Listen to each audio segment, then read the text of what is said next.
The chair notes it's 7 minutes after 2, and we called the markup for 2 o'clock. I would urge all members to please come to the committee room as soon as possible so that we can move forward with this markup.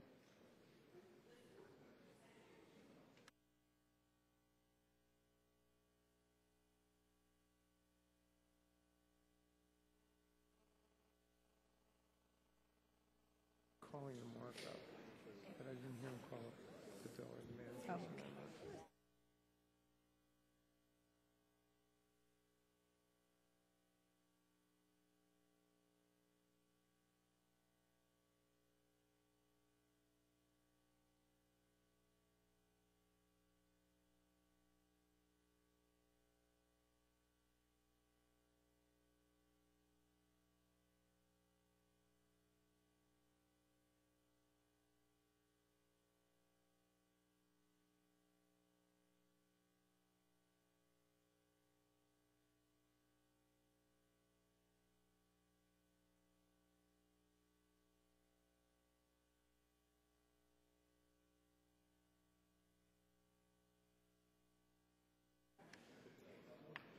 The chair calls up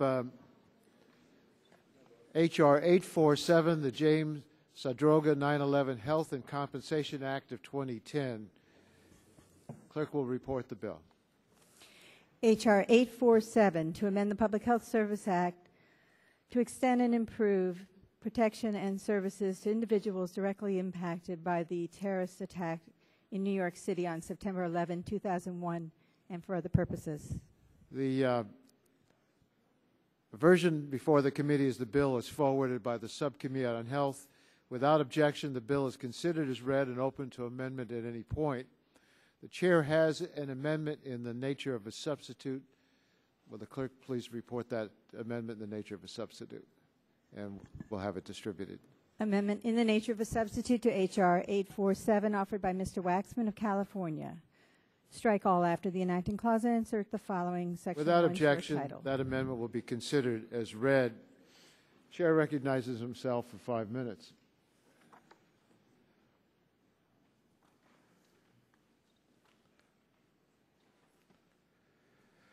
Every year on September 11, the nation remembers the thousands of people who died on that day in 2001 when terrorists attacked the United States. The legislation we're considering today addresses a legacy issue of great humanity from that awful day. Passing this bill is the right thing to do. This bill will take care of the thousands of first responders who rushed to the World Trade Center to save as many people as they could and who have been sickened as a result of the toxic clouds that enveloped lower Manhattan in the wake of the attacks.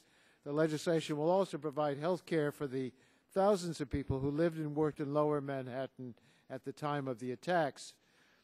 We will honor those responders to the attacks, those from all walks of life who survived the attacks, and those whose illnesses as a result of that terrible day will require continuing care in the years ahead. This legislation will ensure that those people who have gotten sick from the debris and toxins released as the World Trade Center towers came down get the health care they need. We establish a program to provide health care from qualified experts to the first responders and other survivors.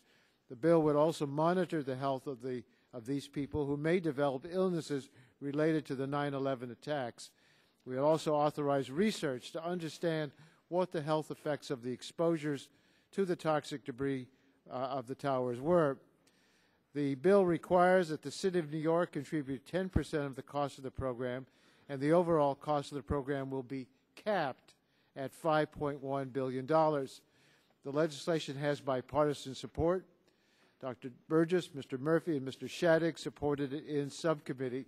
I'm hoping that more of our colleagues across the aisle will vote for the bill today. To that end, the amendment I am offering makes significant changes in response to concerns raised by our Republican colleagues. The amendment includes provisions to ensure greater accountability and efficiency in how health services are provided. The amendment also gives greater flexibility to the Secretary of HHS to determine which agency should carry out certain functions of the program. In addition, the amendment strengthens the bill's language regarding New York City's payment obligation. Under the amendment, the city must enter into a contract with the program administrator before the program would begin receiving federal funding. Payments the city makes under its own workers' compensation program would not count toward its obligation to pay for 10% of the World Trade Center health program. The amendment would sunset the program after 10 years. The amendment also establishes annual spending caps to ensure that funds are available throughout the life of the program. The amendment would increase the number of people allowed into the program from 15,000 to 25,000 each for both the responders and the survivors. Some members have expressed concern about the fact that this bill creates mandatory spending. Let me be clear. This bill will be paid for. We will work with the members of the Ways and Means Committee to make sure that there's an appropriate offset before the bill goes to the floor. This is a very important piece of legislation that is the result of years of dedicated work by the New York congressional delegation and by the Health Subcommittee Chair, Representative Pallone. I'd like to thank them for all that they have done to get us to this markup today, and I urge my colleagues to support this amendment. And I yield back the balance of my time. Mr. Barton. Thank you, Mr. Chairman. I rise in opposition to the base bill generically and in qualified opposition to the manager's amendment in the nature of a substitute specifically. We understand the need. We understand the intensity of support. We understand the commitment of the responders who responded to the tragedy on September the 11th, 2001. We understand the pain and suffering that have been caused in the neighborhoods because of some of the toxicity that you related in your opening statement.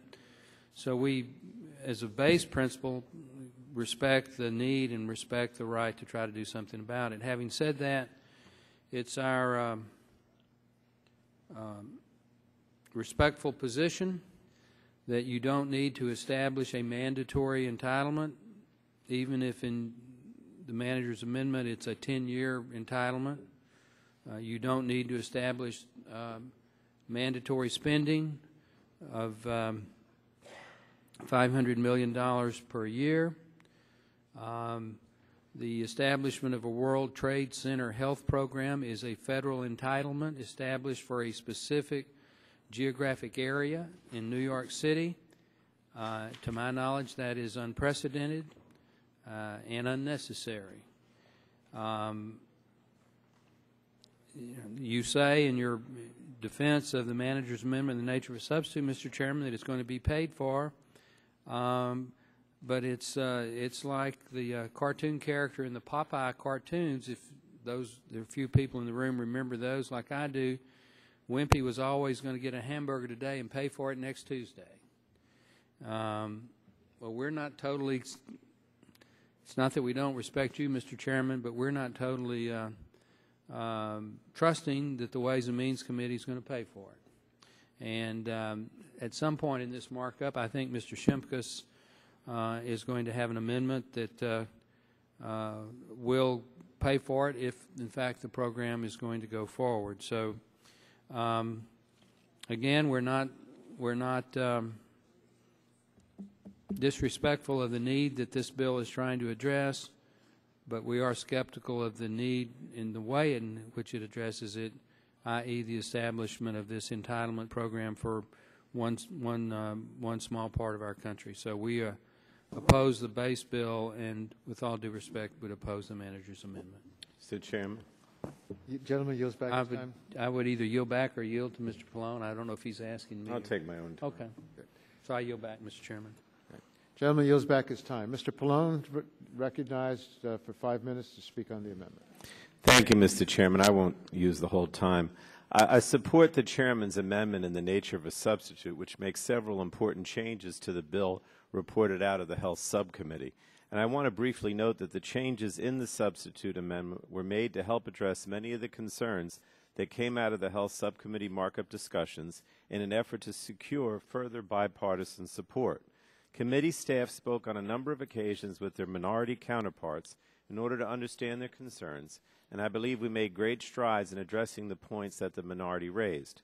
First, the amendment eliminates the major concern raised by Republicans that the health program was styled as a permanent, ongoing entitlement. Instead, the amendment limits the World Trade Center Fund to a 10-year program and releases funds quarterly over that period, allowing Congress to revisit the program should it be necessary. Another important improvement in the amendment is the addition of yearly capped spending amounts in the World Trade Center Fund. During subcommittee, my friends on the other side of the aisle felt that the fund would be expended in only a few years, requiring Congress to reallocate even more money beyond the $4.59 billion. While I still believe that scenario is unlikely, we've addressed this concern by putting in place year-to-year spending caps.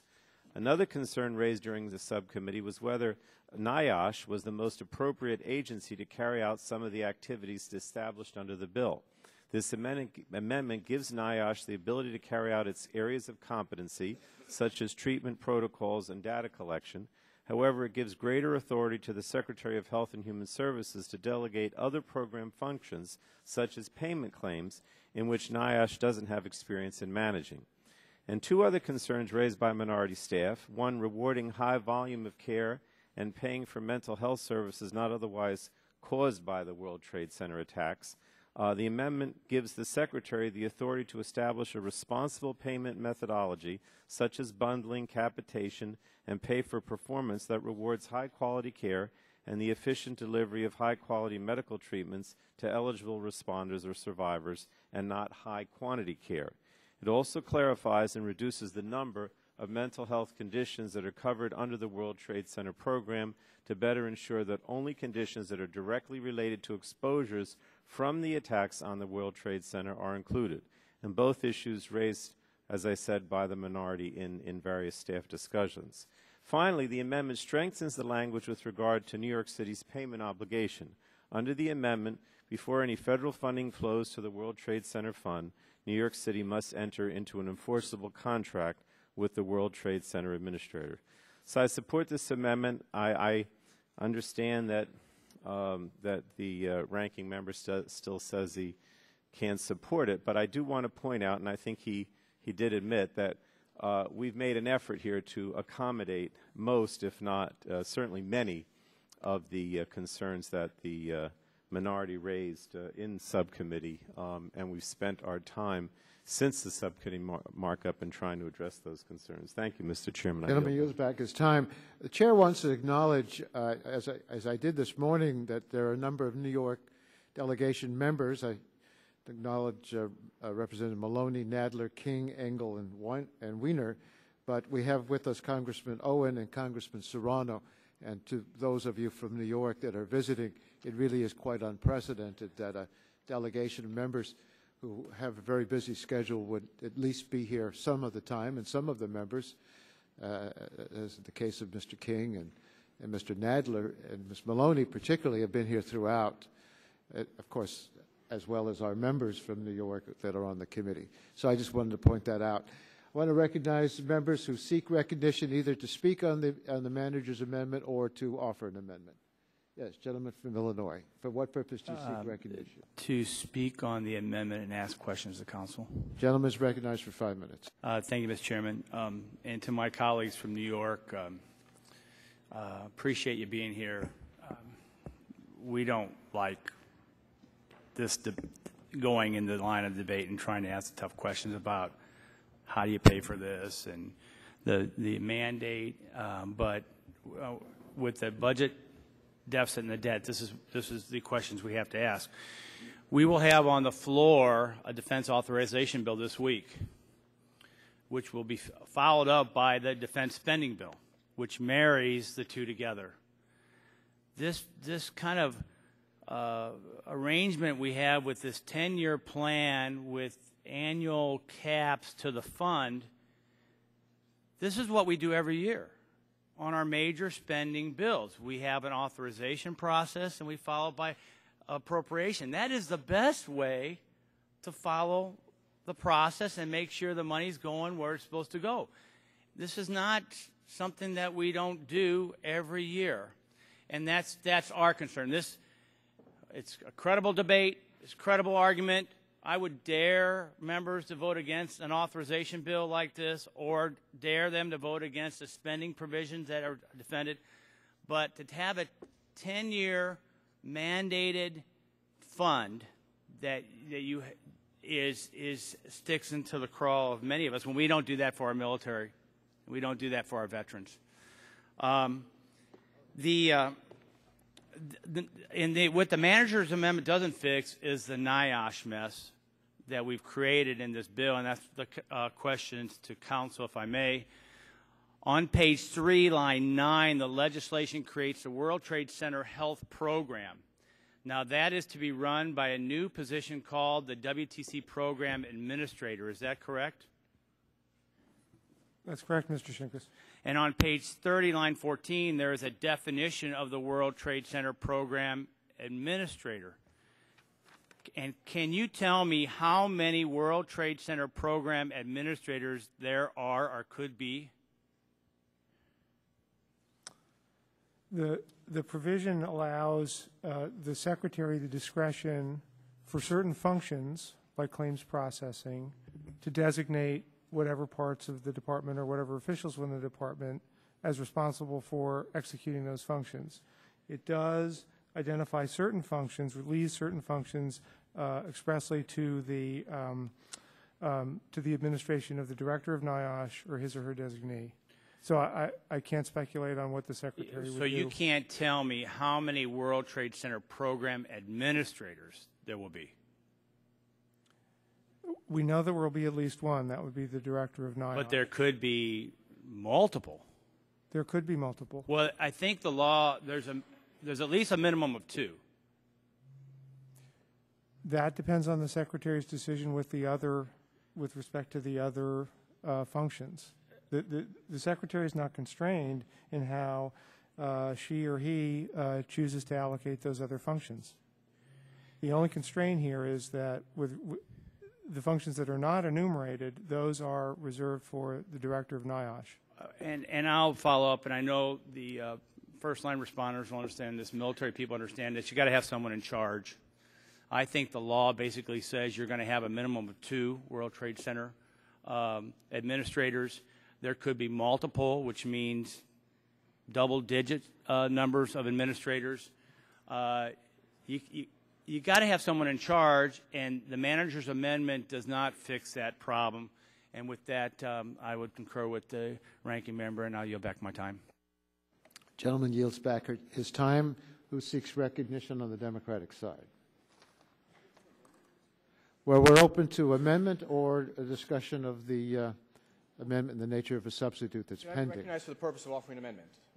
Gentleman is recognized for that purpose. It's Wiener, Engel, I think 1. Parliamentary inquiry. I'm not opposed to I just want to make sure we understand Wait a second. We have a pending amendment by a Democrat, so I think we have to get an amendment by a Republican first. Do we have to accept yours as the base text before we begin to amend it, or can you amend it even before it's been accepted? I think we haven't done anything. This becomes the text for amendment. Well, you haven't voted it as the text yet. And there's not a quorum to vote unless it's all shown up just in the last 5 minutes. We will consider second-degree amendments to the amendment in the nature of a substitute. You can do that before accepting it? Yeah. Once it's voted on, then it closes the amendment tree. Okay, I thought you had to. I'm not arguing that you're not correct. I just thought you had to accept it as the base text before you could amend it. No, that would be if you mean I asked Wiener and I agree? What the hell? We both can't be right. Or you both may be wrong. It's possible. That's very rare that we're both wrong now. So the chair is willing to recognize members who wish to offer amendments to the amendment in the nature of a substitute. Okay. Okay?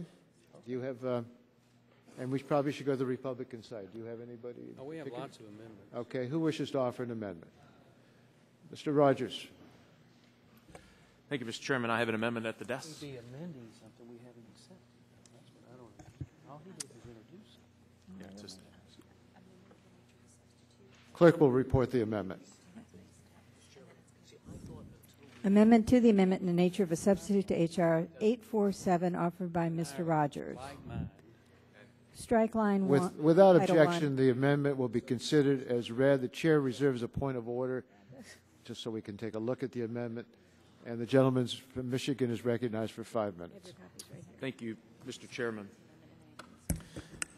Yep. I think I've been to about 25 military funerals over the last few years that I've been in Congress. All of them are heart-wrenching, very difficult conversations with the family. And every year we come back and we together, and as every member has experienced that over the course of the last 10 years, and we get the rare opportunity to take a look at if we are in fact taking care of the men and women who serve this great country and their families. And every year we go through an appropriations process, and sometimes we find things that aren't being done right that we encourage them to do. And over time we've been able to add things that actually make the system more efficient, cost less money, and give better services to the veterans who risk it all every single day, who are standing in the dust in Afghanistan or Iraq or at some other difficult place in the world. So when I looked at this, I thought, we can do this. This is absolutely the right thing to do.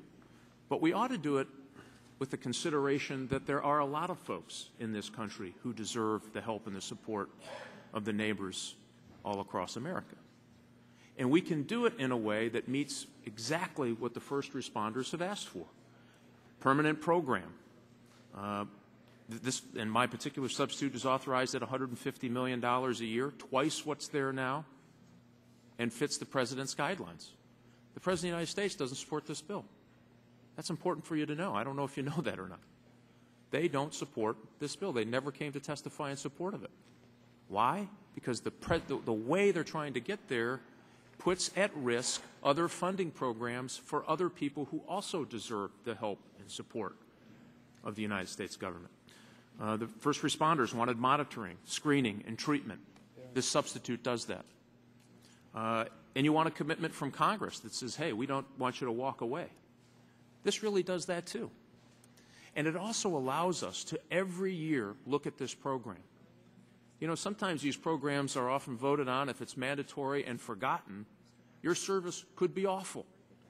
Every year you get to come back and say, you know what, they're not taking care of us the way you promised us they would. And it allows us and really encourages us and mandates that we would have to look at that and deal with it to your benefit. But the way they've done this bill now, it jeopardizes the financial health of the United States of America. I just can't believe that we think that's the right thing to do at the expense of so many others. Last month, we borrowed $82 billion more than we took in. And every single penny, we spent $82 billion more than we took in. And every single penny of it had to be borrowed from countries like China and Venezuela and Saudi Arabia. Every single penny. So if we want to take care of those who serve us when we need it most, and we want to take care of the country when they need us most, this is the more appropriate way to do this. You will get your health care. You will have advocates. You will have people every year looking over the shoulder of those bureaucrats that are going to come with this new program and saying, you better give the service you need to these folks because we're going to come back and give you the money or not, or tell you you need to do something different every single year. This is really a much more responsible way to do it. I'm disappointed that we have to get to this place. The chairman said, hey, this thing's paid for. How? We do not even have a CBO score on this bill. We have no idea how much this bill is going to cost. They're going to send it to Ways and Means. Are they going to cut Medicare? That's the way they're talking about it. You're going to cut Medicare? You're going to take it out of Social Security? Are you going to raise somebody's taxes when they're barely able to make their house payment? Why do we have to do that when we can agree that this is the more appropriate, more responsible way to approach this problem? I think if we just put the firefighters in a room and the police officers and the first responders and you got out the lawyers and the lobbyists and everyone else, we could come to a pretty quick agreement on this bill. because I can't believe for 1 minute you're willing to jeopardize the financial health of every single American. The family of 4 who now is staring at $168,000 each for their personal share of the national debt, and it's getting worse every single day.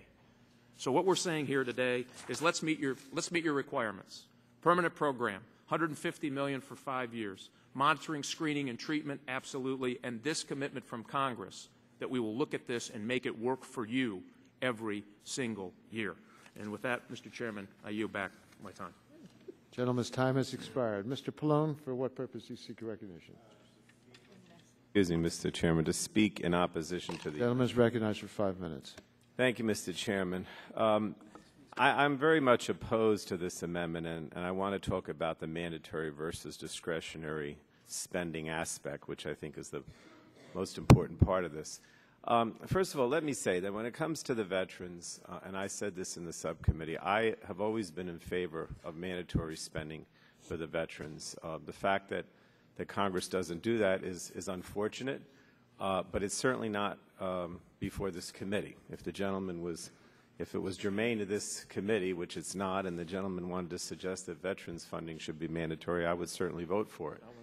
And I don't think that should stand in the way of the fact that we want mandatory funding in some limited fashion, as we have, for the 9/11 responders. I would point out that, you know, I have one of these clinics in my district where where responders and those who are survivors go. And one of the concerns that they have every year, because it's a very small, highly specialized program, is whether the funding is going to be there. And when you don't know that there's going to be long-term funding, in this case 10 years for such a highly specialized program, you can't do things. The research suffers, the treatment suffers, the possibility for this kind of highly specialized program that it's not going to be there is a real problem.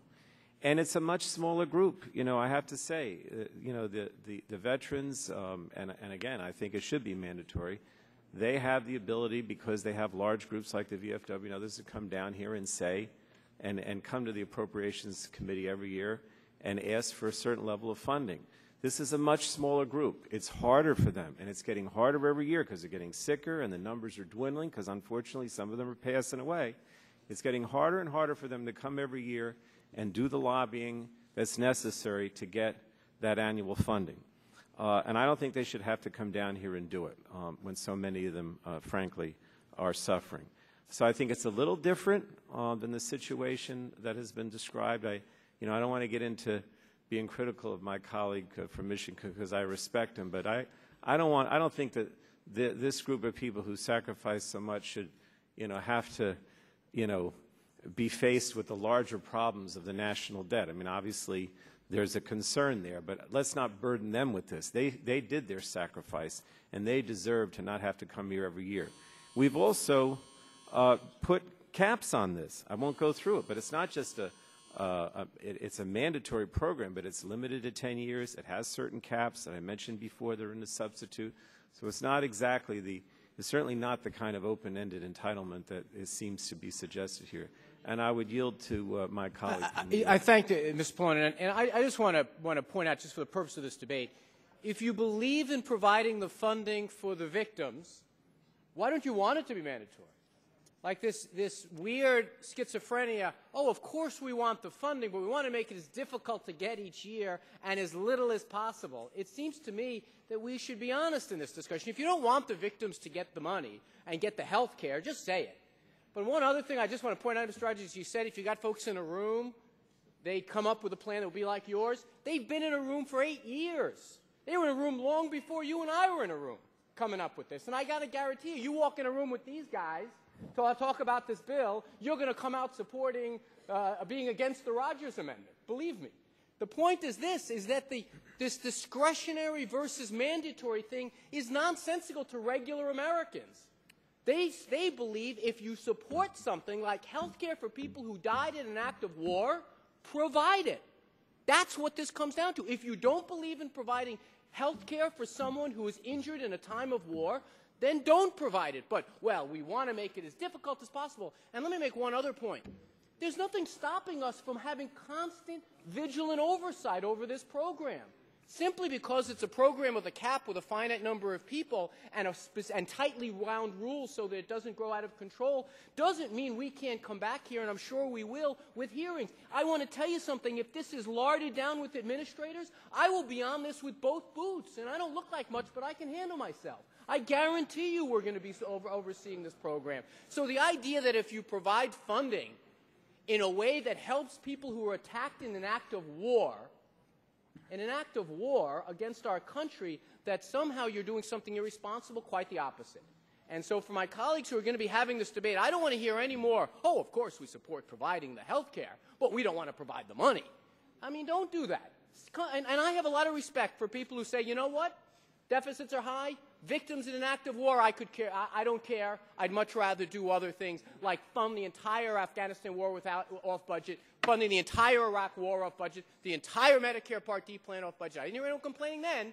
Here we have a group of victims of attack on 9/11. We should make them whole and make them well if we can. That's what this bill does.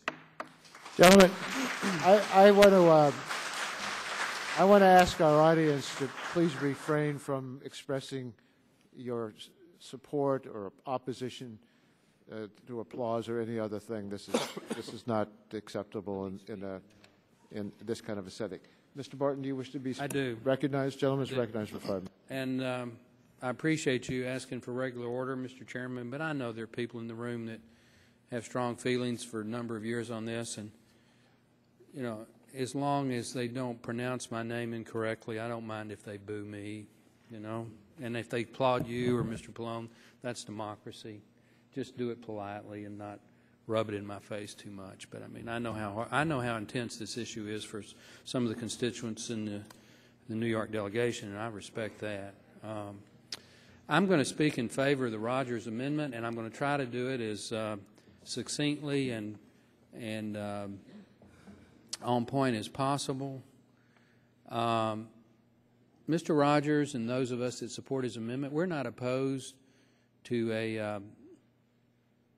an adequate compensation and treatment scheme for the first responders and the folks that live in the area that's been affected by the collapse of the World Trade Towers. We understand that. We are opposed to the creation of an entitlement program. Entitlement programs are mandatory. Entitlement programs, even though this one is theoretically capped at X dollars for Y years, once you create an entitlement program, it has a tendency to still be an entitlement program. I guess the best example of that was the temporary tax to finance the Spanish Civil War in 1898. That tax wasn't repealed until 3 or 4 years ago. Mr. Rogers' amendment creates a permanent program. Mr. Rogers' amendment funds it, authorizes it at the funding request of the President of the United States, $150 million, which is twice what the program is spending out now, about $70 million. Now, there may be those, Mr. Chairman, that think the spend-out rate currently is not as it should be. That's a debatable issue. I understand that. Mr. Rogers' program makes this authorization subject to appropriations. There is an argument, well, those mean old appropriators won't fund what we authorize. Well, 2 of the subcommittee chairmen on the current Appropriations Committee are from the great state of New York. One of them sitting in the audience. My guess is that Congressman Serrano would fund this and maybe add a little extra. Now, maybe I'm wrong about that, but he and Ms. Lowy are our subcommittee chairman, and Mr. Henchy's another New Yorker on the majority side that's on the Appropriations Committee, and they have Mr. Frelinghuysen from New Jersey. I know that's not New York, but it's right across the river on the Republican side.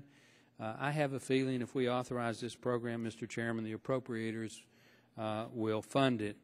Well, what do you get when you change it from an entitlement program to an authorized program? What you get is you do maintain congressional control over it. You do require annual reviews of it. You do require some accountability that an entitlement program doesn't have. I think those are good things in an era of $1.5 trillion annual budget deficits and a $13 trillion national debt that's going to grow by $10 trillion over the next 10 years, the next 8 years. So the Rogers Amendment is well thought out. It is appropriate to the issue in terms of its scale and order of magnitude. It maintains regular order. It does not create a new federal entitlement program, and I think that is important. I think it is worthy of support. It is also something that would address the problem as we have come to define it in the hearings and all of the issues that have, all of the debates that we've had over the last 3 or 4 years. So I think it's a good amendment. I would hope that the committee would accept it. Gentlemen, yield to me. Sure, I'll be happy to. I want to point out that this substitute amendment by Mr. Rogers does a number of things. Rather than have this as a program capped at $5.1 billion, where the money would go for the patients to get the care they need at these centers for excellence, it would put a limit on the amount authorized, and the money will not go for the services of the patients. The money will go to the centers, and the centers will get the money.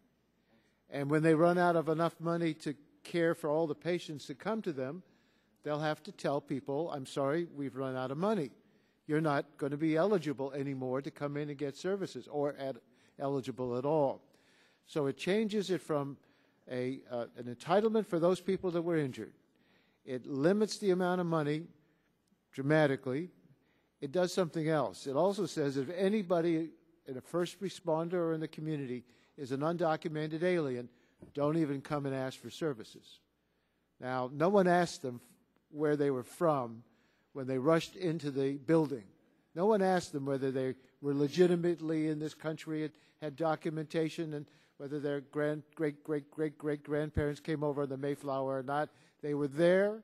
They stood up and tried to help their fellow people who were subject to this vicious attack. So I thank you for yielding to me, and I've exceeded the time, but I just want to express opposition to this amendment. My time's expired. Your time has expired. You took up my time in support opposing the amendment, but I did yield to you. Thank you. Well, I'd be glad to yield to you to oppose something that I'm saying, but it was to bring the debate and match the issues that under contention. I don't know if we're ready for the vote, but I think that some of our members are on the House floor already voting on 4 proposals that are before us. So I'm going to recess the hearing, recess the markup, to respond to the votes on the House floor, and I'd request that members come back immediately after the last vote, and if there's no objection, we'll go right to the vote. I'd seek recognition. On this amendment? On this amendment. Okay. So we can do that when we return? And Mrs. Esch, you wanted to speak too. Then we will not move the previous All right. question. Thank you, Mr. We'll Chairman. come back, and the order before us will be further debate and then proceed to the vote.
Yeah.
Committee will come back to order.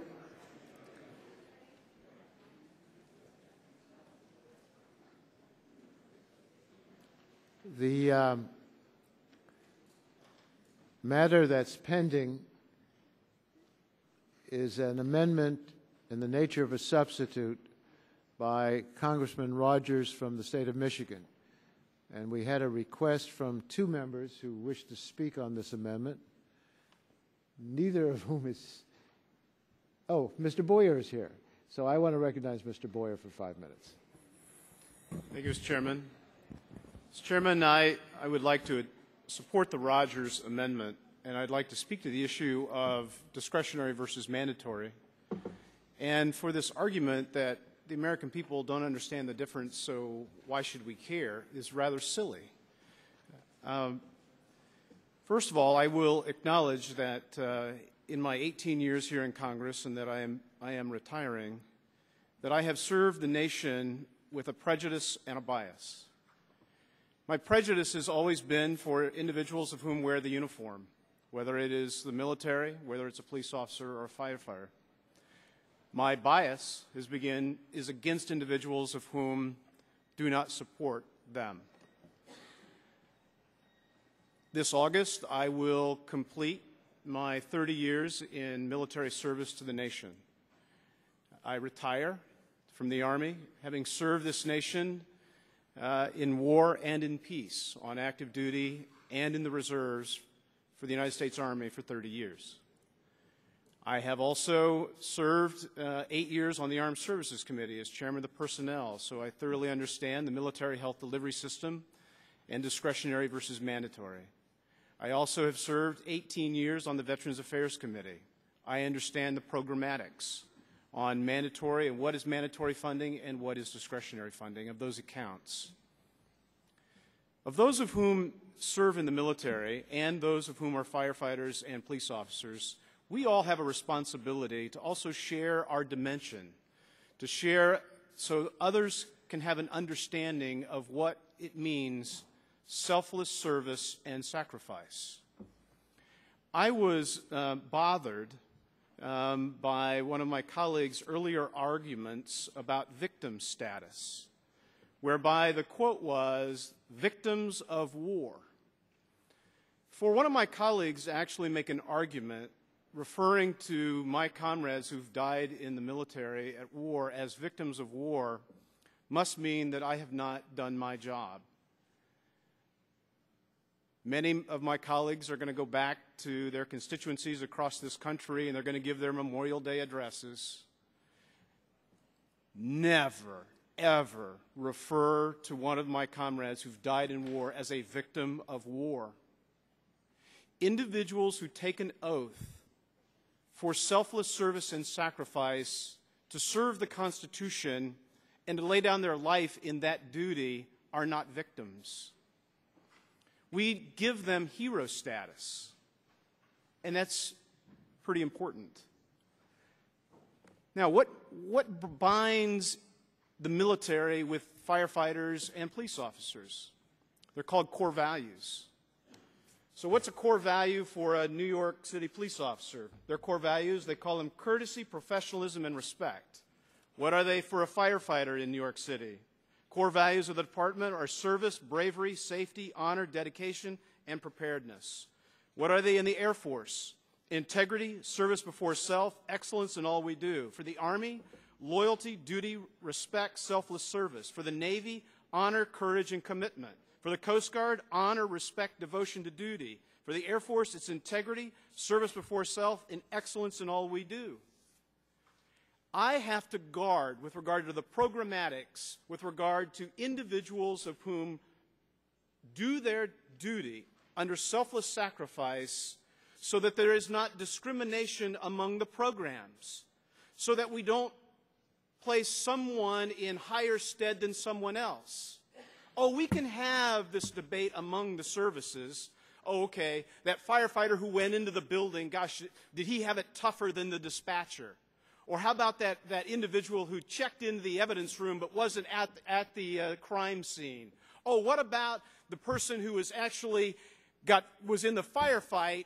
Oh, was their duty more important than the nurse at the combat support hospital? Or what about the medical technician at Longstuhl? Or what about the nurse who received them when they came to Bethesda? We view everyone as a team.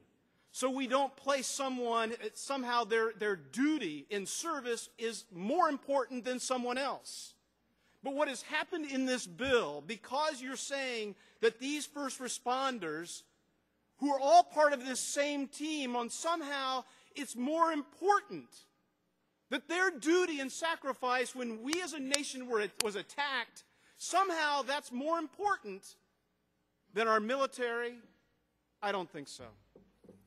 So I think this is a wrong argument. It is a wrong approach. And I want to thank Mr. Rogers, a former Army captain, for his amendment. I think it is the right approach.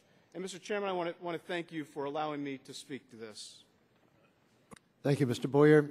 Ms. Eshoo, recognized for 5 minutes. Thank you, Mr. Chairman. I'm opposed to the amendment. And I'd like to say the following. There's an awful lot of talk about entitlement around here. And I want to turn that in a different direction. The people whom these resources will go to are entitled to them. And I don't think that they should have to come every year to the Congress with a tin cup, rattling a tin cup and say we're getting sicker and sicker, and so we need a few dollars, a few crumbs thrown at us. I can't help but think that it's, in a way, let me put it this way. It doesn't seem like the American way, what I'm hearing.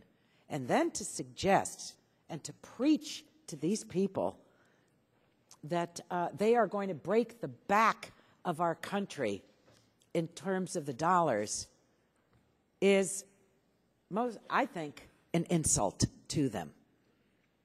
The country was attacked. These are the people that went to defend it. They got sick from it. They deserve to have coverage for it. What are we talking about here? I mean, with a straight face, some of my colleagues who have allowed some of the most gigantic expenditures in the history of our country to be charged to the national credit card and never paid one dime for it, starting out with a war? I mean, come on. There's a long list. We have our challenges. We should be working together on resolving them. I don't think you have an interest in doing that, but I still think that we should. Don't take it out on these people. Don't take it out on them. I mean, with a straight face to lecture them about fiscal responsibility, my God. I think that they are entitled to this. And you know what? Most frankly, they did it the old-fashioned way. They earned it by what they did. So all of this preaching, really, I think is misplaced. Most frankly. So with that, I'll yield back, Mr. Chairman. Gentleman yields back her time. Are we ready for the question? The question is on the amendment by the gentleman from Michigan, Mr. Rogers. All those in favor of the amendment say aye. Aye. Opposed, no. No. The noes have it, and the amendment's not agreed to. Mr. Chairman, on that, I ask for a roll call. Roll call is requested. The clerk will call the roll.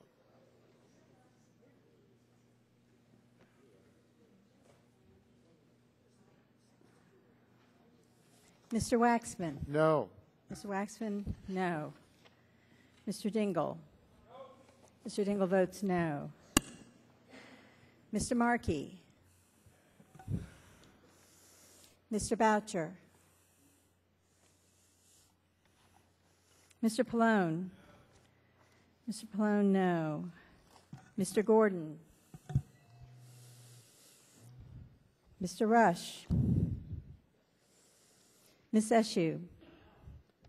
Ms. Eshoo votes no. Mr. Stupak? Mr. Engel? Mr. Engel, no. Mr. Green? Ms. DeGette? Ms. DeGette, no. Mrs. Capps? Mrs. Capps, no. Mr. Doyle? Mr. Doyle, no. Ms. Harmon? Ms. Harmon, no. Ms. Schakowsky? Ms. Schakowsky, no. Mr. Gonzalez? Mr. Gonzalez, no. Mr. Inslee? Mr. Inslee, no. Ms. Baldwin? Ms. Baldwin, no. Mr. Ross? Mr. Weiner? Mr. Weiner, no. Mr. Matheson? Mr. Butterfield? Mr. Melanson? Mr. Melanson, aye. Mr. Barrow? Mr. Barrow, no. Mr. Hill? Ms. Matsui? Ms. Matsui, no. Mrs. Christensen? Mrs. Christensen, no. Ms. Castor? Ms. Castor votes no. Mr. Sarbanes?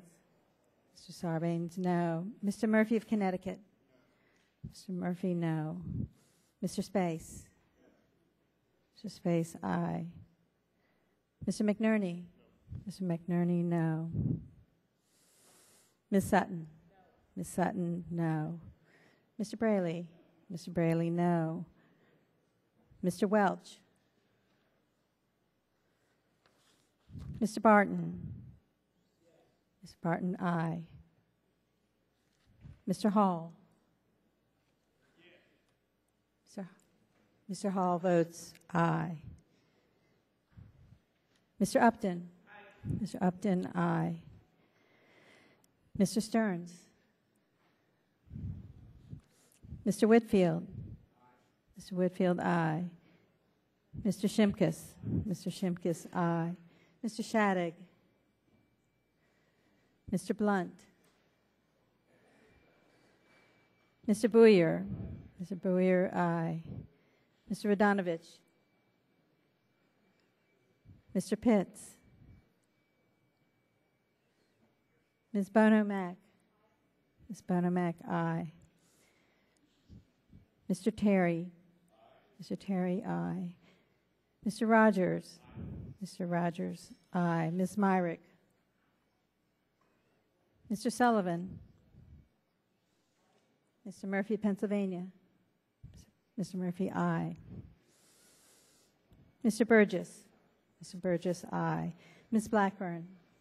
Ms. Blackburn, aye. Mr. Gingrey? Mr. Gingrey, aye. Mr. Scalise? Mr. Scalise, aye. Mr. Griffith? Mr. Latta? Mr. Latta, aye. Mr. Boucher? Mr. Boucher votes no. Mr. Stupak?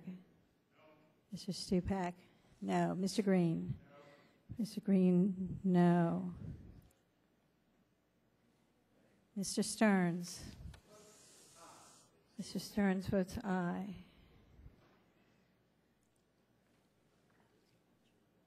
Mr. Butterfield.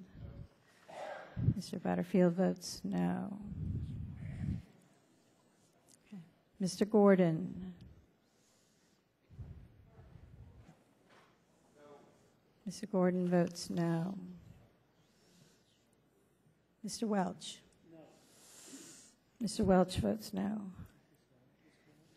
Mr. Shattuck.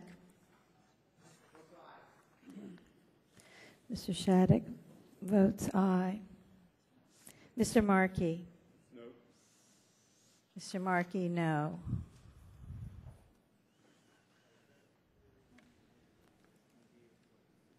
Have all members responded to the call of the roll?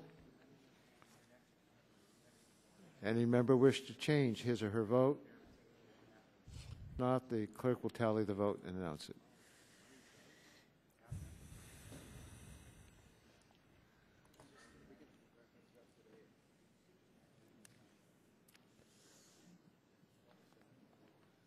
Yes. Mr. Chairman, on that vote, the yeas were 19, the nays were 30. 19 ayes, 30 noes. The amendment is not agreed to. Are there further amendments? Mr. Wiener? Chairman, I have an amendment to this. It's Wiener Engel 01. Without objection, the amendment will be considered as read, and the gentleman from New York is recognized for 5 minutes. Mr. Chairman, this is an amendment that grew out of some of the, I think, correct criticisms that some in the committee, the subcommittee had about a failure in the bill to respond to the potential that workers who responded at the Pentagon and at Shanksville might also at some future date require the care that is being provided and is in need around the World Trade Center site.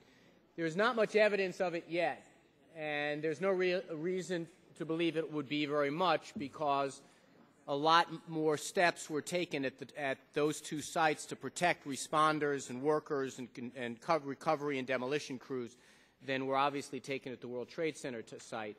But what the Wiener Engel Amendment would do would be to indeed include for workers who are at the Pentagon or at Shanksville the ability for the administrator to include those responders if indeed any of they began to show any ailments as well that were attached to the attack. I would hope this would be not controversial, and I would, unless would the gentleman yield? In the interest of time, I'll yield to Mr. Engel to conclude our time. Thank you. This is a fair and equitable amendment. We know that first responders at the World Trade Center were exposed to toxins. We're not sure about the Pentagon and Shanksville. This protects them while not automatically putting them into the program. It allows the World Trade Center administrator to include the Pentagon and Shanksville if they determine that these first responders at those sites were at an increased risk of developing a World Trade Center-related condition as a result of airborne toxins or other hazards. This makes sense, and it really should be non-controversial, and I move the amendment. The gentleman's time has expired. Mr. Barton? Mr. Chairman, in the spirit of ecumenical bipartisanism, we're prepared to support the Wiener Amendment and ask for its adoption. All those in favor of the Wiener-Engel Amendment say aye. Aye. Opposed, no. The ayes have it, and the amendment is agreed to. On that, we would like a roll call vote. We would, yes. That's ecumenicalism. The last time we had a roll call vote on a Wiener Amendment in health care, even he didn't vote for it.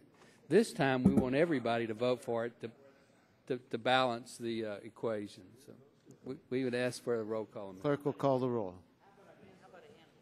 Yeah, let's about a show of hands.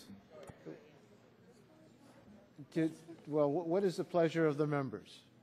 We have a request for a roll call vote. Mr. Barton, some members are asking for a show of the hands. Would you be willing to have that as a preliminary? If I'm anything, I am a pawn of my team. So I would suggest that we do a show of hands. Okay. All those in favor of the Wiener-Engel Amendment, please raise your hand.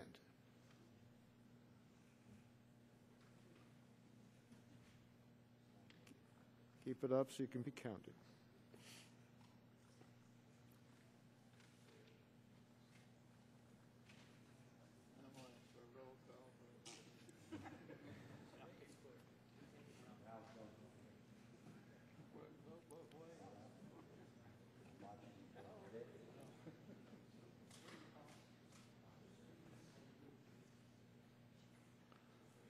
Those opposed, please raise your hand. Keep them up. We're having a hard time seeing them. Mr. Chairman, in keeping with the ranking member as a pawn of his team, I think it would be maybe like the king or maybe Mr. Bishop. No, pawn is correct. Chair must keep order. Clerk will announce the vote. Mr. Chairman, on that division vote, the yeas were 40, the nays were 0. 40 ayes, 0 noes. It appears that the amendment is agreed to. Next, to the Republican side, Mr. Barton, do you have anybody you wish to designate for the next amendment? Well, we have numerous volunteers. Volunteers, okay. Mr. Boyer? Thank you. I have an amendment at the desk. Clerk will report the amendment. Amendment to the amendment in the nature of a substitute. To Without HR objection, the amendment, the 847. reading of the amendment will be dispensed with, and the gentleman from Indiana is recognized for 5 minutes. This is a very simple amendment with regard to citizenship verification to participate in the program. This amendment states that no payments may be made under this program on behalf of any individual that is unlawfully present in the United States. It requires the Secretary of HHS to establish a system to ensure that only individuals legally present in the United States are eligible to participate in the program. The current program functions as a block grant, whereby NIOSH provides funds to the grantees under the Medical Monitoring and Treatment Program. There are 6 primary grantees under the MMTP: the Fire Department of New York, the New York, New Jersey Consortium, which is comprised of 5 area clinical centers. Under the current program, the grantees ask the participant if they are lawfully present, but do not verify their status. This amendment would ensure that only lawfully present persons in the United States are eligible to participate in such a program. Other federal programs, such as Medicare and Medicaid, require an individual to demonstrate legal status. If we're going to, with regard to the comments that I'd made on a previous amendment, if first responders are seeking their special status with regard to an attack upon a nation at a time of war, then they should not be placing themselves in a different status than that of the military. And that's what they're trying to do. So when they do that, even though their core values, which are the intangibles, the inherents of their duty, we in the military, if we find ourselves on foreign soil and there is a citizen that helps us, we don't then say to that citizen, we're going to grant you health care for life. We don't do that. We can extend the gratitude of a grateful nation, but we don't do that when we go other places. And so it is very peculiar that with regard to New York City, that somehow we want to say that that's different. Well, wait a minute. We can't pick and choose when it comes to our values. The core values for which motivates our service, we can't pick and choose. So with regard to this program, of which is going to be yearly capped, I believe that that individual, if in fact was had an illegal status with regard to being in the United States, this would not entitle them to participate in the program. So it's a very simple amendment. I yield back. The gentleman yields back its time. Chair recognizes Mr. Green to speak in opposition. Thank you, Mr. Chairman. I urge a no vote on the amendment. First of all, none of these folks were checked when they were asked to go there to work on whether their citizenship was U.S. or legal resident. There were U.S. citizens, documented immigrants, and undocumented alike who were killed and injured in the attacks. The undocumented legal immigrants toiled along with others in the toxic dust and debris throughout the rescue and revamp of cleanup operations. Again, I didn't see Customs and Border Protection checking anybody's ID when they were working to clean up and breathing that air. Those who went to the World Trade Center site, including undocumented workers, may have been. I don't know if there were any there, but it just seems like to differentiate that is just patently unfair.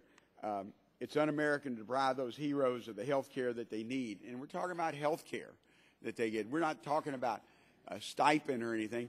And my colleague from Indiana is correct that if we hire a national in another country to work for the United States, but they do get treated at our clinics, because I've seen them being treated in Bagram in Afghanistan. I've seen them treated in Iraq. Now, granted, they may not get lifetime health care because they're not in the United States. But if they were, they would probably be receiving that health care in the United States. So that's why I think this amendment sets the wrong tone. I don't know if it's 10 or 0 or any, but I think it sets the wrong tone that what we need to do in this is to make sure people who are injured because of an attack on our country get the health care that they need. Will the gentleman yield? Will the gentleman yield? I'll be glad to yield first to my colleague from Pennsylvania and then my colleague from New York. Yeah, I just want to, I mean, what kind of America do we live in? Let me tell you what the American way is. When something happens and people step in and help one another, and those people get sick because they stepped in to help us, it's our responsibility to take care of those people. I can't believe that we're sitting here talking about denying health care to somebody that put themselves in that rubble, breathe those toxic fumes, and they're sick now. In this country, there is no fair-thinking American that would say that's a good idea. And I hope this amendment is roundly defeated. Thank you, Mr. Chairman. Sorry I've run out of time. Gentleman's time has expired. Are we ready for the vote? All those in favor of the Boyer amendment say aye. Aye. Opposed, no. No. The noes have it, and the amendment's not agreed to. Vote. Recorded vote on that. Recorded vote is requested. The clerk will call the roll. Yeah, this is a good one. This is a good one. Mr. Waxman. Mr. Waxman, no. Mr. Dingle. Mr. Dingle, no. Mr. Markey. Mr. Boucher. Mr. Pallone. Mr. Pallone votes no. Mr. Gordon. Mr. Rush. Ms. Eshoo. Mr. Stupak. Mr. Stupak, no. Mr. Engel. Mr. Engel, no. Mr. Green. Mr. Green, no. Ms. DeGette. Ms. DeGette, no. Mrs. Capps. Mrs. Capps, no. Mr. Doyle. Mr. Doyle, no. Ms. Harmon. Ms. Harmon, no. Ms. Schakowsky. Ms. Schakowsky, no. Mr. Gonzalez. Mr. Gonzalez, no. Mr. Inslee. Ms. Baldwin. Ms. Baldwin, no. Mr. Ross. Mr. Weiner. Mr. Weiner passes. Mr. Matheson. Mr. Butterfield. Mr. Butterfield, no. Mr. Melanson. Mr. Barrow. Mr. Barrow, aye. Mr. Hill. Ms. Matsui. Ms. Matsui, no. Mrs. Christensen. Mrs. Christensen, no. Ms. Castor. Ms. Castor, no. Mr. Sarbanes. Mr. Sarbanes, no. Mr. Murphy of Connecticut. Mr. Murphy, no. Mr. Space. Mr. Space, aye. Mr. McNerney. Ms. Sutton. Ms. Sutton, no. Mr. Braley. Mr. Braley, no. Mr. Welch. Mr. Welch, no. Mr. Barton. Mr. Barton, aye. Mr. Hall. Mr. Upton. Mr. Upton, aye. Mr. Stearns. Mr. Stearns, aye. Mr. Whitfield. Mr. Shimkus. Mr. Shimkus? Aye. Mr. Shadegg? Mr. Shadegg, aye. Mr. Blunt? Mr. Boyer? Mr. Boyer, aye. Mr. Radonovich? Mr. Pitts? Ms. Bono-Mack? Ms. Bono-Mack, aye. Mr. Terry? Mr. Terry votes aye. Mr. Rogers? Mr. Rogers, aye. Mrs. Myrick? Mr. Sullivan? Mr. Murphy, Pennsylvania? Mr. Burgess? Mr. Burgess, aye. Ms. Blackburn? Mr. Gingrey? Mr. Gingrey, aye. Mr. Scalise? Mr. Scalise, aye. Mr. Griffith? Mr. Latta? Mr. Latta, aye. Mr. Boucher? Mr. Boucher, I'm sorry. Mr. Boucher, aye. Ms. Eshoo? Ms. Eshoo, no. Ms. Eshoo votes no. Mr. Gordon? Mr. Gordon votes no. Mr. Markey? Mr. Markey, no. Oh, Mr. Wiener? Mr. Wiener votes no. Mr. Inslee? Mr. Inslee, no.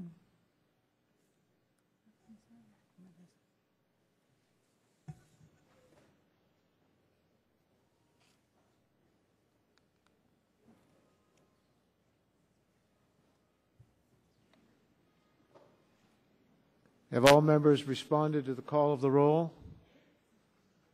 Any member wish to change his or her vote? Clerk will tally the vote and announce it. Mr. Chairman, on that vote, the yeas were 16 and the nays were 27.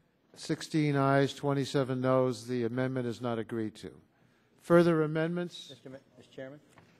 Mr. Stearns. Mr. Chairman, I have an amendment at the desk. Clerk will report the amendment.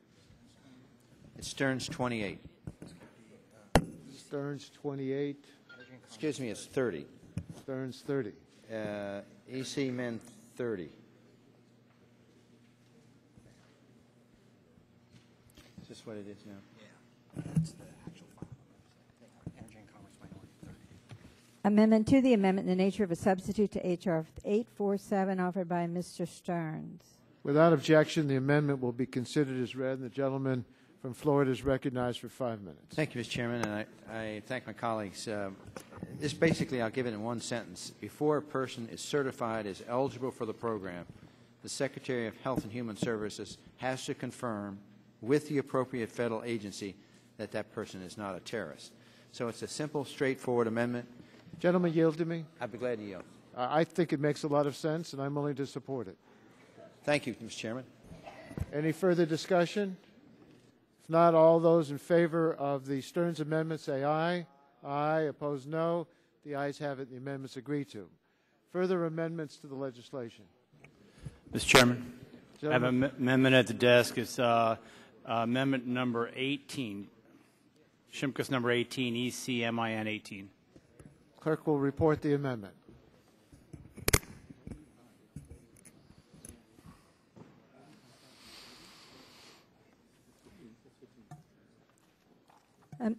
Amendment to the amendment in the nature of a substitute to H.R. 847 offered by Mr. Shimkus.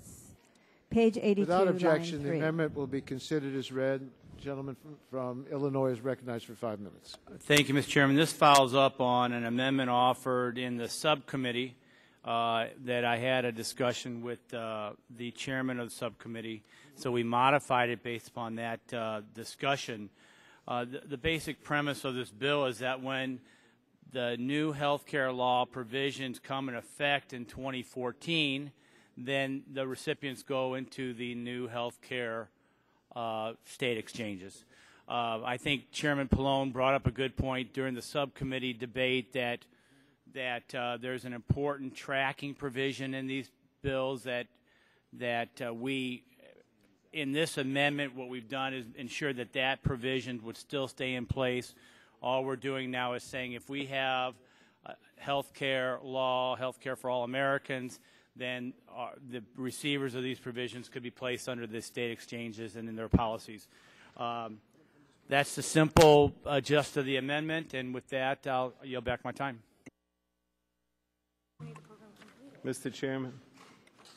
Yes, Mr. Pallone, for what purpose do you seek? In opposition to the amendment. Gentleman is recognized for 5 minutes. Thank you, Mr. Chairman. You know, Mr. Chairman, I keep trying. I made the point in the subcommittee, and I'll make it again today. In some ways, I think that some of my colleagues on the other side misunderstand the nature of this program. The nature of this program is such is that we want everyone involved in participating in this program, regardless of how they get health insurance or whether they have health insurance or what their immigration status is, because basically it is a way of doing research and coming up with treatment and finding out what's going on with these people who've been negatively impacted by the health impact of 9/11. And again, I'll go back to the treatment center in my home state of New Jersey, in my district.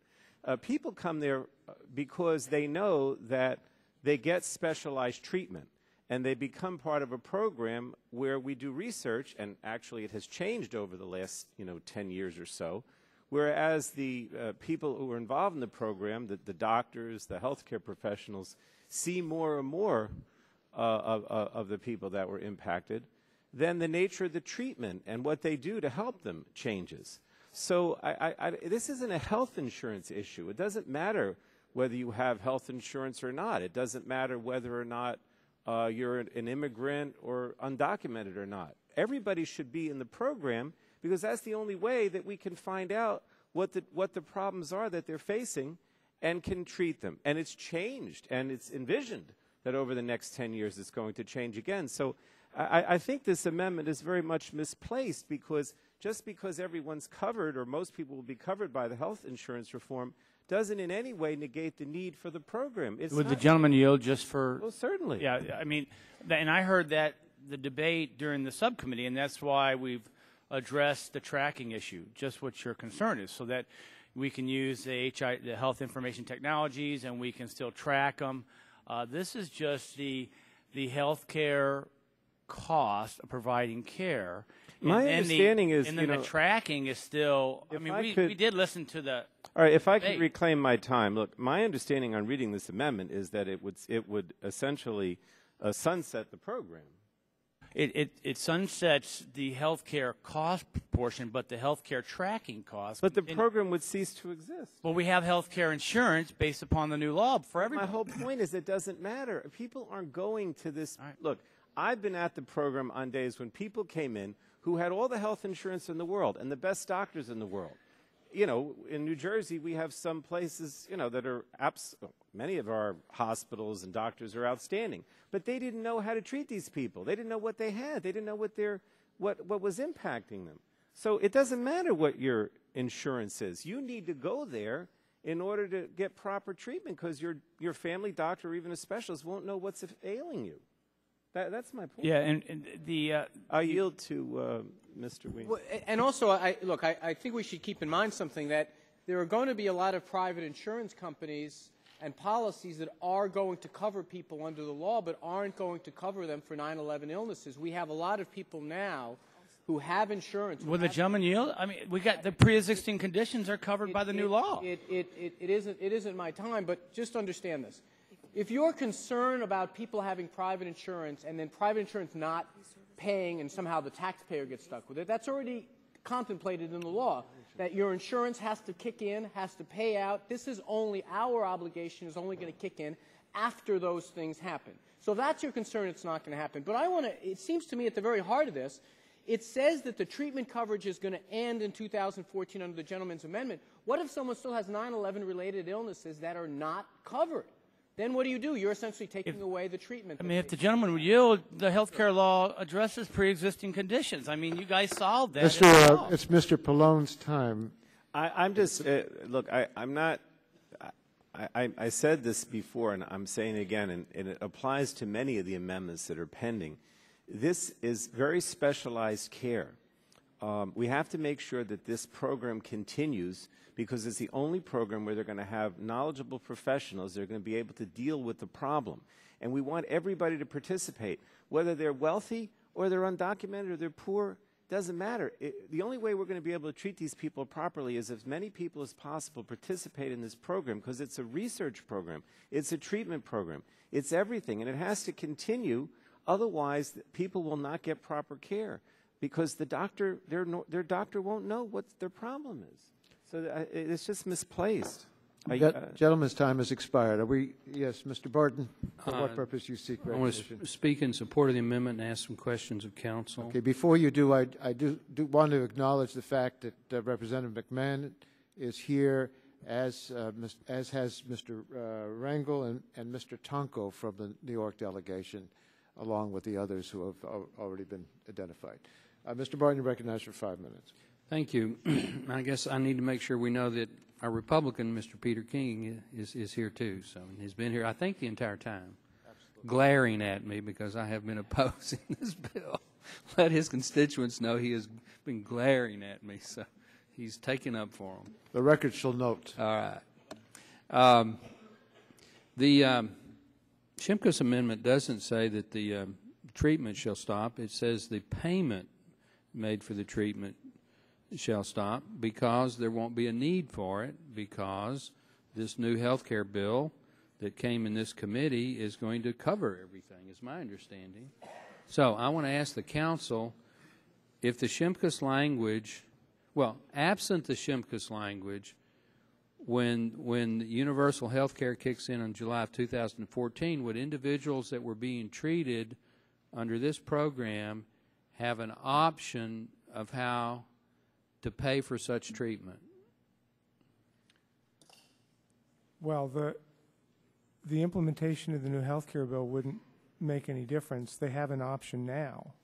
If they want to pay for it themselves, they What's the option now? They may pay for it themselves now. Well, that's not, I guess we could consider that an option. That's not a second party payment option. Right. You're paying for it out of your own pocket. What this legislation will change is the manager's amendment before you. What it changes in 2014 is, if as of July 2014, if someone wants to receive treatment services and is eligible for World Trade Center related treatments, for World Trade Center related conditions, then if that individual is not exempt from having to obtain coverage under the health reform law, that individual will have to obtain coverage. I don't understand what you just told me. If an individual is not exempt from having to obtain coverage under the health reform law, right? Well, everybody has to obtain coverage. No, there are or they people pay a who are penalty. exempt from having to obtain coverage under the health reform law. If you're not exempt, if you are required to obtain coverage, then this requires you as a condition of getting your treatment paid for by this program, you have to have that coverage in force. This being the Shimkus Amendment. Now, the Shimkus Amendment layers on top of that and says, forget all those rules, there's not going to be any payment for treatment. Well, we're setting up a special payment program for a special class of people under the pending legislation. Is that not true?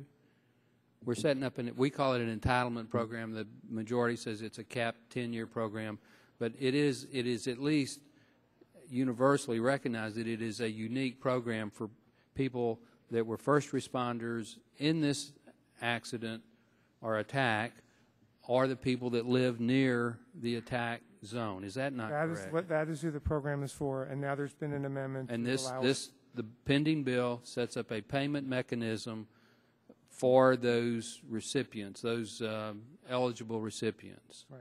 Now, Mr. Shimkus is attempting to say in 2014, when the new health care law requiring universal coverage with no pre-existing conditions and all of that, when that kicks in, that the treatment won't stop. People that were eligible before that will still be eligible. They'll still be treated. But the payment will no longer automatically come from this program. It would come from the program that kicks in on that date. And if I understand the council correctly, you're saying that is irrelevant? No, sir, I didn't mean to be heard to say that. The Shimkus Amendment would say, as of July 14th, 2014, the treatment would not be paid for by this program. It doesn't say whether the treatment would be received or Now, we're not by trying whom to, the treatment would I don't be paid think the for. gentleman's That's trying it. to prevent treatment. He's trying It just to. says no payment may be made for treatment. Yeah, he's saying that the program, the treatment won't be paid for by this special program That's any right. longer Well, because you gentlemen, won't. And- Yeah, and it's there won't be a fine with- need for it. Let's assume under the program you have Oxford as your new insurance carrier. This still says that this treatment is not going to get paid for. I guess theoretically, if you're the consumer, you can go to Oxford and say, do me a favor, pay for my treatment over here at the Centers of Excellence. But what this effectively does, whether he intended it or not, as counsel is saying, is to essentially say that the service won't be provided. I mean, that's going to be the bottom line. But it doesn't say that. Well, that's, I mean, I don't know what's I didn't vote for the new health care bill, but it is portrayed as universal coverage. If that portrayal is true, then there is no need for a special program.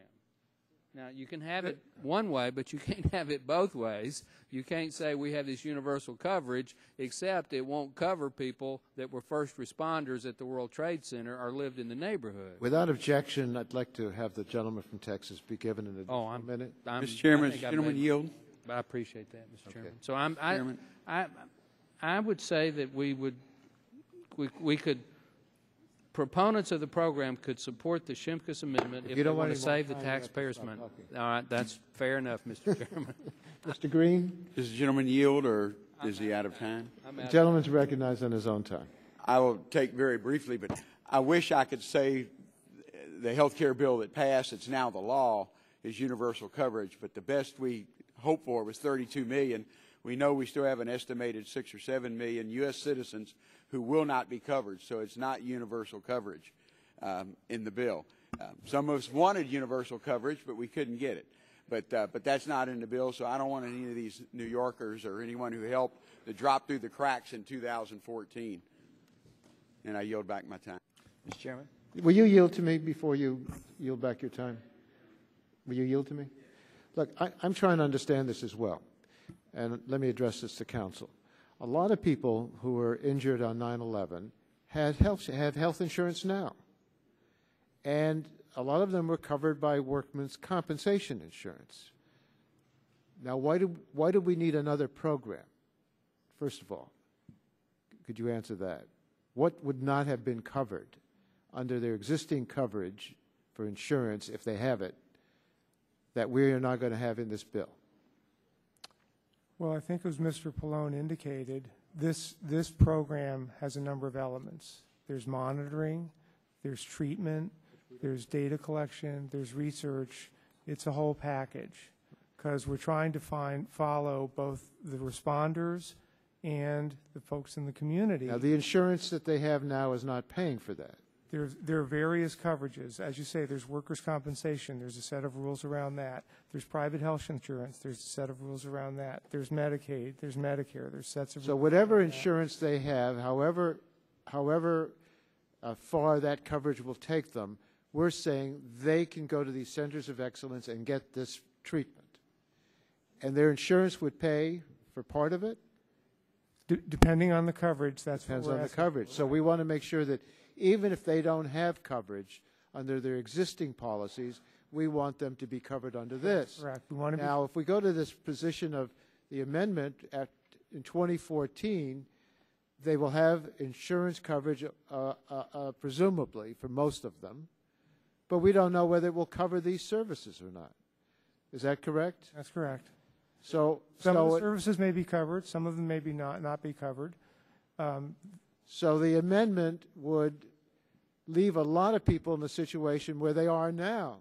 They may or may not be covered, but if we want these people to be covered, Mr. Chairman, for these services, we ought to keep this bill in place and not have it end. I'll yield to the gentleman from Illinois. The state exchanges will abide by federally mandated minimums.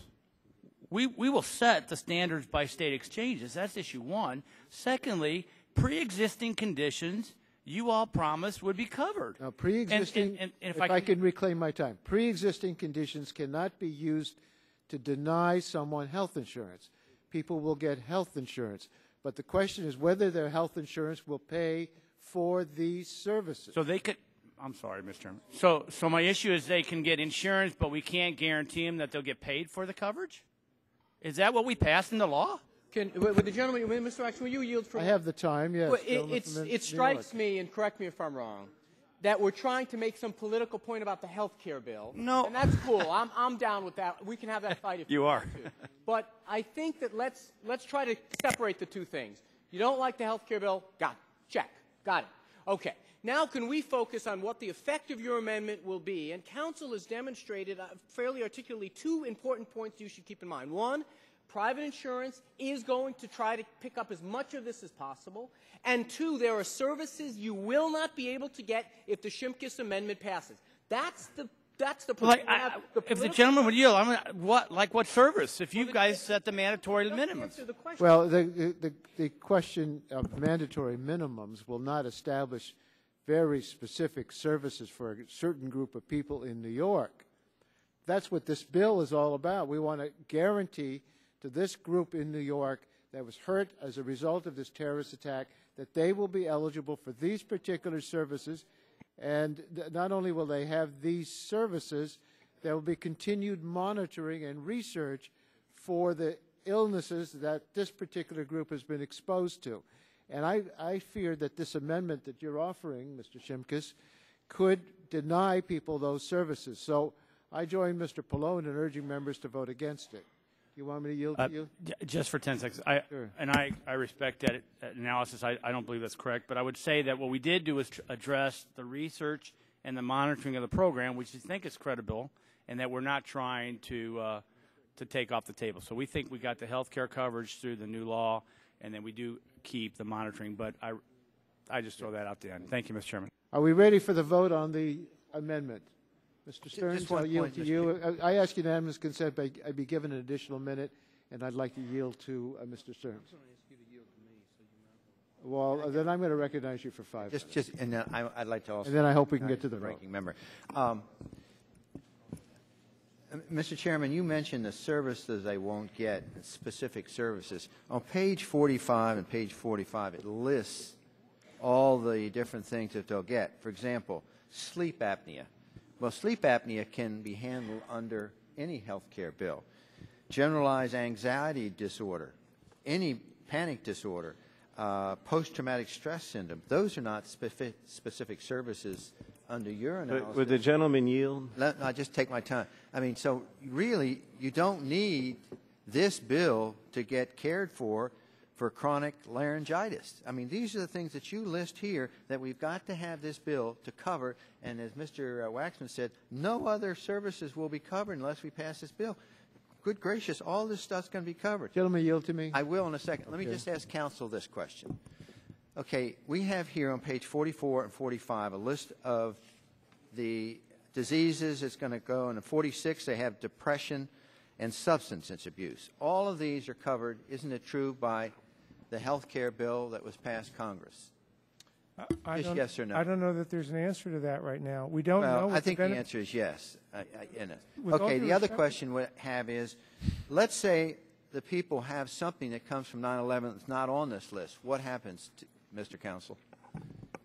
Will the gentleman yield to me on that question? Oh, sure. Okay. If they have insurance, perhaps the insurance will cover it. But a lot of insurance won't cover things that are work-related. They'll say your workman's comp policy should pay for it. And if the workman's comp policy doesn't pay for it, insurance companies may not. And so you leave people in a limbo, falling through the cracks, and that's why we need this bill. Let me just and not reclaim my time, eliminate Mr. Chairman. But sleep apnea is not something that you can tie down to 9/11. I bet you 90% of the people on this committee have sleep apnea at one time or another. It's a respiratory problem. Well, I'm talking about sleep apnea. I mean, sleep apnea is when you suddenly wake up because you can't breathe. And I'm just saying that a lot of these things that you have here is not true. These are services that will be covered by existing health care, and they're not specifically related to 9/11. It's majority of the people on, I think, on this committee have maybe a touch of asthma this here, panic disorder when you're just before election, anxiety disorder. I'm not discounting these, but I'm just saying the 2 points I'm trying to make is that you mentioned that services won't be covered. Well, I see most of these will be covered. And the other thing is the council cannot really explain to me what's going to happen if somebody from 9/11 comes up with something that's not on this 8.5 by 11 sheet here, 2 pages. I mean, what's going to happen? Will they get?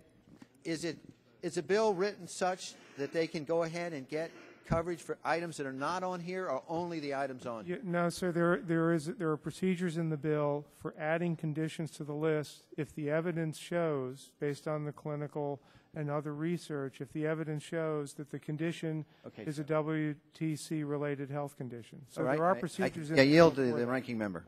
Well, I want to respond to my good friend from New York, Mr. Weiner. Sometimes we do get into an unintended consequence debate, and it is a true statement that there are many of us on the minority that didn't particularly care for the health care bill. But that's not why we offered this amendment. I want to be explicit why I think we offered this amendment. We're creating what we call a new federal entitlement, which, as I understand it, supersedes all other programs in terms of payment. If you have a condition that could be treated under this bill, it will be treated and will be paid for by this bill. What Mr. Shimkus is trying to attempt is, when the new universal health care bill is fully implemented in 2014, if there are other means to pay for it, those would supersede this as the primary payment. Now, we're paying about $70 million a year under the current program. The President has asked for $150 million a year. This bill authorizes $500 million. $500 million is a much bigger number than $70 million. If the Shimkus Amendment were to become law, and if it in fact reduced taxpayer exposure by $100 to $200 million a year, it's a worthwhile amendment to accept on fiscal responsibility grounds. That's the attempt of the Shimkus Amendment. We're not saying don't do the monitoring. We're not saying don't do all the others. We're not saying don't do the treatment. We're just saying if there's a way to pay for it other than out of the taxpayer's pocket, let's let other people, other insurance companies pay for it. I think I'm reflecting the amendment. Is that not correct? Well, gentlemen, yield to me for I'd be happy, sure. If I'll yield to Shimkus. You say let somebody else pay for it, but this program will not be able to pay for it under the Shimkus Amendment. That's true, because others.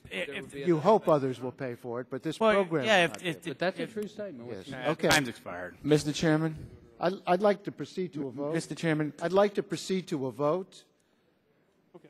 I think we've debated this, and we got a lot of other amendments. You want a roll call? Let's go to a roll call vote. Clerk will call the roll. All right.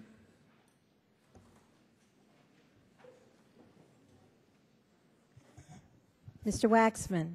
No. Mr. Waxman votes no. Mr. Dingell? Mr. Dingell, no. Mr. Markey? Mr. Boucher?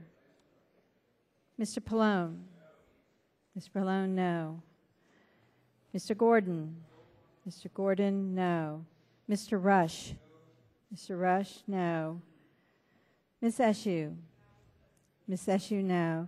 Mr. Stupak? Mr. Stupak, no. Mr. Engel? Mr. Engel, no. Mr. Green? Mr. Green, no. Mr. Gett? Mr. Gett, no. Mrs. Capps? Mrs. Capps, no. Mr. Doyle? Mr. Doyle, no. Ms. Harmon? Ms. Harmon, no. Ms. Schakowsky? Mr. Gonzalez? Mr. Inslee? No. Mr. Inslee, no. Ms. Baldwin? Ms. Baldwin, no. Mr. Ross? Mr. Ross, no. Mr. Weiner? Mr. Weiner, no. Mr. Matheson? Mr. Butterfield? Mr. Butterfield, no. Mr. Melanson? Mr. Melanson, no. Mr. Barrow? Mr. Barrow votes no. Mr. Hill? Ms. Matsui? Ms. Matsui, no. Mrs. Christensen? Mrs. Christensen, no. Ms. Castor? Ms. Castor, no. Mr. Sarbanes? Mr. Sarbanes, no. Mr. Murphy of Connecticut? Mr. Murphy, no. Mr. Space? Mr. Space, no. Mr. McNerney? Mr. McNerney, no. Ms. Sutton? Ms. Sutton, no. Mr. Braley? Mr. Braley, no. Mr. Welch? Mr. Welch, no. Mr. Barton? Mr. Barton, aye. Mr. Hall? Mr. Upton? Mr. Upton, aye. Mr. Stearns? Mr. Stearns, aye. Mr. Whitfield? Mr. Whitfield, aye. Mr. Shimkus? Mr. Shimkus, aye. Mr. Shattuck? Mr. Shattuck, aye. Mr. Blunt? Mr. Boyer? Mr. Boyer, aye. Mr. Radonovich? Mr. Pitts?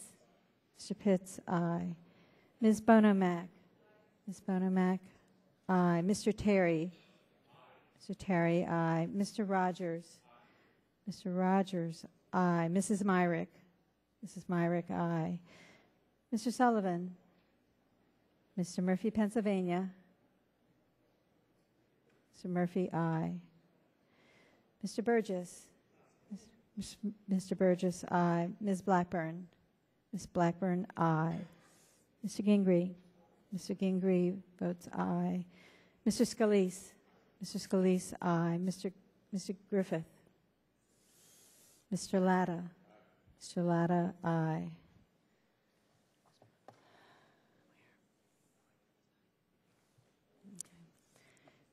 Mr. Markey? Mr. Markey, no.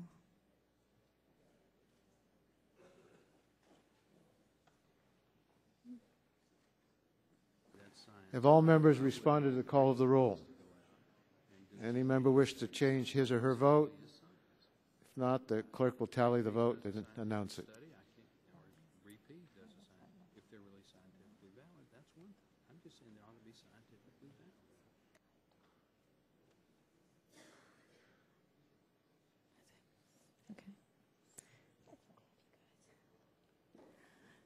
Mr. Chairman, on that vote, the ayes were 18, the nays were 31. 18 ayes, 31 nays. The amendment is not agreed to. Are there further amendments? Before we consider further amendments, I don't think members want to be here late in the night, and I understand from Mr. Barton he doesn't think there'll be extensive debate on amendments. I would like to ask unanimous consent that we limit the debate to no more than 10 minutes on each side, and hopefully less, but no more than 10 minutes on each side. Reserving the right to object. Yeah, gentleman's right. As you and I have said privately, Mr. Chairman, I don't think there's going to be extensive debate on any one amendment, but we just had a debate on the Shimkus amendment that while it was somewhat lengthy, I thought it was edifying, and I don't want to preclude some similar debate breaking out. If members don't want to talk, they don't have to. We have approximately 20 more amendments on our side. We're not going to offer them all, but we might offer 15. On most of those, the proponent will speak, and there might be one supplemental support, and I would assume on your side somebody would oppose with a supplemental. So we're probably going to be about where you want us to be anyway. Well, then let me do this. I'll withdraw the unanimous consent request. I'd like us to see if we can handle these amendments, one person in favor of it, one person against it, and then vote. But I'm not going to preclude people from speaking, but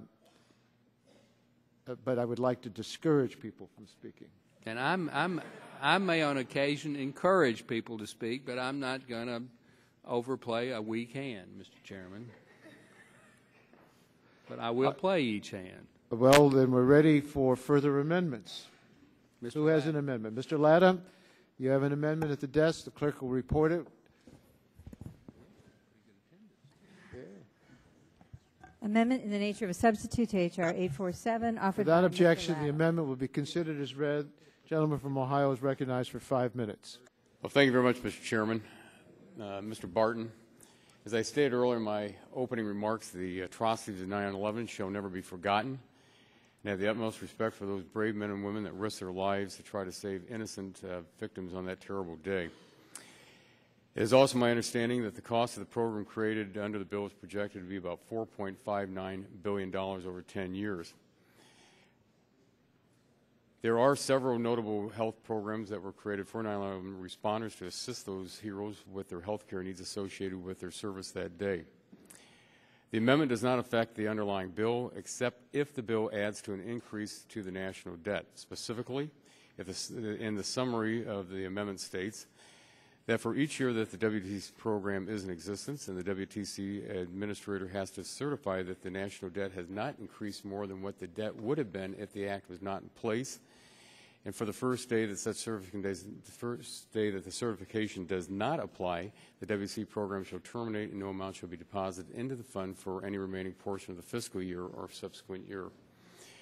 There is absolutely no question that the first responders and the citizens of New York City suffered tremendously in the attack on September the 11th, and there has been funding allocated every year since then to assist them. It is my understanding that as January 2010, approximately $137 million, including the fiscal year 2010, appropriation of $70.7 million remains unobligated and is available for funding WTC activities in the fiscal year 2010.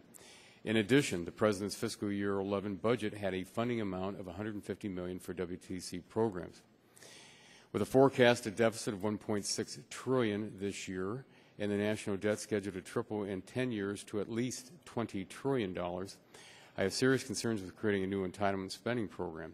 This spending that the United States does not have as we continue to borrow from other countries.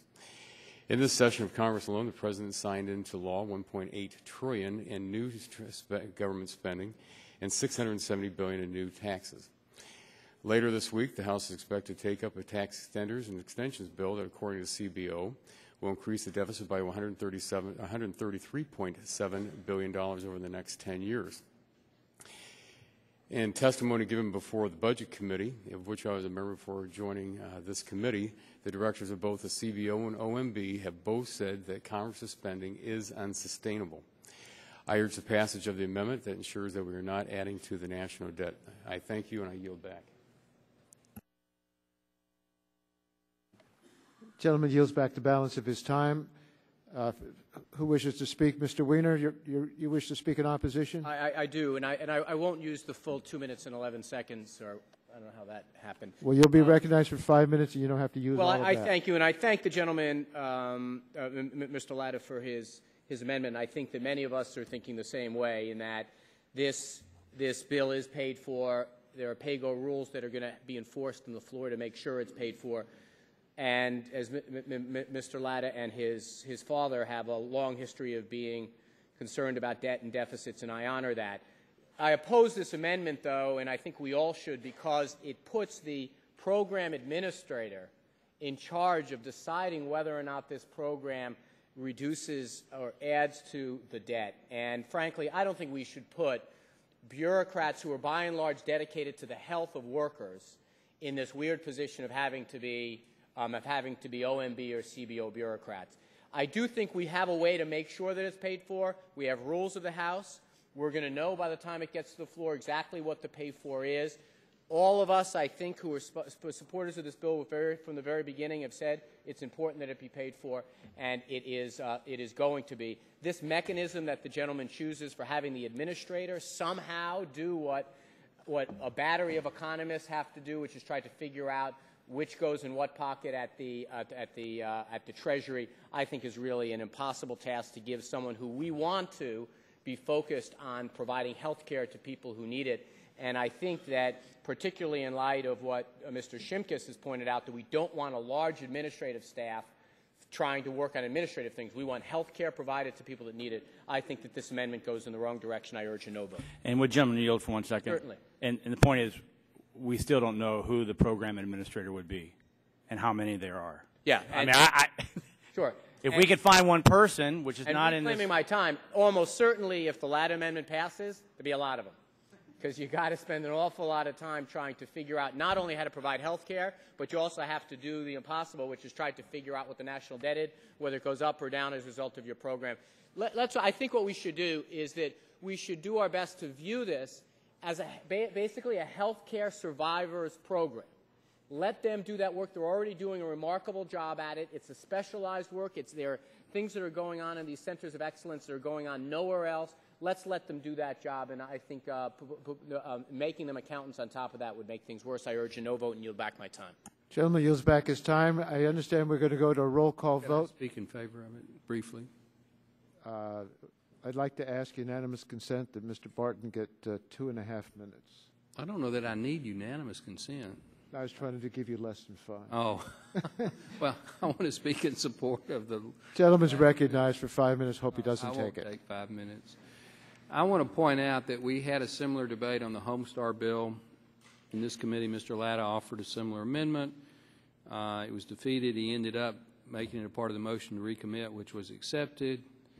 I think it's fairly important, given what the chairman has said, that he intends to have this paid for, that we should put in a mechanism to make sure that it is paid for. And what better person to make sure it's paid for than the administrator of the program, who, as Mr. Weiner has just pointed out, would be the one most wanting the program to go forward. You know, he or she would have a vested interest in being able to fund the program and do all the beneficiary things that we want to see happen with the people we're trying to help. So we would put the Fox in charge of making sure that those that were watching the hen house provided them funds to keep the hen house open. And I would encourage us to accept the amendment, and then it would give an incentive for those proponents of the bill to be sure that they get the funding so the amendment, the underlying bill, could go forward.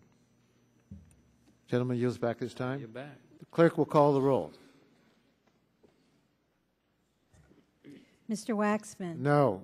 Mr. Waxman votes no. Mr. Dingell? Mr. Dingell, no. Mr. Markey? Mr. Boucher?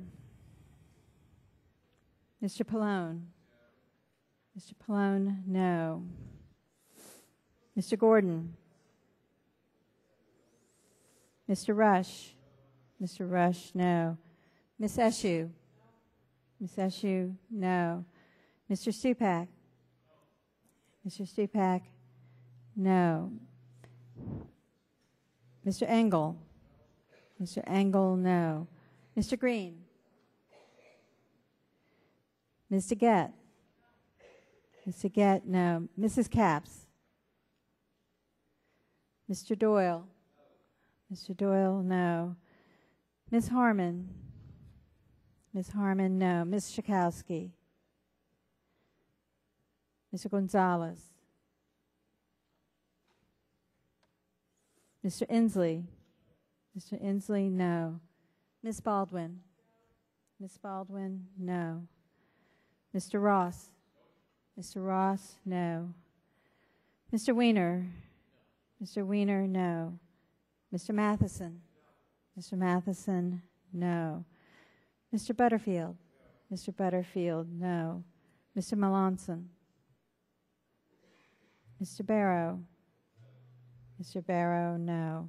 Mr. Hill? Ms. Matsui? Ms. Matsui, no. Mrs. Christensen? Mrs. Christensen, no. Ms. Castor? Mr. Sarbanes? Mr. Murphy of Connecticut? Mr. Murphy, no. Mr. Space? Mr. Space, no. Mr. McNerney?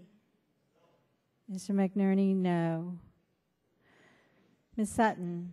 Ms. Sutton, no. Mr. Braley? Mr. Braley, no. Mr. Welch? Mr. Welch, no. Mr. Barton? Mr. Barton, aye. Mr. Hall? Mr. Hall, aye. Mr. Upton? Mr. Upton, aye. Mr. Stearns? Mr. Whitfield? Mr. Whitfield, aye. Mr. Shimkus? Mr. Shimkus, aye. Mr. Shattuck? Mr. Shattuck, no. Mr. Shattuck, aye. Mr. Blunt? Mr. Boyer? Mr. Boyer, aye. Mr. Radonovich? Mr. Pitts? Mr. Pitts, aye. Ms. Bonomack? Ms. Bonomack, aye. Mr. Terry? Mr. Terry, aye. Mr. Rogers? Mr. Rogers, aye. Mrs. Myrick? Mrs. Myrick, aye. Mr. Sullivan? Mr. Sullivan, aye. Mr. Murphy of Pennsylvania? Mr. Murphy, aye. Mr. Burgess? Mr. Burgess, aye. Ms. Blackburn? Ms. Blackburn, aye. Mr. Gingrey? Mr. Gingrey, aye. Mr. Scalise? Mr. Scalise, aye.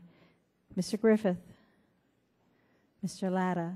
Mr. Latta, aye. Mr. Markey? Mr. Markey votes no. Mr. Gordon? Mr. Gordon, no. Mr. Green? Mr. Green, no. Mr. Hill? Mr. Hill, no. Ms. Melanson? Ms. Melanson, no.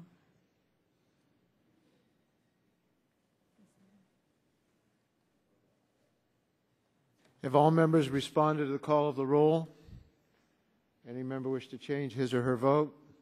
If not, the clerk will tally the vote and announce it.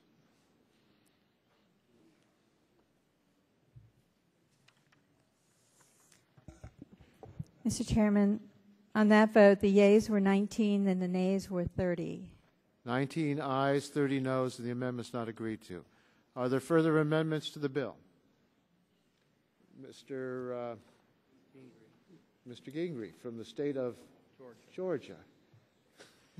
Mr. Chairman, thank you for recognizing that. I do have an amendment at the desk.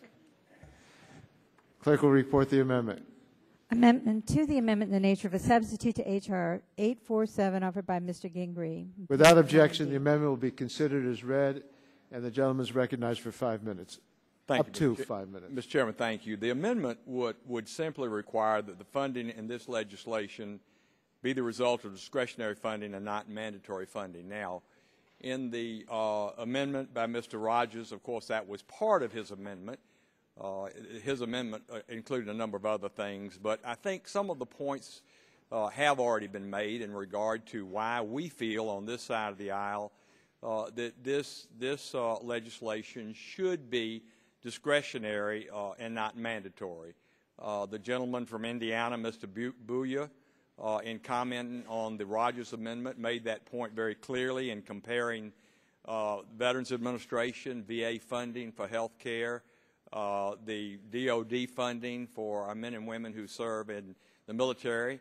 You know, you could almost make a stronger case for saying that IDEA under K-12 education should be mandatory funding. It's not, but I think this is a situation where the funding should definitely be discretionary. It doesn't affect the numbers whatsoever in the manager's amendment to the bill.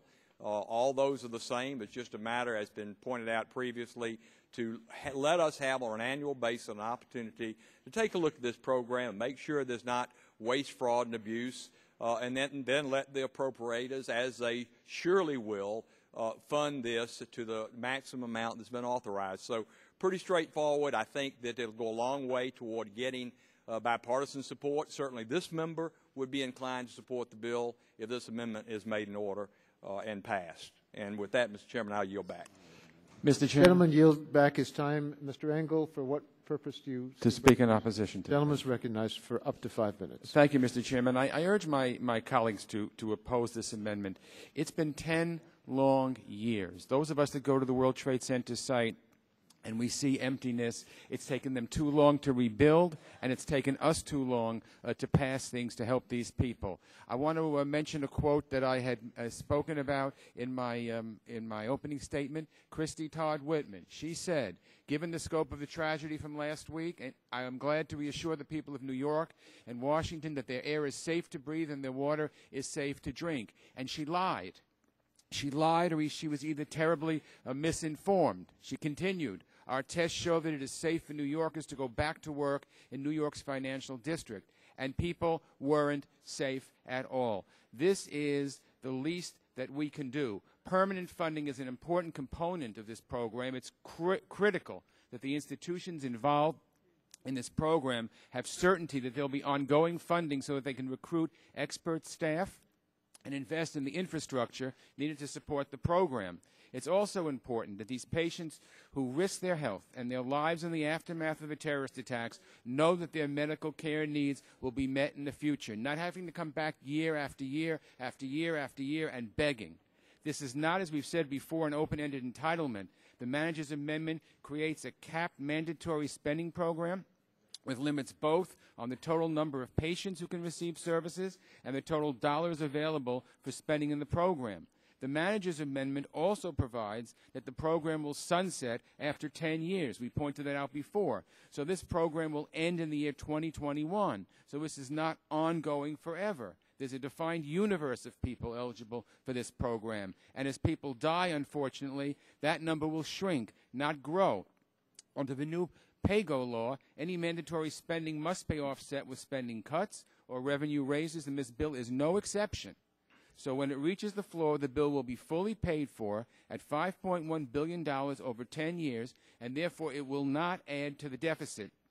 And while, again, this must be primarily a national responsibility, I will in a minute as soon as I finish. The bill also includes a provision for a local contribution requiring the City of New York to pay 10% of the cost of the health programs. So I would say to my colleagues before I yield back to Mr. Gingrey, it's been 10 long years.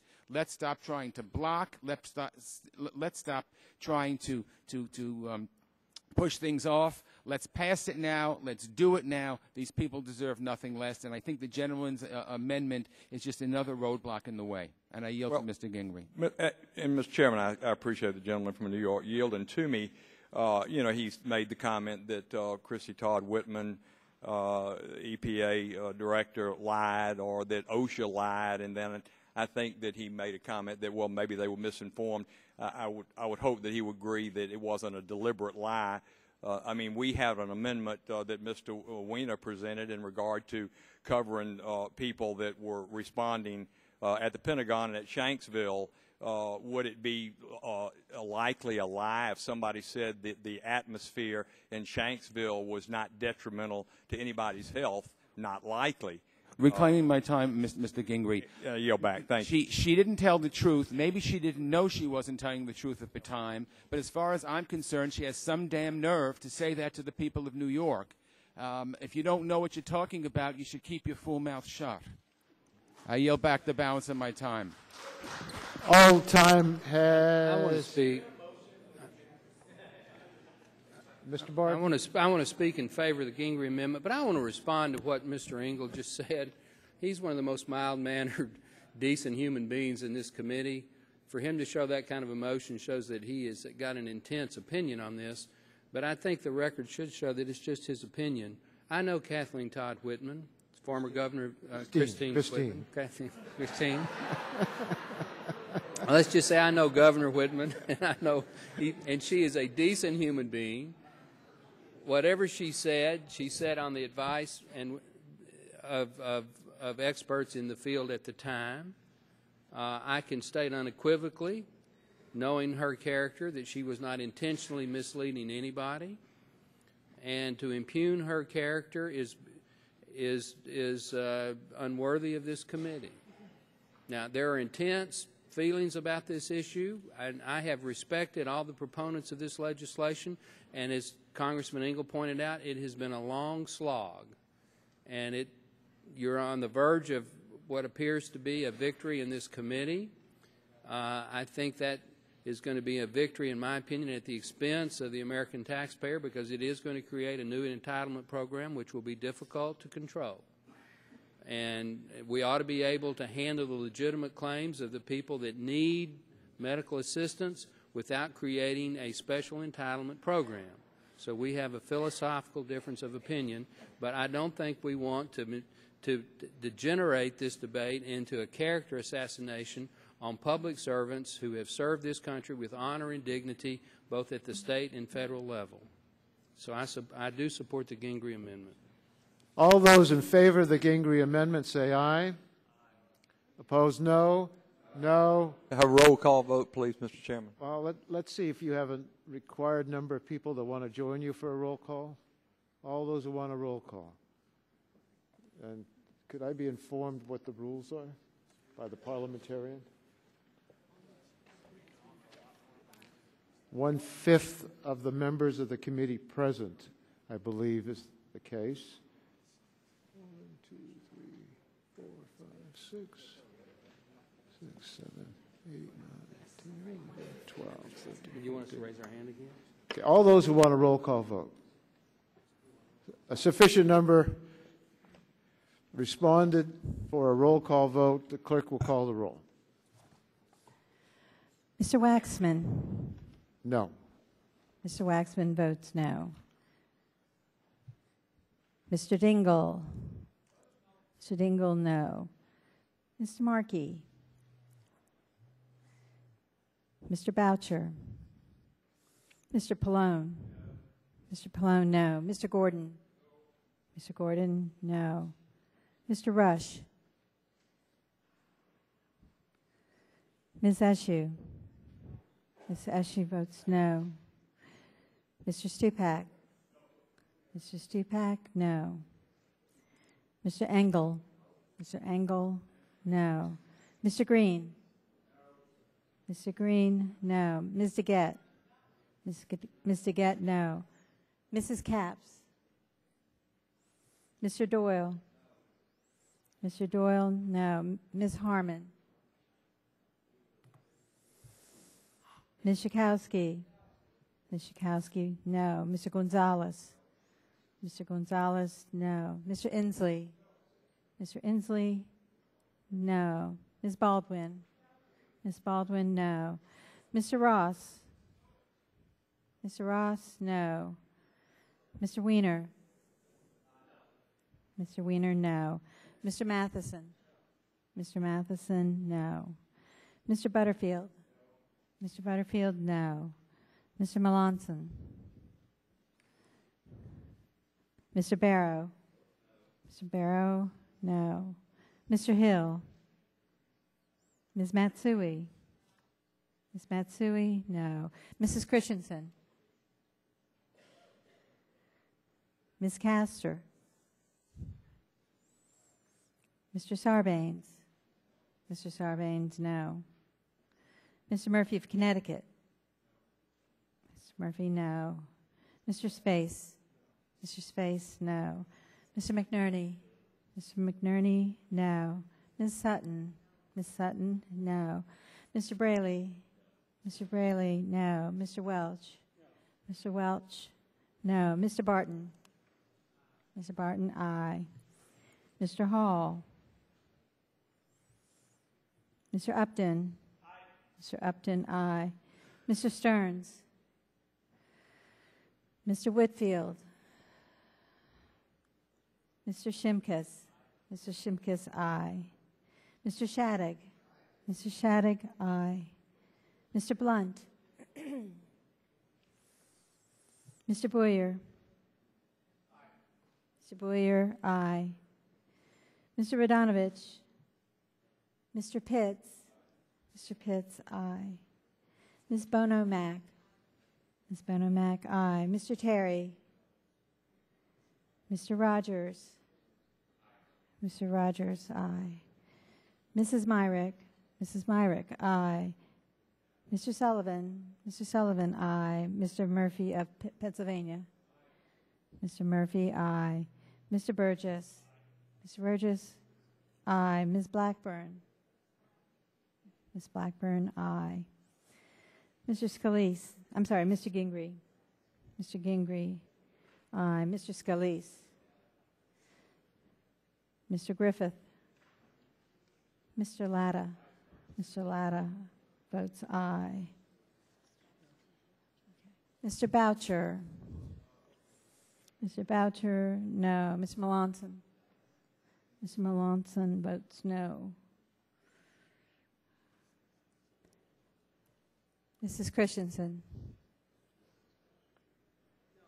Mrs. Christensen, no. Mr. Markey? Mr. Markey votes no.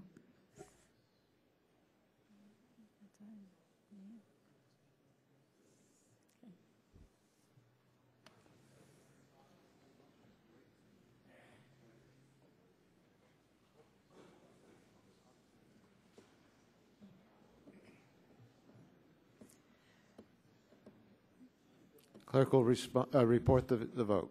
Mr. Chairman, on that vote, the yeas were 15 and the nays were 31. 15 ayes, 31 noes. The amendment is not agreed to. We're going to have votes on the House floor within 15, 20 minutes, and I'd like to know how many amendments there are to be offered. One. Mr. Chairman, we think we have about 15 more. Now, I don't know if all our authors Well, that here. seems like an extraordinary amount of amendments. I'd like to request that you want to give us a brief break? Let us poll my members and give you a more accurate report, say in 5 minutes. let's do that. And I'd also like you to consult with your members to see if we can have the debate. And if there's a roll call vote, we hold the roll call votes and take them all at one right after the other, rather than have an amendment, debate it, then go for 10, 15 minutes on a roll call vote before we get to the next amendment. I don't think it's necessary for us to be here all night, and I think we can have a good, fair discussion and a chance for the vote. So if the Republicans want to meet, we'll sit here for the next 5 minutes and await your return. Eagerly. No, eagerly.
Meeting will come to order.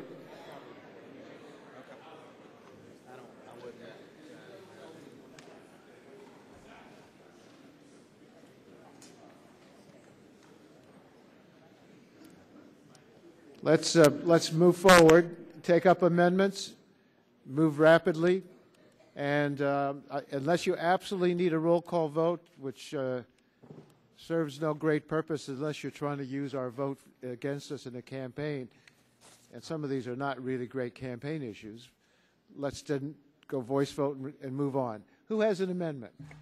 Mr. Chairman? Yes. Strike the requisite number of words. Gentleman's recognized. I've sat where you've sat, Mr. Chairman, and I know how frustrating it is to want to try to move legislation and have to go through the democratic process in order to move it. But having said that, there are rules, and all members have right to offer amendments, and they have rights to ask for a roll call vote if they want to make a record vote. Now, that's sometimes it does have a political purpose. It'd be disingenuous to say it doesn't. But sometimes it's just a legitimate request to figure out where the votes are, and so for later purposes. So I would hope that you don't really believe that every time a member asks for a roll call vote, it has some purpose other than trying to find out where the committee really stands on it. Gentlemen, yield to me. I'd be happy to yield. I was giving my own opinion, an advisory opinion. No one needs to take that opinion. We will follow the rules. But I do want to suggest to people, having been in the minority, that oftentimes we thought a roll call vote, getting people on record, was useful for their constituents to know about it. Some of these things, you have to evaluate how important it will be, or whether we're just sitting here and spinning our wheels. But we'll follow the rules. Well, this bill needs some improvement, and we have 11 amendments to improve it. Okay, I don't Hopefully think the I don't party think might you'll, accept from what I've heard, from what you've said so far, it's not going to. If we accepted them all, it's still not going to get you there. You never know. Ooh, okay. Who has an amendment? Mr. Shimkus, you're raising your hand, but you've already offered an amendment. I don't see anybody else seeking recognition, so I'll recognize you. What amendment do you have? Thank you, Mr. Chairman. It's Shimkus number 6, ECMIN 06. Clerk will report the amendment. Amendment to the amendment in the nature of a substitute to H.R. 847, offered by Mr. Shimkus. Without objection, the reading of the amendment will be dispensed with. Gentleman is recognized to explain his amendment. Thank you, Mr. Chairman. This entitlement, 10-year mandatory spending, has been promised that we'll pay for it. When it comes to the floor, it's either going to be paid for by tax increases, Medicare cuts, Medicaid cuts, somehow. We know that in the health care law, we cut $500 billion from Medicare. We know in the health care law that we cut $155 billion from hospitals. These centers of excellence are major hospitals in the New York area. Huge, monstrous, big, powerful, and one in New Jersey. They use the term clinic. Now, in rural America, clinics are a physician assistant, maybe an RN, and maybe a certified nurse's assistant. That's what we would define clinics. I don't think these clinics are part of major big hospital systems. And that brings me to the purpose of this amendment. Under the bill as drafted, the payments for these services to these major hospitals will be at 140% above Medicare rates. Not at Medicare rates, 140% in excess of current Medicare rates. So if we're going to pay for this, and if we're going to do like we did in the health care law, cut $155 billion from Medicare hospitals, that's what we did for hospitals, $155 billion.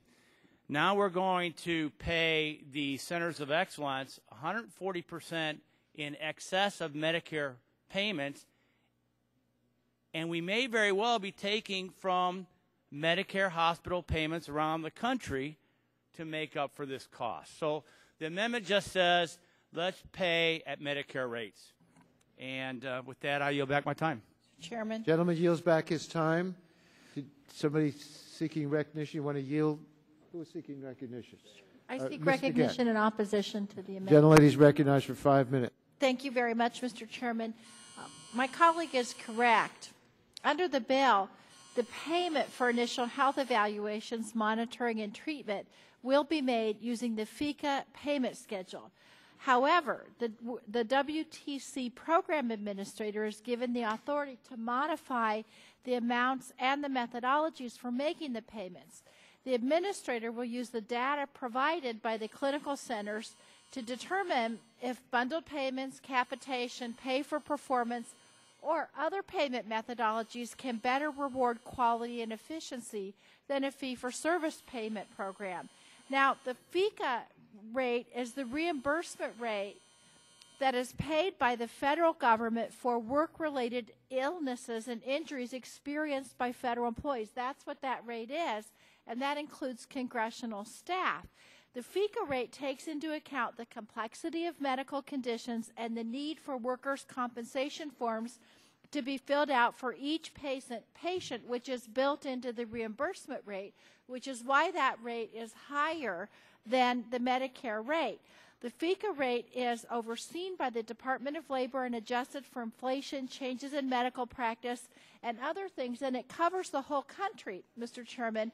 And so in this situation, the patients who are treating the World Trade Center patients need to spend more time with the patients at each visit due to the complexity. Gentlelady, yield to me. I'd be happy to. Are you suggesting that his amendment would cut the rates to a point where it would be inadequate because of the complexity of some of these problems?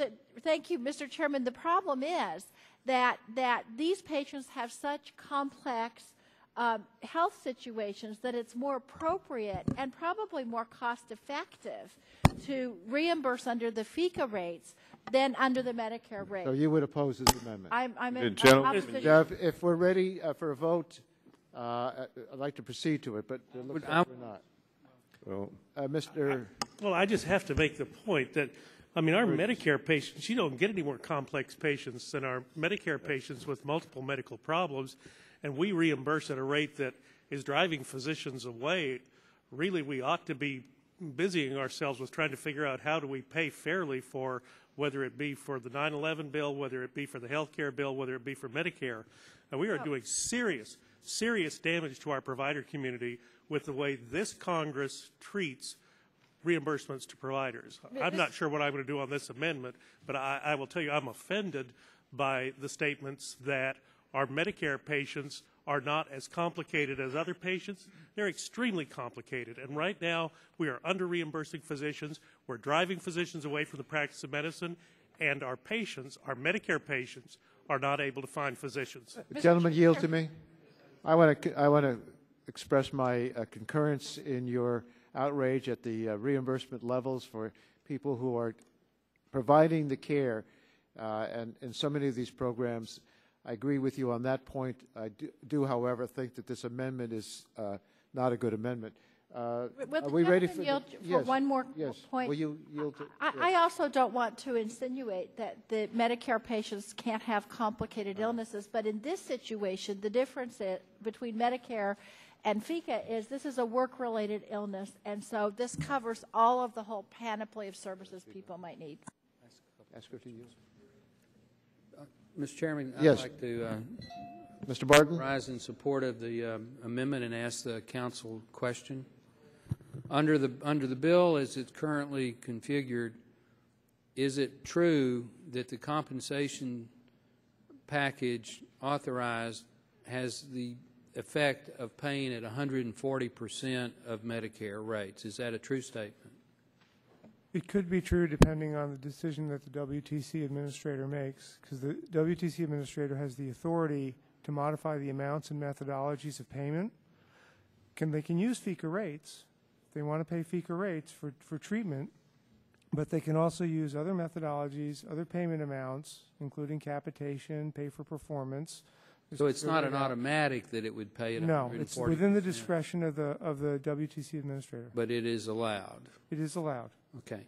Is there any data currently available for patients that have been treated heretofore, are their illnesses and their treatment regimes such that what Congresswoman DeGette said is that it is a more complicated treatment package, and as a consequence would probably have to be paid at a higher rate?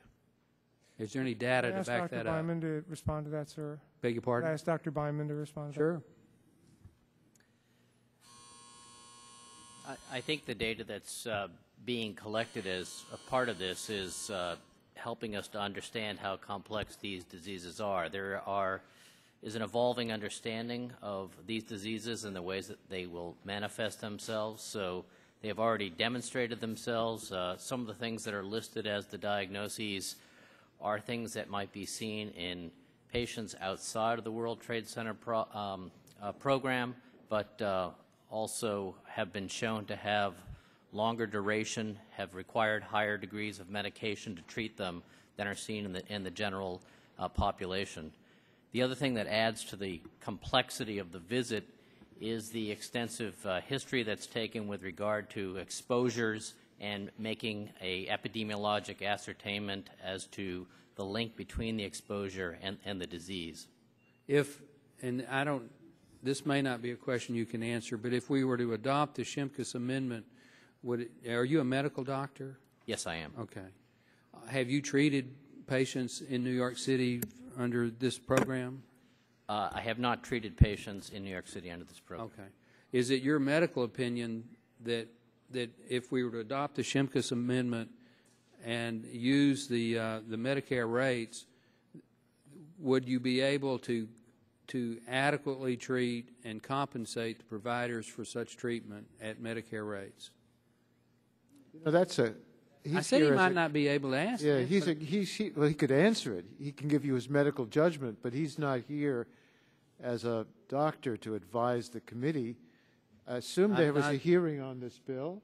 There was a process in the subcommittee. I'll rephrase the question then. Okay. Is there any data in the hearing record that indicates you have to have compensation rates higher than Medicare to competently treat the patients under this program? Now, counsel should be able to answer that question.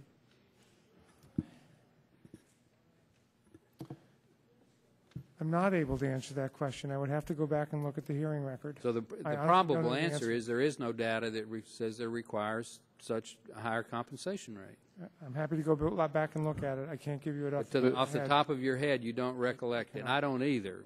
But I didn't attend all the hearings and stay at the ones I did attend. So. Well, I think we should support the Shimkus Amendment, but I understand those that wish not to. I think it is a debatable proposition. Okay. I yield back. Let's see if we can do this on a voice vote. All those in favor of the Shimkus Amendment say aye. Aye. Opposed, no. No. Chairman, I'd like a recorded vote. Okay, we're being called to the House floor for the purpose of a series of votes. After the last vote, members, please come back here right away, and I'd like us to keep moving on this bill so we can finish it at a reasonable hour. Are you going to do this vote right now? Or what? I think there are a lot of members who aren't here now. Let's do it the first thing when we get back.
Thank you.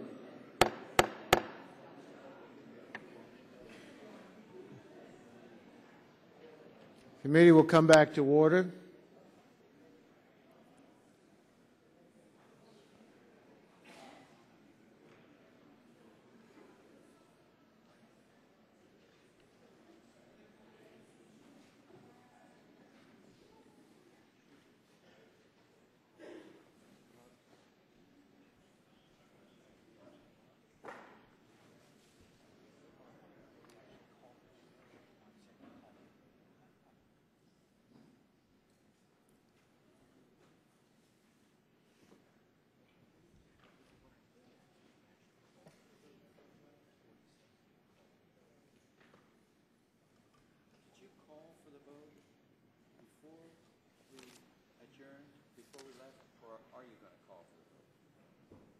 Didn't we have a voice vote, and then we said there was a call for a roll call?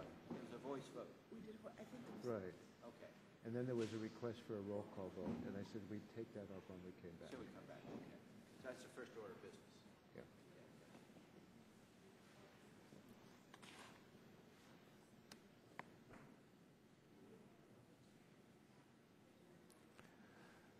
The pending business is consideration of the amendment offered by the gentleman from Illinois, Mr. Shimkus.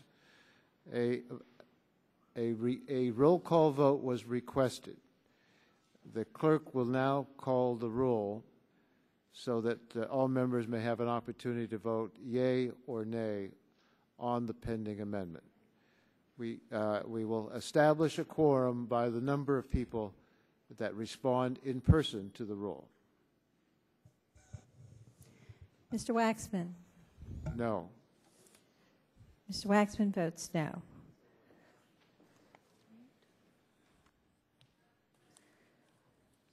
Mr. Dingell?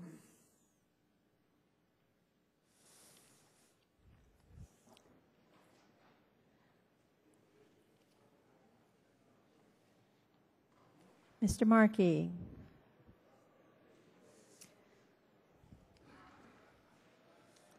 Mr. Boucher? Mr. Boucher votes no. Mr. Pallone?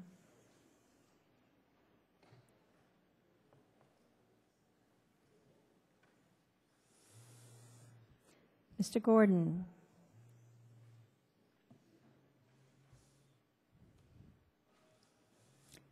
Mr. Rush?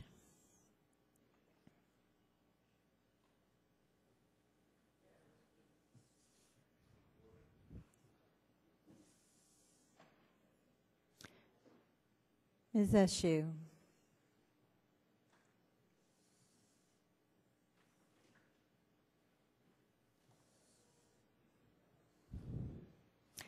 Mr. Stupak? Mr. Stupak votes aye.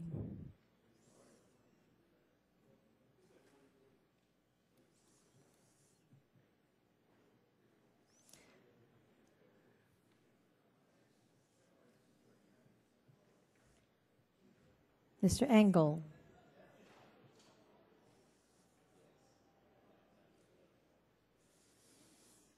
Mr. Green? Mr. Green votes no. Ms. DeGette? Ms. DeGette votes no. Mrs. Capps?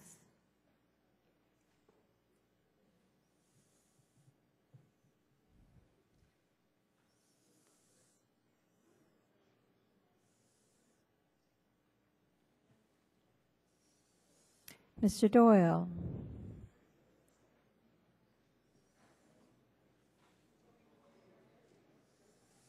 Ms. Harmon? Ms. Harmon, no.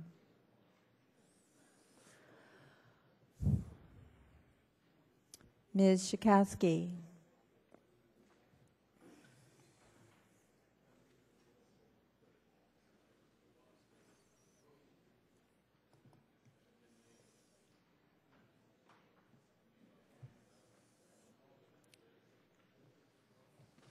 Mr. Gonzalez?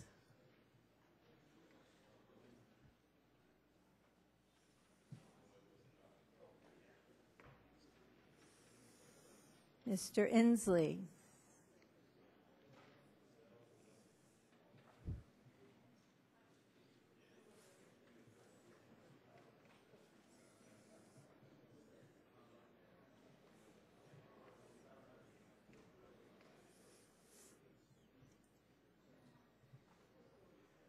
Ms. Baldwin.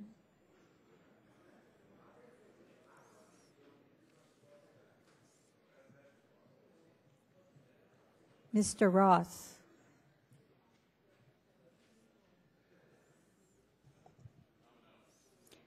Mr. Ross votes no.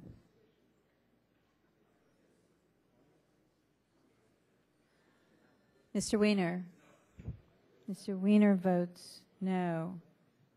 Mr. Matheson. Mr. Matheson, no. Mr. Gordon. Mr. Gordon votes no. And Mr. Pallone.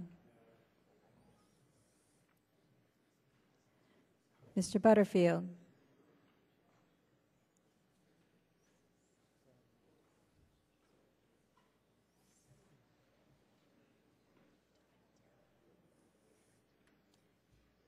Mr. Melanson.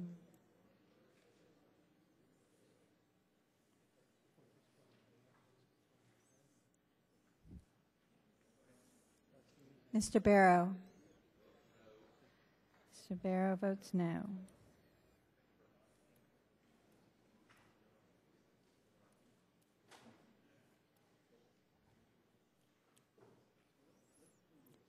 Mr. Hill.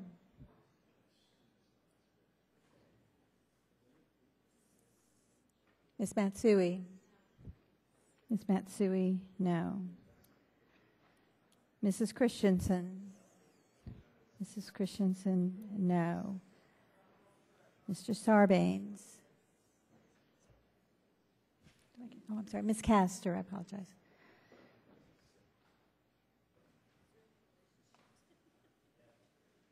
Ms. Castor votes no. Mr. Sarbanes.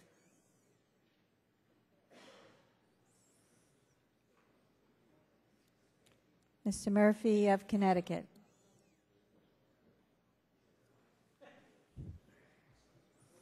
Mr. Space. Mr. Space, no. Mr. McNerney. Mr. McNerney, no. Ms. Sutton. Ms. Sutton, no. Mr. Braley. Mr. Braley, no. Mr. Welch. Mr. Welch, no. Mr. Barton. Mr. Barton, aye. Mr. Hall. Mr. Upton. Mr. Upton votes aye. Mr. Stearns. Mr. Stearns, aye. Mr. Whitfield. Mr. Whitfield, aye. Mr. Shimkus. Mr. Shimkus, aye. Mr. Shadegg. Mr. Shadegg, aye. Mr. Blunt. Mr. Boyer. Mr. Radonovich. Mr. Pitts. Mr. Pitts, aye. Ms. Bono Mack. Mr. Terry. Mr. Terry, aye. Mr. Rogers. Mrs. Myrick. Mrs. Myrick, aye. Mr. Sullivan. Mr. Murphy of Pennsylvania. Mr. Murphy, aye. Mr. Burgess. Mr. Burgess, aye. Ms. Blackburn. Mr. Gingrey. Mr. Gingrey, aye. Mr. Scalise. Mr. Griffith. Mr. Griffith, aye. Mr. Latta. Mr. Hall. Mr. Hall votes aye.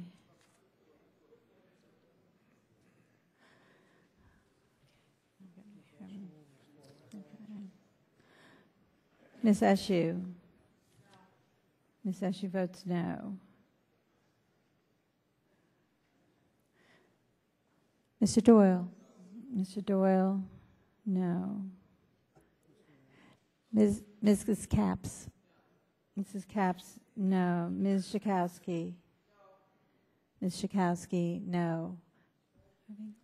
Mr. Engel. Mr. Engel, no. Mr. Dingle. Mr. Dingle votes no.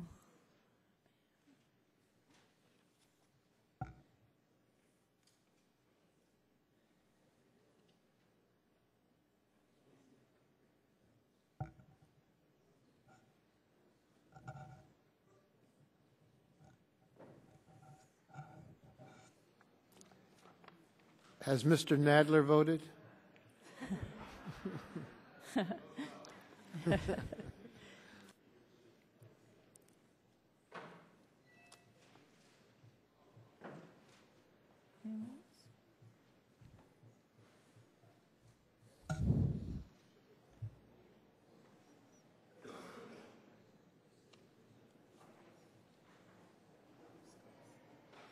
Mr. Scalise. Mr. Scalise votes aye. Ms. Blackburn. Ms. Blackburn votes aye. Mr. Butterfield? Mr. Butterfield votes no. Mr. Butterfield, no.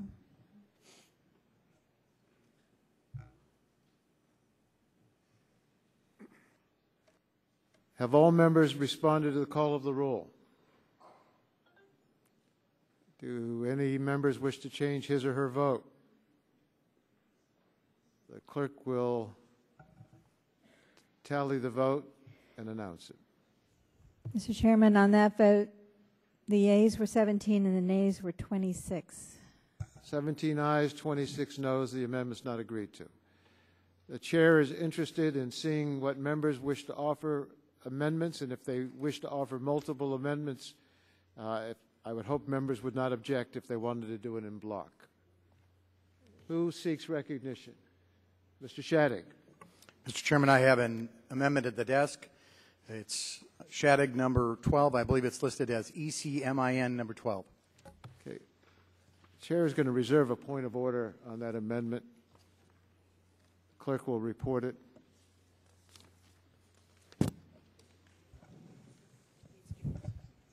Chair withdraws his point of order. Okay. Amendment to the amendment in the nature of a substitute to H.R. 847. Without objection, the amendment is considered as read, and the gentleman is recognized for 5 minutes. Thank you, Mr. Chairman. This is a different way to solve the problem that presents itself to the committee, and I believe a way that I think every member of the committee could find acceptable. The current discussion we've been having throughout the debate on this bill to date has focused on whether or not the funding should be discretionary and left the Appropriations Committee year after year, or whether it should be entitlement funding and avoid the issue of those interested in the creation of this fund having to come to Congress each year to seek funding. This amendment simply identifies a source of funding which has already been appropriated. When Congress passed the Patient Protection and Affordable Care Act, otherwise known as Obamacare, it included a sum far in excess of that needed to fund this legislation. It included a fund of some $15 billion for the first 10 years, and then an additional appropriation already made in this legislation of $2 billion per year after that. So for 10 years, we have a fund of $15 billion. Then it grows $2 billion more in year 11, $2 billion more in year 12, $2 billion more in year 13, $2 billion more in year 14, and on and on and on in perpetuity. So it runs into the billions of dollars, $15 billion in the first 10 years, and then $2 billion every year after that, already appropriated. This fund is placed with the Department of Health and Human Services. It's in the Office of the Secretary, and yet no purpose for which this is to be spent or no programs upon which this sum in excess of $15 billion is to be spent has yet been identified. My amendment simply says that we will fully fund this bill, which requires roughly $10 billion, two-thirds of the amount we've already appropriated in the health care bill, from this source. That is to say, we have already appropriated, so it is like an entitlement, $15 billion for the first 10 years and $2 billion each year thereafter in perpetuity. And this, my amendment would simply say, out of that fund, $15 billion growing each year by $2 additional billion, we would pay the cost of this program, the cost of this program being roughly two-thirds of that, leaving an additional $5 billion to be spent by the Secretary on whatever the Secretary chooses to spend that money on. If anybody would like to see the section of the health care legislation in which this appears, it is Section 4002. It has already been appropriated and thus would not require those interested in the funding of this program to come forward each year because it has already been appropriated funds and therefore would operate just like a permanent entitlement. I believe this solves the problem of funding. I believe it is, since it's money that's already been appropriated and is there, it identifies the concerns of those who are looking for a permanent source of money and also the concerns on our side of the aisle who are concerned about the creation of yet a new entitlement.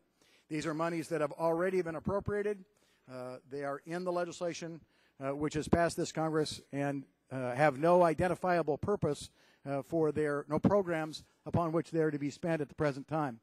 And I strongly urge my colleagues that this does solve the problem. It does create a permanent funding source. The funding source we're tapping is $15 billion plus $2 billion a year, each year thereafter. This program requires only, the program before us in this legislation requires only $10 billion. So the fund we are tapping is well above that. And I would urge my colleagues to support the amendment. With that, I yield back my time. The gentleman yields back the balance of his time. The chair would urge members to vote against this amendment. We're going to have a funding source for the legislation. But what this amendment does is takes the money that we've allocated to build up an infrastructure for prevention and for wellness activities and transfer it over to pay for this. So all of these worthwhile prevention and public health funds that were going to be an enormous advantage for the whole country would be reduced so we can pay for New York. I don't think that would be the kind of funding we would want in order to fund this particular program. Members of this committee understood that discretionary appropriations could not provide the necessary funding for public health.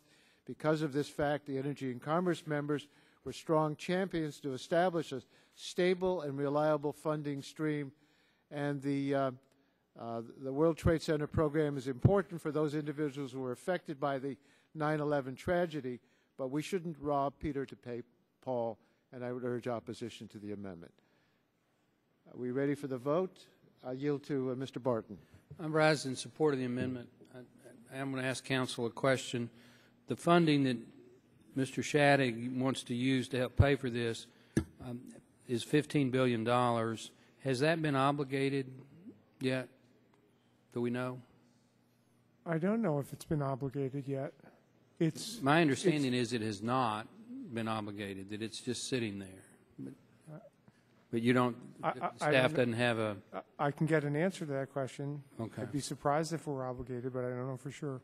Okay. Well, I know we have the distinguished former chairman of the Ways and Means Committee out in the audience, Mr. Rangel of New York. He can't, yeah, we ought to give him a round of applause for sitting through this.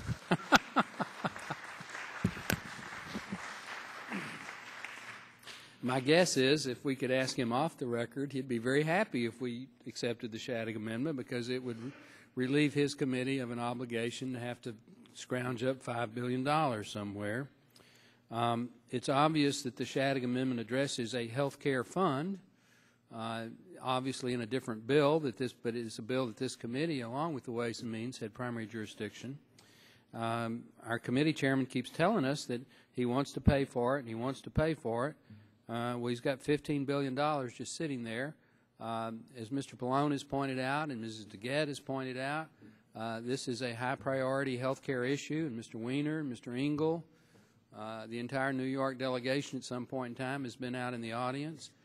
It would seem to be that we could take the money that's already been appropriated for health care and use approximately a third of that to pay for it. The Shattuck Amendment does not diminish the program. It doesn't change the direction of the program. It simply provides a way, as you know, Mr. Chairman, to pay for it, which is something you have said numerous times today that you wish to do. So I would hope that we could accept it.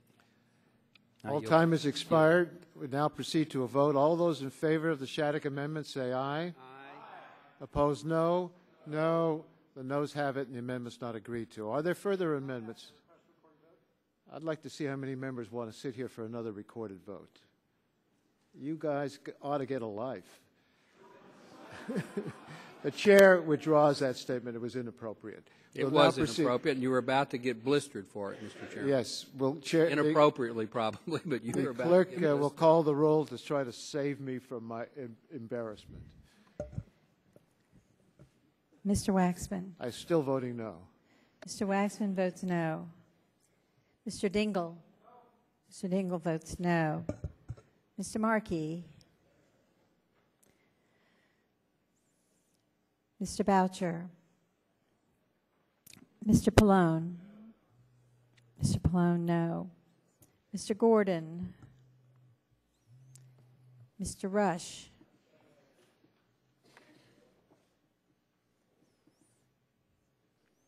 Ms. Eshoo. Ms. Eshoo, no. Mr. Stupak. Mr. Stupak, no. Mr. Engel. Mr. Green.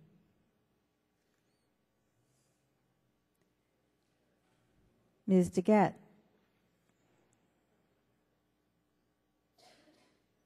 Mrs. Capps. Mr. Doyle. Mr. Doyle, no. Ms. Harmon. Ms. Harmon, no. Ms. Schakowsky. Ms. Schakowsky, no. Mr. Gonzalez. Mr. Inslee. Mr. Inslee, no. Ms. Baldwin.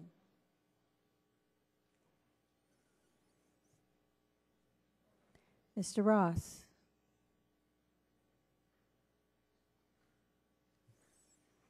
Mr. Weiner. Mr. Weiner votes no. Mr. Matheson. Mr. Matheson, no. Mr. Butterfield. Mr. Butterfield, no. Mr. Melanson. Mr. Barrow. Mr. Barrow, no. Mr. Hill. Ms. Matsui. Ms. Matsui votes no. Mrs. Christensen. Mrs. Christensen, no. Ms. Castor. Ms. Castor, no. Mr. Sarbanes. Mr. Murphy of Connecticut. Mr. Murphy, no. Mr. Space. Mr. Space, no. Mr. McNerney. Mr. McNerney, no. Ms. Sutton. Ms. Sutton, no. Mr. Braley. Mr. Braley, no. Mr. Welch. Mr. Welch, no. Mr. Barton. Mr. Barton, aye. Mr. Hall. Mr. Hall, aye. Mr. Upton. Mr. Stearns. Mr. Whitfield. Mr. Shimkus. Mr. Shimkus, aye. Mr. Shattuck. Mr. Shattuck, aye. Mr. Blunt. Mr. Boyer. Mr. Radonovich. Mr. Pitts. Mr. Pitts, aye. Ms. Bonomack. Mr. Terry. Mr. Terry, aye. Mr. Rogers. Mrs. Myrick. Mrs. Myrick, aye. Mr. Sullivan. Mr. Murphy, Pennsylvania. Mr. Burgess. Mr. Burgess, aye. Ms. Blackburn. Ms. Blackburn, aye. Mr. Gingrey. Mr. Gingrey, aye. Mr. Scalise. Mr. Scalise, aye. Mr. Griffith. Mr. Griffith, aye. Mr. Latta. Mr. Latta, aye. Mr. Boucher. Mr. Boucher votes no. Ms. DeGette. Ms. DeGette, no. Mr. Ross. Mr. Ross, no.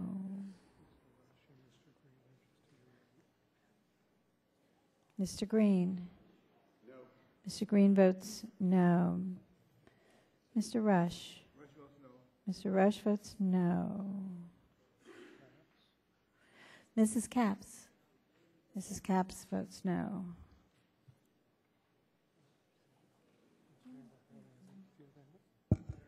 Mr. Engel. Sorry. Mr. Engel is no. Mr. Hall, do you wish to vote? I was going to change my vote, but I decided not to. Okay. Well, any member who hasn't responded to the call of the roll, this is a good time to speak up. If any member really wants to change his or her vote, this is another good opportunity to do that. Hearing none, the clerk will tally the vote and announce it. And on that vote, Mr. Chairman, there were 13 ayes and 29 noes. 13 ayes and 29 noes. The amendment is not agreed to. Mr. Burgess, do you have amendment or amendments you wish to offer? Well, yes, I do. It's very kind of you to recognize me. Let's start with amendment number 11.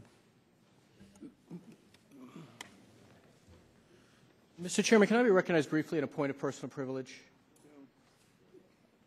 I don't. Okay. I don't think so. I'll put it to unanimous consent request. Mr. Wiener asked to be recognized out of order. Does anybody object?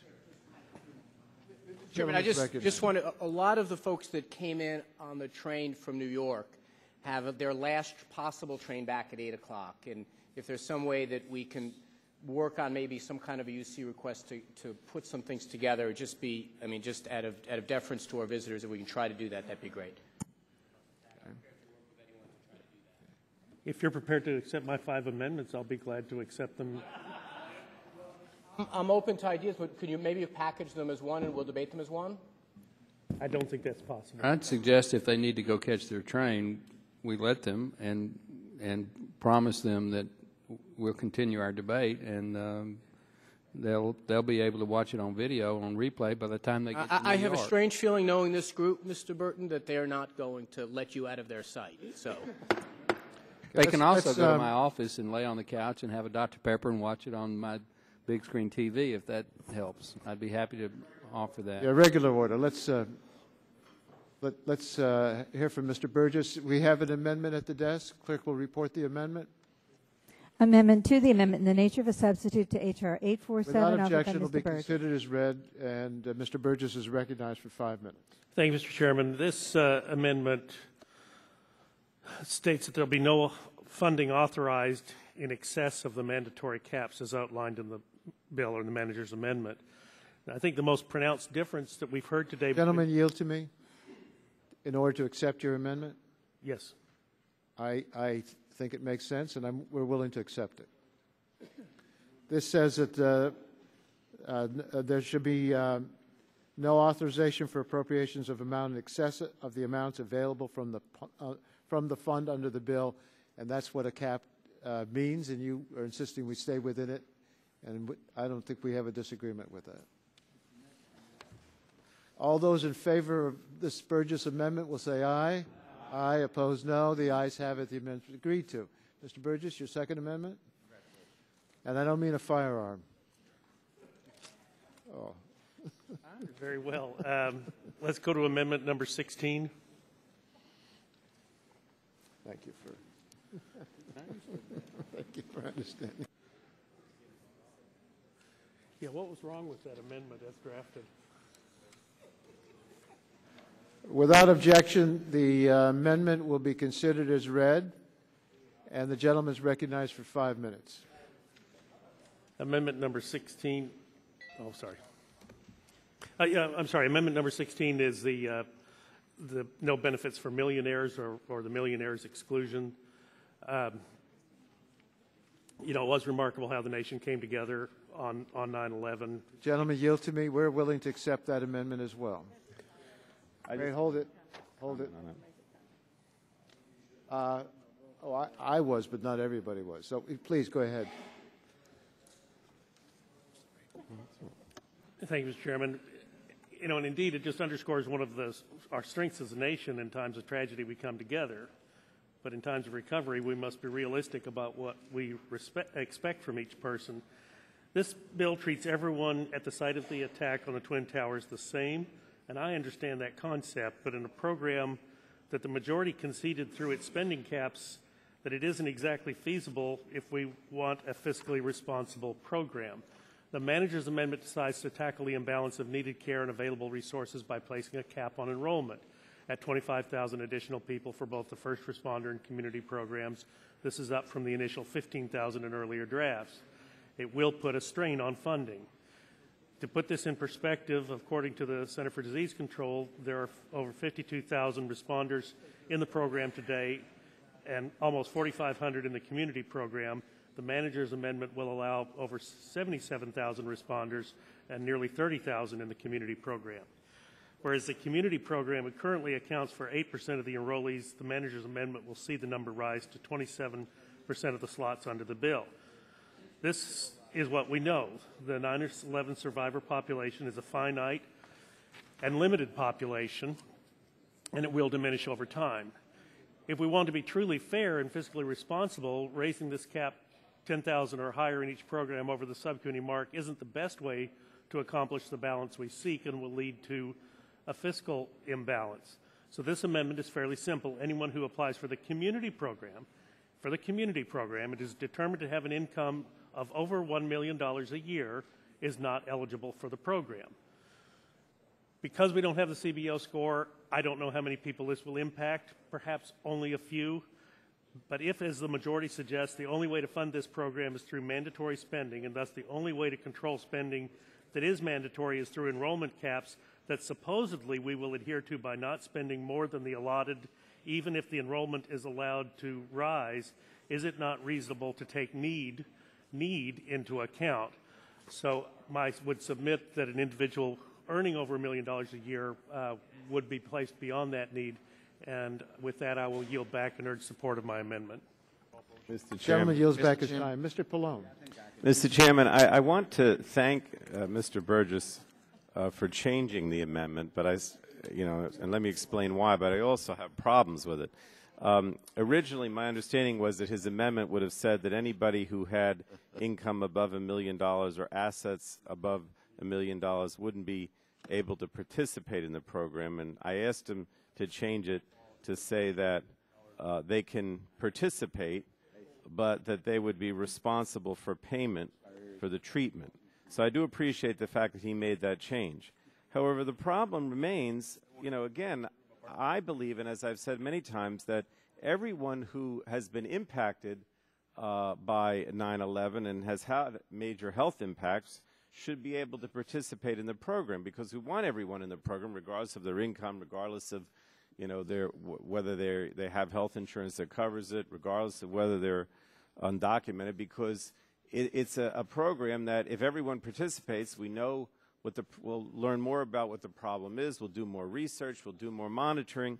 And the problem is that when you talk about the New York, New Jersey metropolitan area, if a person's assets exceed $1 million, I mean, I know I've mentioned several times the clinic in Piscataway, which is in my district. I mean, a lot of homes, for example, in the area of Middlesex County, are worth more than $1 million. And I'm sure that's even more true if you're in Manhattan. So I have to object to the amendment because, again, somebody who has yield on that point. Sure. Well, the amendment very clearly states annual income that exceeds $1 million. Or assets that exceed $1 million. So if you owned a home that was $1 million, or say you had a home that was $700,000 or $800,000. And I mean, the problem is there are going to be a lot of people who are in that category, and they're going to end up not participating. I mean, a lot, I don't know, but certainly some, and they're not going to participate in the program. And again, we have less participation in the program. It's not a good thing because, you know, then we don't have, we don't know who's being impacted by all these disorders. Will the gentleman yield? Sure. You know, I would just say to the gentleman, the average apartment in Manhattan, on Manhattan Island, is over $1 million. The average. And the problem that I kind of see here is, and I have less problem with the income piece, but the asset thing, I think, is going to put a situation that someone is sitting in their home. They've lived in it forever. You know, my mom, the school teacher, you know, was smart enough when I was born to buy a co-op in Park Slope, and now she might be sitting on a very valuable piece of property, but it's her home. If you'd be open to the idea, I mean, the income thing, okay. It's also going to be very tough to determine what someone's assets are if their primary asset is their home or their business. What you're going to have to essentially do is say, all right, the value of my dry cleaners, here's an assessment of what the value is, and you're going to make the administrator's job to be in a weird place. If it's just the income, all right, then they can maybe bring in their tax form and show that they're not. It's the asset piece that's complicated. We're in a very, if I could reclaim my time, Dr. Burgess, the problem is that it's not unusual for someone in the New York, New Jersey metropolitan area to have a home whose value exceeds $1 million, and they're just middle class. They're not rich by any means. It says $1 million here. Would the gentleman? I mean, maybe you just take out the assets qualification and say has an annual income that exceeds $1 million. The average domicile in my district runs about $44,000. Maybe that's why I have trouble with the concept of it, but it just seems to me. Well, let me just explain, since it's my time. You live, the clinic is in Piscataway, in New Brunswick, in Highland Park, in Metuchen, nearby towns. It's not unusual for a home to be, you know, $600,000-$700,000. There are many that are over $1 million, and those people, you know, they could very easily be the way Mr. Wiener described, just senior citizens who, you know, lived in that house their whole life, and their income could be, they could be living on Social Security. So, I mean, this is the problem. But separate and apart from the fact that I want everybody to participate in the program for the reasons I said before, but perhaps if you take out the assets requirement and say has an annual income that exceeds $1 million, then they can still receive treatment, except that they have to be responsible for payment. I don't like that, but it would make it a lot better than Would the gentleman yield for 10 seconds? How much, I wonder if Mr. Burgess can answer, have you had CBO score this amendment? I mean, how much do you expect to save on it? It seems to me like it's more trouble than it's worth. Maybe we'll find 3 millionaires out of, 20,000 people or whatever. I mean, it just doesn't make any sense at all. The $44,000 home in your district, probably in the New York City suburbs, is probably $600,000. Gentleman's time has expired. Yes, Mr. Chairman, Barton. I speak in support of the Burgess Amendment. Gentleman's recognized. I thank you. And this is why we do markups, Mr. Chairman. I know people are grumpy. I know you want to finish it. I know our distinguished guests in the audience have a train to catch, and I respect that. But sometimes democracy takes time. Now, I look out in the audience at the people that are supporters of this bill. Maybe they're millionaires, but I doubt it. I mean, federal programs are supposed to help people that can't help themselves. Okay? We're creating an entitlement program here, Mr. Chairman. An entitlement program for people that risk their lives or people that lived near the attack zone. We don't have a problem with that. But we're not creating an entitlement program for millionaires. By definition, they can take care of themselves. Now, the majority admits that if you have an income of over $1 million, you probably don't deserve help. But they say because of the high cost of real estate in the New York City area, that to have an asset test, well, this is a net asset test. It's not a gross asset test. If you're not very rich, you probably may have $1 million apartment, but you may owe $900,000 on it. So, well, an asset is a net asset. I'm sure if Dr. Yeah. Well, if the gentleman would yield. But I don't want to apologize for trying to protect my taxpayers. My average income in my district is about $40,000 a year, and they're going to borrow $5 billion to create a new entitlement program. I think they have the right to have some sort of a limitation on income of the people that benefit from it. Now, if that's crazy, that's crazy. Okay? People are they want to get out of here, and we have fundraisers we didn't get to go to and dinner that we didn't get to go to. Well, we don't get paid by the hour. And if it helps us to stay here all night to get the bill right or to save a couple $100 million or maybe $1 billion, that's time well spent. Now, we had an asset test accepted in the health care bill, I think just with not even a voice vote, just a voice vote, and then it got stripped out when it got to the floor.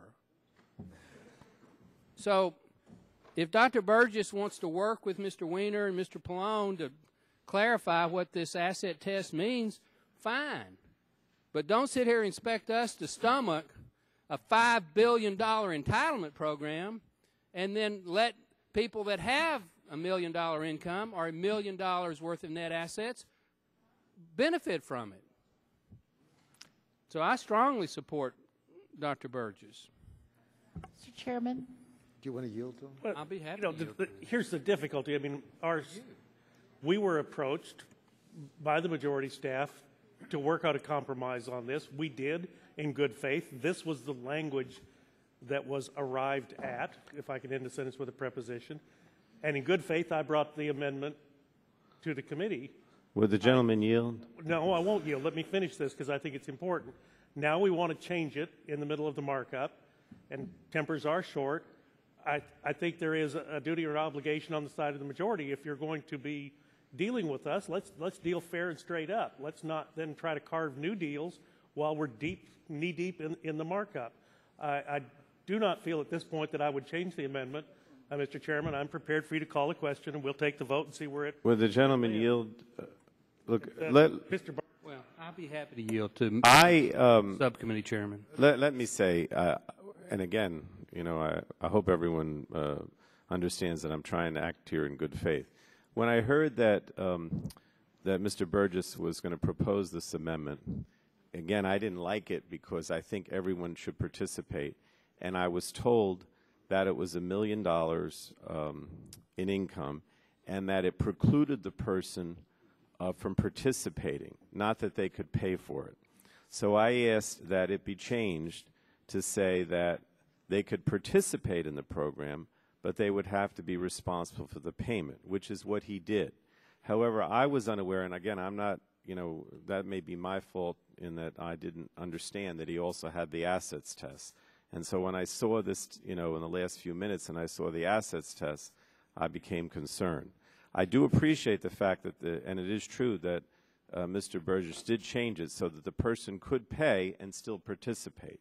But I thought that we were talking about an income, because I know in the past, in other bills, he's talked about this $1 million in income. And I think it's fair that if a person is making $1 million a year and...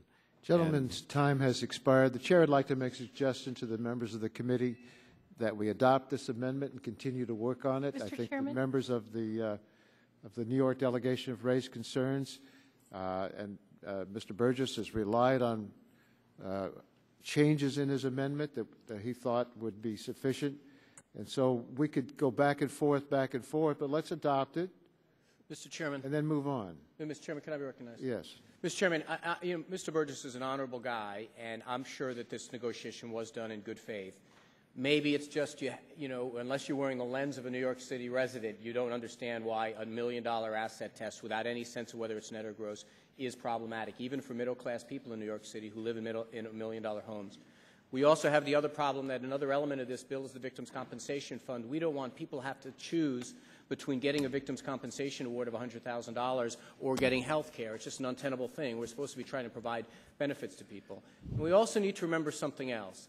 While we try to parse who should get and who not should get, there is something that unifies this entire class, and that is they're all people that are sick and dying, who performed heroically in the days after September 11th, who we all said in previous legislation we wanted to take care of.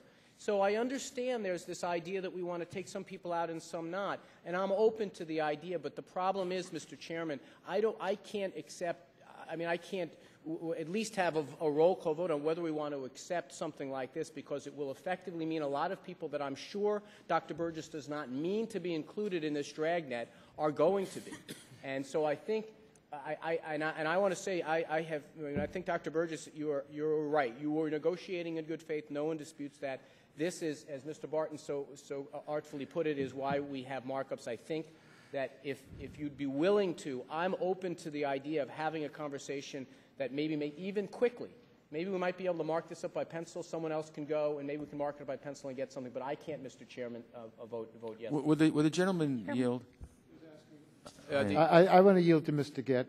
But, Mr. Chairman, I was just going to ask unanimous consent that on line 3 of Mr. Burgess's amendment, we just simply strike the words "or assets that exceed $1 million," because that would serve the intent of the amendment, and then we could just adopt by voice vote the amendment. You would strike. I'd ask unanimous consent that we strike "or assets that exceed $1 million" on line 3 of Mr. Burgess's amendment. I'll object to that. The objection is heard. Okay, I think we're ready for the vote. All those in favor of the Burgess amendment will say aye. Aye.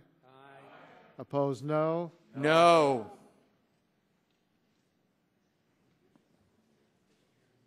You got to call the question first. Well, it sounded to me like the noes had it. Do you wish a roll call vote? I wish a roll call vote. Okay.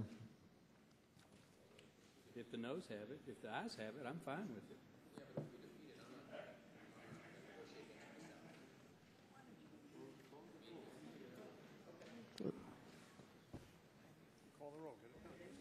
I don't understand.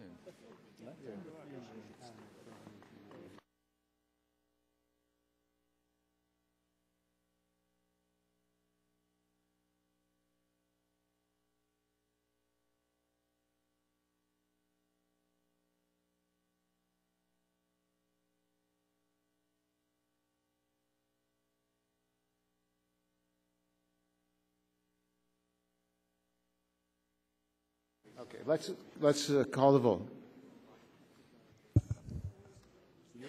Mr. Waxman. I vote aye. Mr. Waxman, aye. Mr. Dingle. Mr. Dingle, aye. Mr. Markey. Mr. Boucher. Mr. Pallone. Mr. Pallone, no. Mr. Gordon. Mr. Rush. Mr. Rush, no.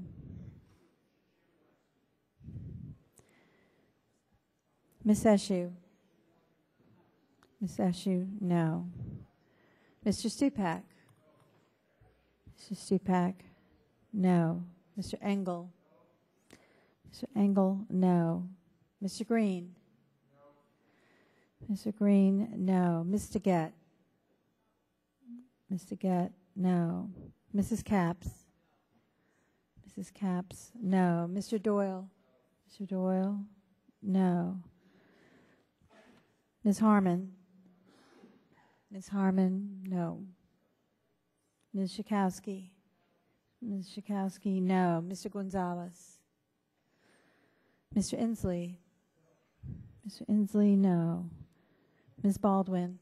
Ms. Baldwin, no. Mr. Ross. Mr. Weiner. Mr. Weiner, no. Mr. Matheson. Mr. Matheson, no. Mr. Butterfield. Mr. Butterfield, no. Mr. Melanson. Mr. Barrow. Mr. Barrow votes no. Mr. Hill. Mr. Hill, no. Ms. Matsui? Ms. Matsui, no. Mrs. Christensen? Mrs. Christensen, no. Ms. Castor? Ms. Castor, no. Mr. Sarbanes? Mr. Murphy of Connecticut? Mr. Murphy, no. Mr. Space? Mr. Space, no. Mr. McNerney? Mr. McNerney, no. Ms. Sutton? Ms. Sutton, no. Mr. Braley? Mr. Braley, no. Mr. Welch? Mr. Welch, no. Mr. Barton? Mr. Barton, aye. Mr. Hall? Mr. Hall, aye. Mr. Upton? Mr. Stearns? Mr. Whitfield? Mr. Shimkus? Mr. Shimkus, aye. Mr. Shattuck? Mr. Shattuck, aye. Mr. Blunt? Mr. Boyer? Mr. Rodanovich? Mr. Pitts? Mr. Pitts, aye. Ms. Bonomack? Mr. Terry? Mr. Terry, aye. Mr. Rogers? Mrs. Myrick? Mrs. Myrick, aye. Mr. Sullivan? Mr. Murphy, Pennsylvania? Mr. Murphy, aye. Mr. Burgess? Ms. Blackburn? I'm sorry, Mr. Burgess voted aye. Ms. Blackburn? Ms. Blackburn, aye. Mr. Gingrey? Mr. Gingrey, aye. Mr. Scalise? Mr. Scalise, aye. Mr. Griffith? Mr. Griffith, aye. Mr. Latta? Mr. Latta, aye. Mr. Boucher? Mr. Boucher votes aye. Mr. Markey? Mr. Markey votes no.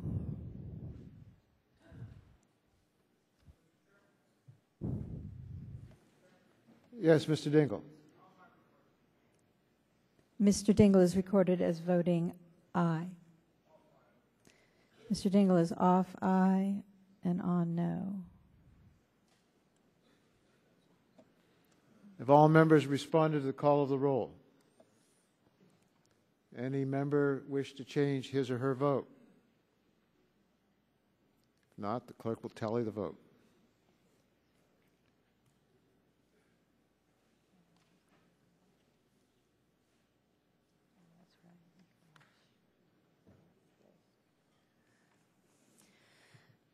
Mr. Chairman, on that vote, the yeas were 16, the nays are 29. 16 ayes, 29 noes. The amendment's not agreed to. Do we have further amendments? Mr. Scalise. No, you're not. Mr. Gingrey.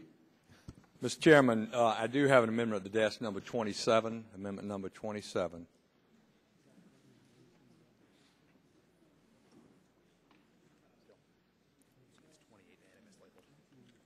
Mr. Chairman, I'm sorry, that's number 28, amendment number 28. Clerk will report the amendment. Amendment to the amendment in the nature of a substitute to H.R. 847 offered by Mr. Gingrey. Without objection, the amendment will be considered as read, and the gentleman from Georgia is recognized for 5 minutes.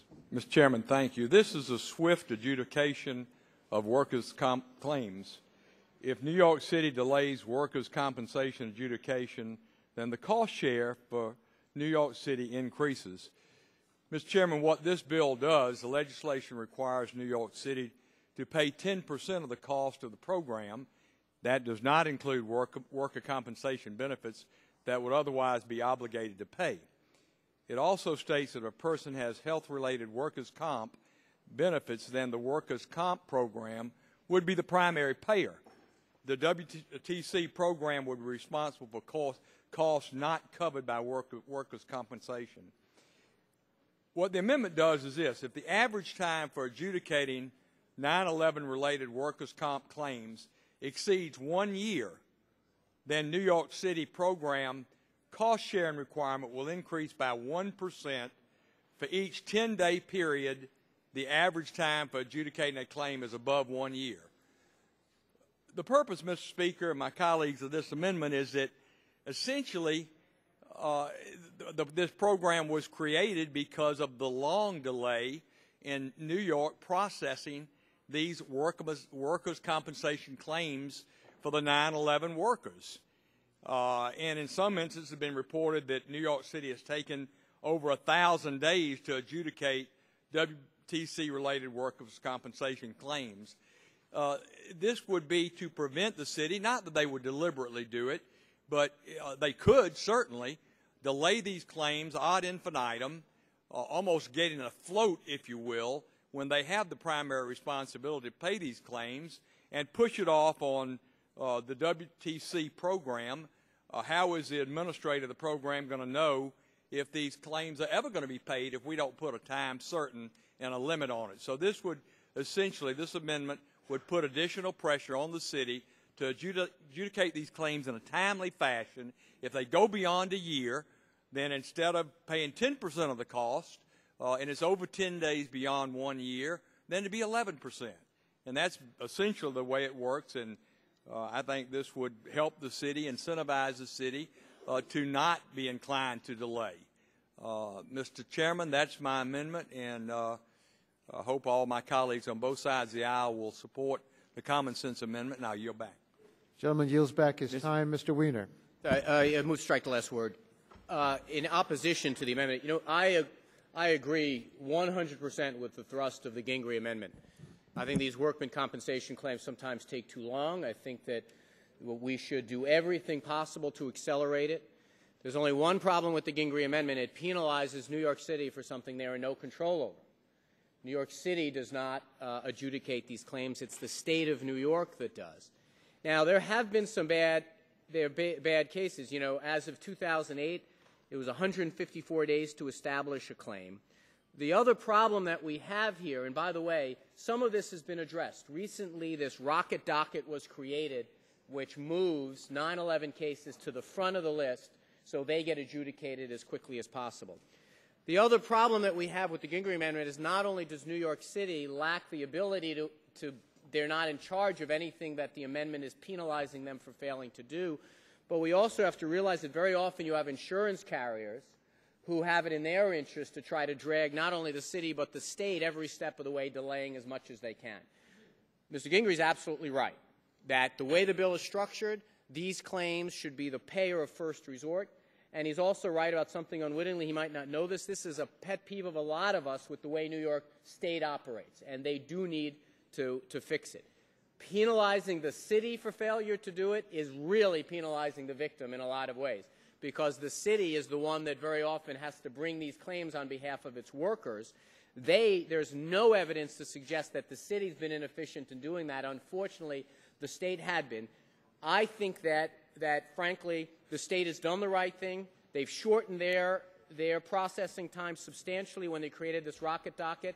But there are elements of this that are outside the city's control, and penalizing them for the failures of a state agency is not fair, and penalizing them further by saying that when the insurance companies themselves can drag this out. Would my friend from New York yield? Certainly.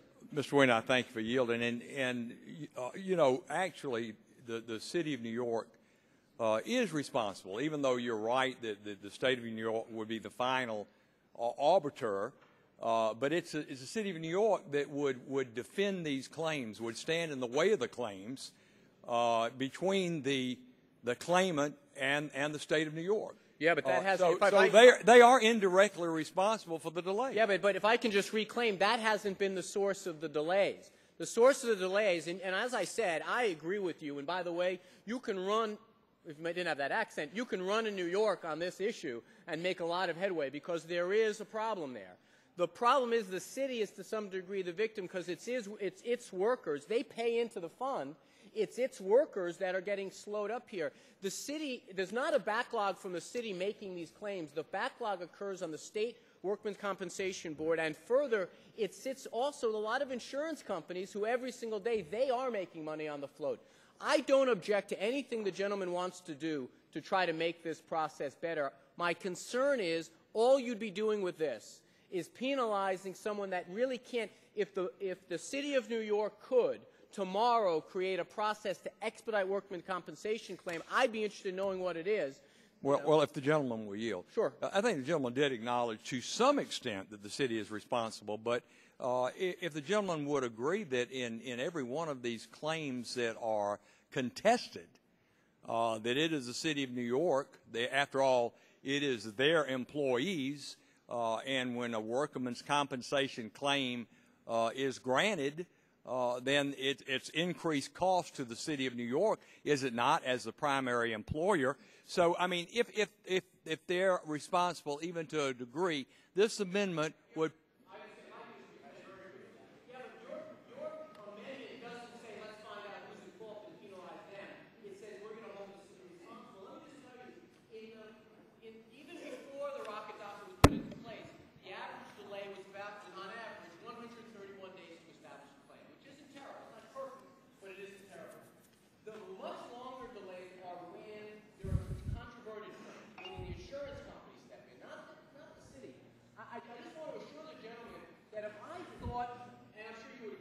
If the city can put steps in place that put them in control of that backlog, I would say, all right, your amendment makes some sense. But they can't. Even the most efficient system they can come up with, they are still at the peril of the State Workmen's Compensation Board, and they're still at the peril of an insurance company fighting it at that board. So I'm not saying they have no control, but they certainly don't have control. Well, the gentleman's time has expired.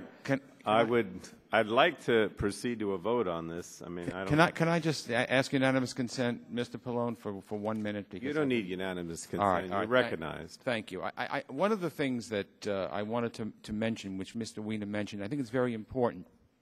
New York City has no control over when cases are calendared and acted upon by the State Workers' Compensation Board. New York City has no control over that. So the very premise of this amendment is flawed in that respect. I mean, how could the contribution that's being required by the city and not the state be tied to a state process? It doesn't make any sense.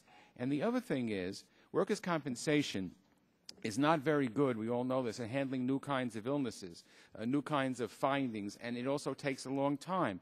The average claim takes over 3 years to make it through the system, and then even then, it can be contested for many more years. If there are changes in treatment... Gentleman's minute has expired. Okay. I mean, he's entitled to more time, but No, I'll stop. I just think the amendment is well-intentioned, but it just doesn't work.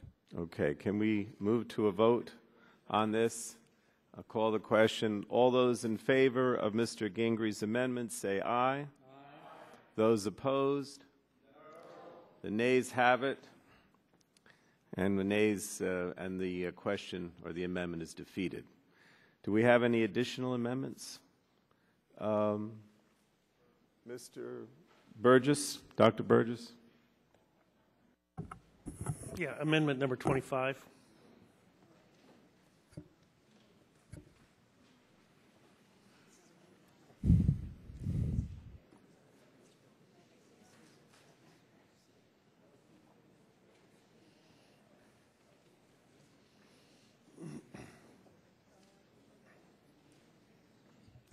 Amendment to the amendment. I would ask that the amendment be considered as read, and I would recognize Mr. Burgess for 5 minutes. This amendment is straightforward, and it is going to be no surprise that I would offer an amendment that would provide some liability protection to providers who participate in the 9/11 health programs and provide that liability protection under the Federal Tort Claims Act. The doctors who are specialists in 9/11 related diseases, but we've really yet to scratch the surface of our understanding of the conditions these responders and citizens have, or the links to and complications from comorbidities. Even where we have the data, thanks, I might note, to disease registry that has been established, but even where we have the data, we don't have a large enough database from which to draw firm conclusions. So we're asking our doctors to care for high-risk individuals with very serious health effects, but we're not giving them any protection legally as they venture into the medical unknown with these same patients. Mr. Engel just mentioned we have new kinds of patients with new kinds of problems. Well, I want our best and brightest doctors taking care of America's heroes, and I can guarantee you the best way to encourage them to do so is to provide some stability in the arena of our medical justice system. In addition, as I have highlighted to this committee on numerous past occasions, there's a clear impact that defensive medicine has on the costs of health services. There are already so many unknowns associated with the conditions related to the 9/11 responders. Further encouraging utilization does nothing to strengthen the program or serve patients. And we further encourage that utilization by inappropriate use of medical testing and facilities, but under defensive medicine. Under this bill, the federal government is assuming the lion's share of the cost of providing health services for these populations. We should also step up and take proportionate responsibility for the providers of that care. There are few times more pressing when healthcare providers should not need to worry about the practice of defensive medicine than while treating the heroes of 9/11. Throughout our history, when tragedy has struck, our healthcare providers are also first responders and have also been willing to serve. In recent memories, we know about doctors, dentists, and allied health professionals that came to the aid after the attacks on September 11th. No one can forget Mayor Rudy Giuliani coming on the TV and asking anyone with any medical expertise to come down to the city to help. Many providers provided that help, and today we need to be sure that we're there when they need us, and that today we must make sure they're there tomorrow. So I urge support of my amendment. Would the gentleman yield? Back the balance of my, yes, I'll yield to the subcommittee chairman. I just had a question of the gentleman. Would this preclude a suit against a doctor or healthcare professional who treated a patient, or is it capping the damages, or does it actually say you can't sue them at all? No, sir. It is allowing the same type of system that exists already in federally qualified health centers where physicians are covered under the Federal Tort Claims Act. And what that has the effect of doing, the Federal Tort Claims Act obviously is a federally administered program, so the cost of liability insurance is a fraction of what it is for someone who has to buy it in the open market. I have no idea, in fact, what it costs to buy medical liability so in other words, in New York City. reclaiming... I suspect it's much more expensive than Texas. Reclaiming my time. In other words, Well, it's my time, but I'll be happy to yield to the gentleman from New Jersey. I'm sorry. Again, so in other words, what you're saying is that the doctors that practice at the clinics would come under the insurance for the clinic if they were sued. Is that? Correct. In the federally qualified health center system currently, doctors and nurse practitioners are covered under what's called the Federal Tort Claims Act. So they're actually covered under a type of federal liability insurance. And there are... no, that's right. So in other words, it's not precluding a suit. It's just saying that the doctors that work in the clinics or the healthcare professionals would be covered by the insurance that's available, I guess, for the clinic.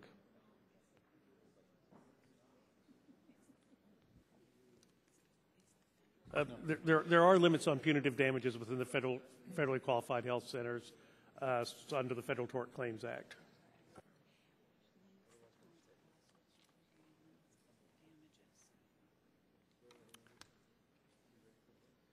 I just want to make sure everyone understands what this amendment does. Does the council want to perhaps explain it to us?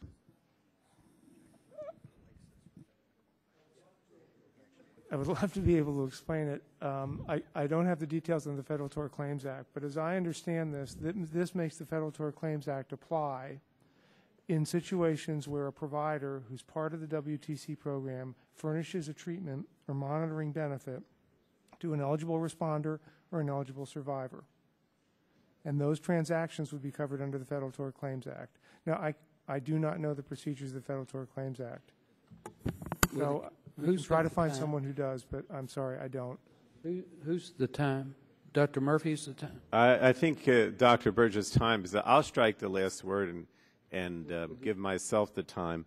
But I'll yield to the gentleman, sure. My counsel says that what this does is make the federal government the defendant in a lawsuit, and it's the same protection that we give our federally qualified community-based health clinics right now. Is that your understanding? The Federal Tort Claims Act does apply to the provision of services in a community health center by an employed physician or other practitioner at a community health center. That's correct. If that's correct, then this is something that our distinguished subcommittee chairman has supported in that regard and is actually indicated he wanted to expand it to volunteers who work at the community-based health centers. Okay. I think I understand that the gentleman from Iowa would like to use some of my time. If that's the case, he's recognized. Well, Mr. Chairman, I just want to speak in opposition to the amendment. Is that where we're at in the course of the markup? Well, I'd like you to explain why you're opposed to it, sure. Sure.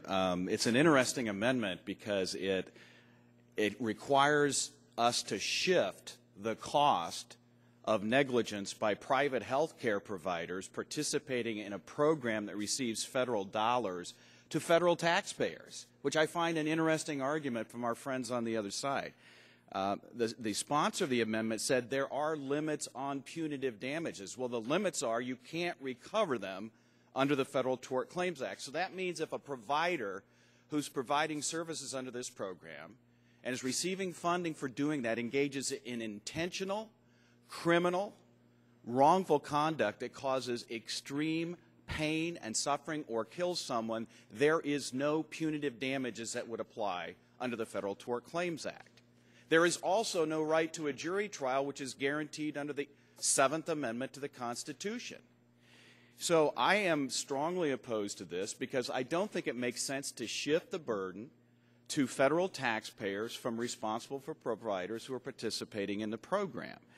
There's no indication that medical negligence is even an issue associated with caring for these workers. And if it does, the proper form under our federal system is a state court remedy, which exists right now under New York state law. It's the same discussion we had in the previous hearing. And that's why I'm opposed to this. We always hear this issue about defensive medicine being a significant problem. And what we never hear is that every provider of health care who submits a claim for payment to a private insurer or to Medicare or Medicaid has to represent that that service was medically necessary to receive payment.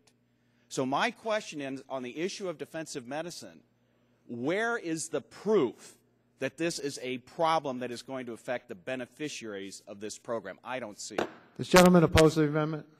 Yes, I do. Okay. Have we had a sufficient debate on this amendment? I think we ought to vote.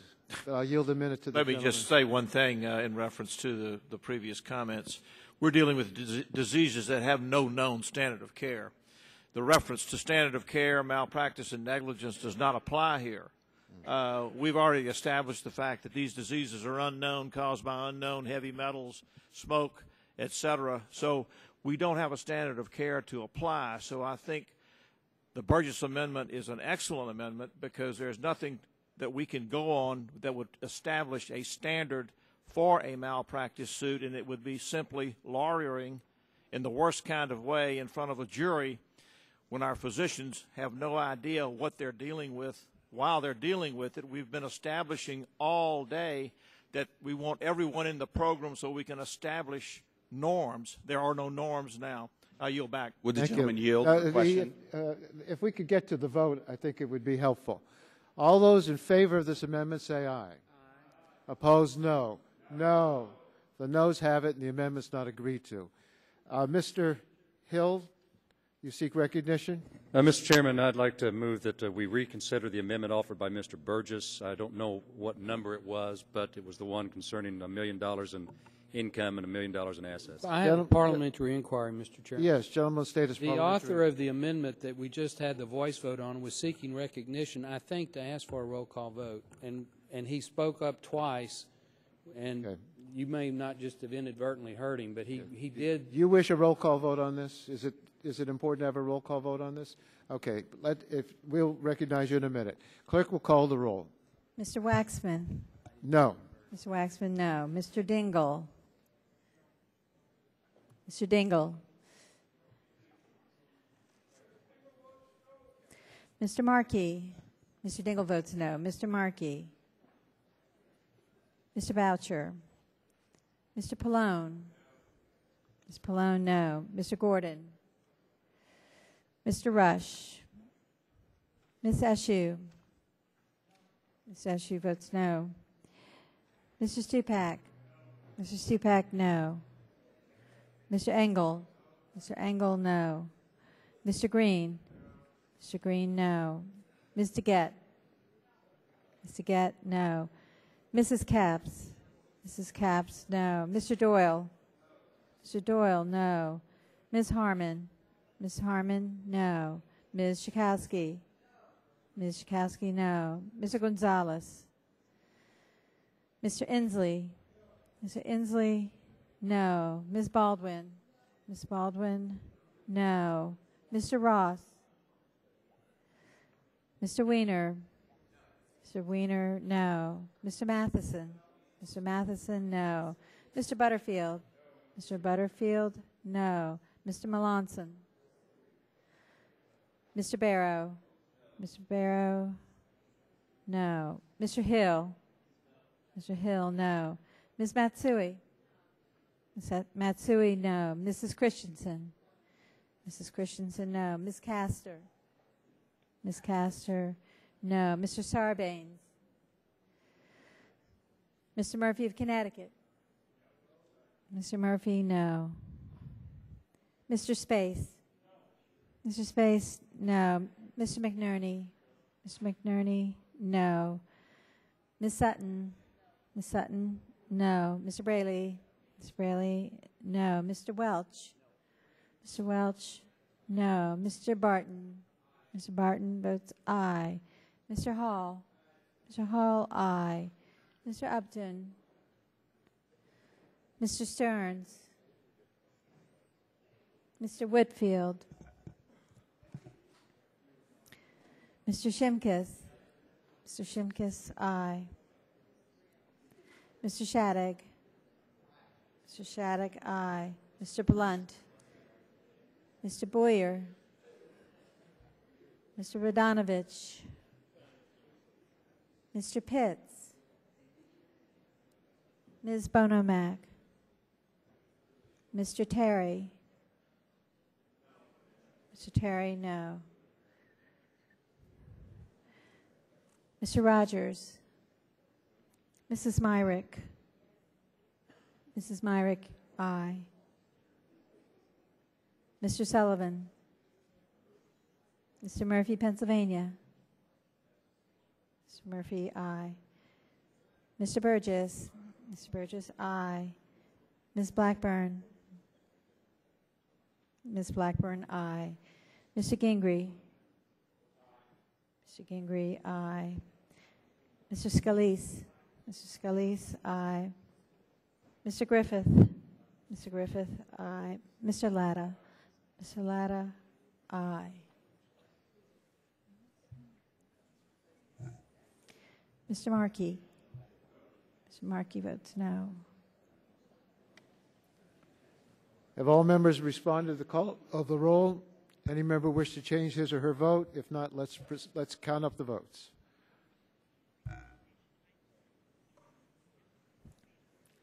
Clerk will report the vote.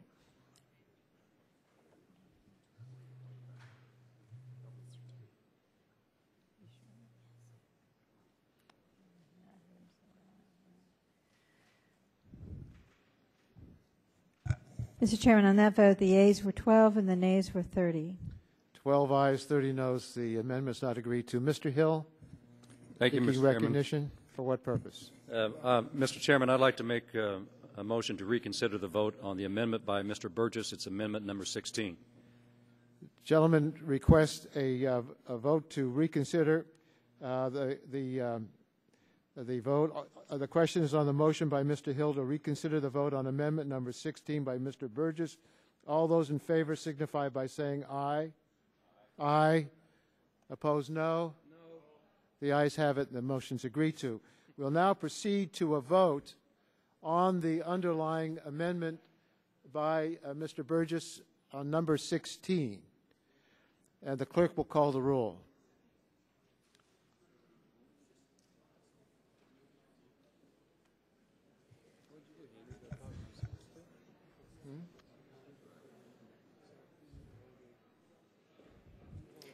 Mr. Waxman?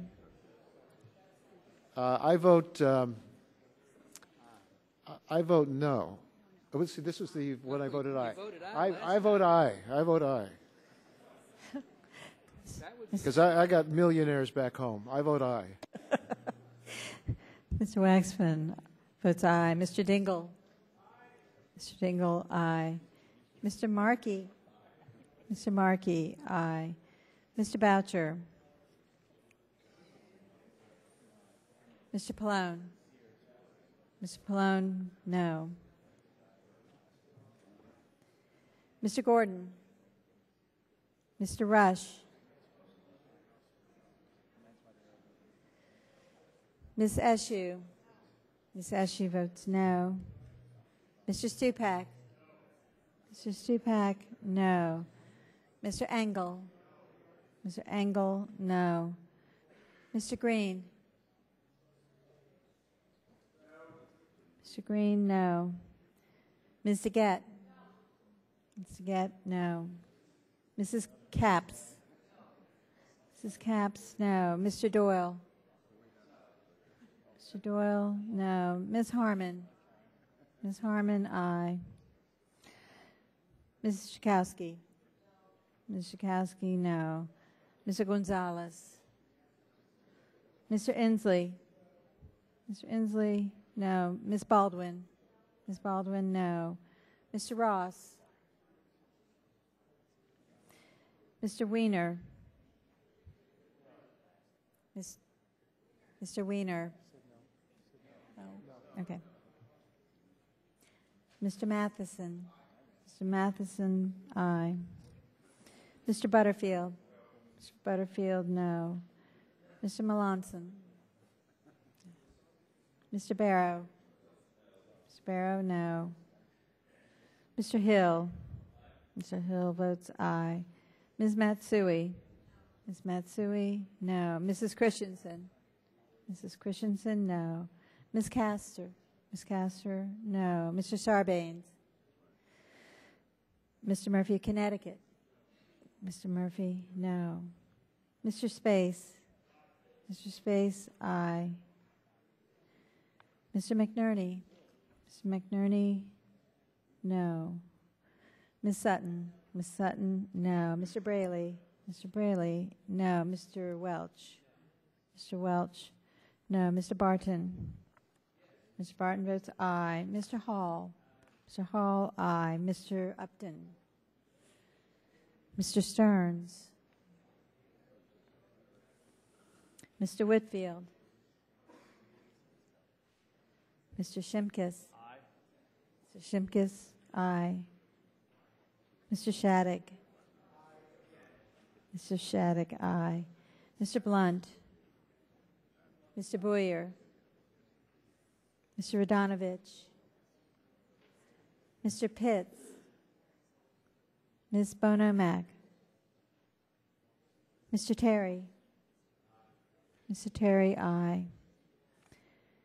Mr. Rogers? Mrs. Myrick? Mrs. Myrick, aye. Mr. Sullivan? Mr. Murphy, Pennsylvania? Mr. Murphy, aye.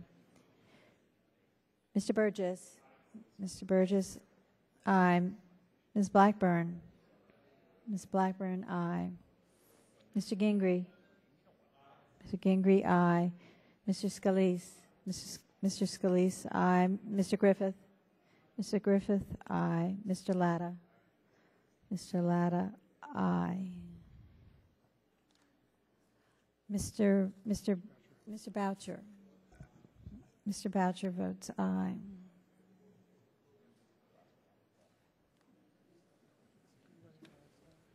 Any members wish to be recorded that have not yet been recorded? Any member wish to change his or her vote? If not, the clerk will tally the vote.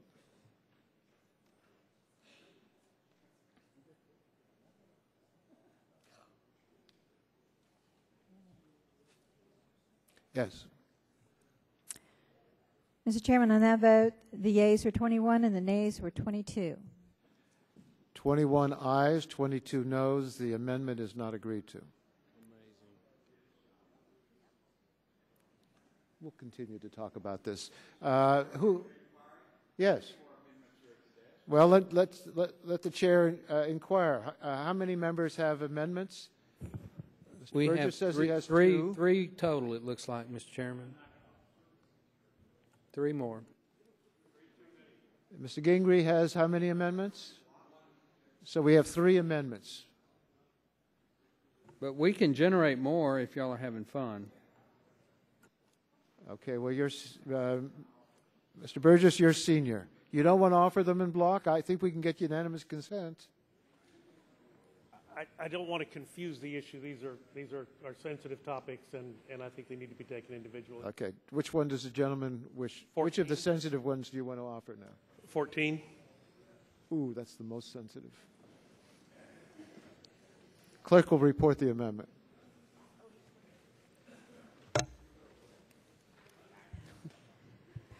Amendment to the amendment in the nature of a substitute.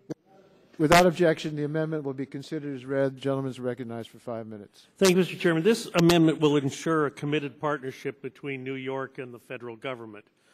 One of the issues that's been raised in the past and even today at this markup is the fundamental belief that the bill recognizes that New York and the federal government have a joint and shared responsibility to take care of the 9/11 first responders. The federal government does, under the bill, carry the majority of the fiscal burden. However, responsibility is given to New York to pay a share of the costs quarterly. Under the manager's amendment, authority is given to the federal government to go after delinquent funds from New York. In fact, the text reads, quoting here, "The payment obligation under such contract for a calendar quarter in a fiscal year shall be paid not later than the last day of the second succeeding calendar quarter," end quote. Even at that time, the only payment that can be sought by the federal government is the first quarter's payment. Under the manager's amendment, each quarter's payment gets an equal grace period. So if fiscal times are tough, and might be believable that that could happen, and New York is not able to pay its share, we can only hold them responsible on a rolling basis, even if a pattern of noncompliance emerges. It is my hope that we would not find ourselves in this situation and that New York will live up to its obligations. My amendment proposes an added incentive to ensure that New York does what we all expect them to do, and that is pay their contribution and pay it on time. Under my amendment, if New York is delinquent in their payments by 2 calendar quarters, 6 months, then the program will terminate. I think this is a simple injection of a backstop to ensure compliance. I don't want the program to go away. New York will not want the program to go away, but my amendment will ensure that this program is given the proper attention in the budgetary priorities of New York. Mr. Chairman, this amendment will strengthen this bill and this program by ensuring a committed partnership between New York and the federal government, and will give faith to patients that both sides are fulfilling their commitments, and I urge support of the amendment and yield back the balance of my time. Gentleman yields back the balance of his time. Who wishes to be recognized? Mr. Engel. I oppose the amendment. Let's remember, those affected by the toxins come from nearly every congressional district in the country. I think 431 out of 435. And the bill as we drafted already requires New York City to contribute 10% matching cost share for the entire program, which is up to $500 million over 10 years. And that was the manager's amendment, and it included enforcement provisions to ensure that New York contributes the 10% match, and that was responding to Republican concerns at the Health Subcommittee markup.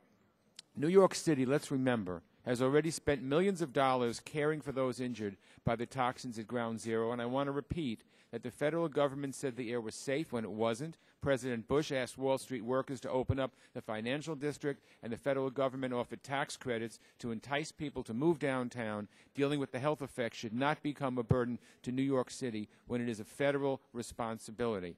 New York will provide its fair share, and this is just another amendment which throws a roadblock in its path. So I urge my colleagues to oppose the amendment.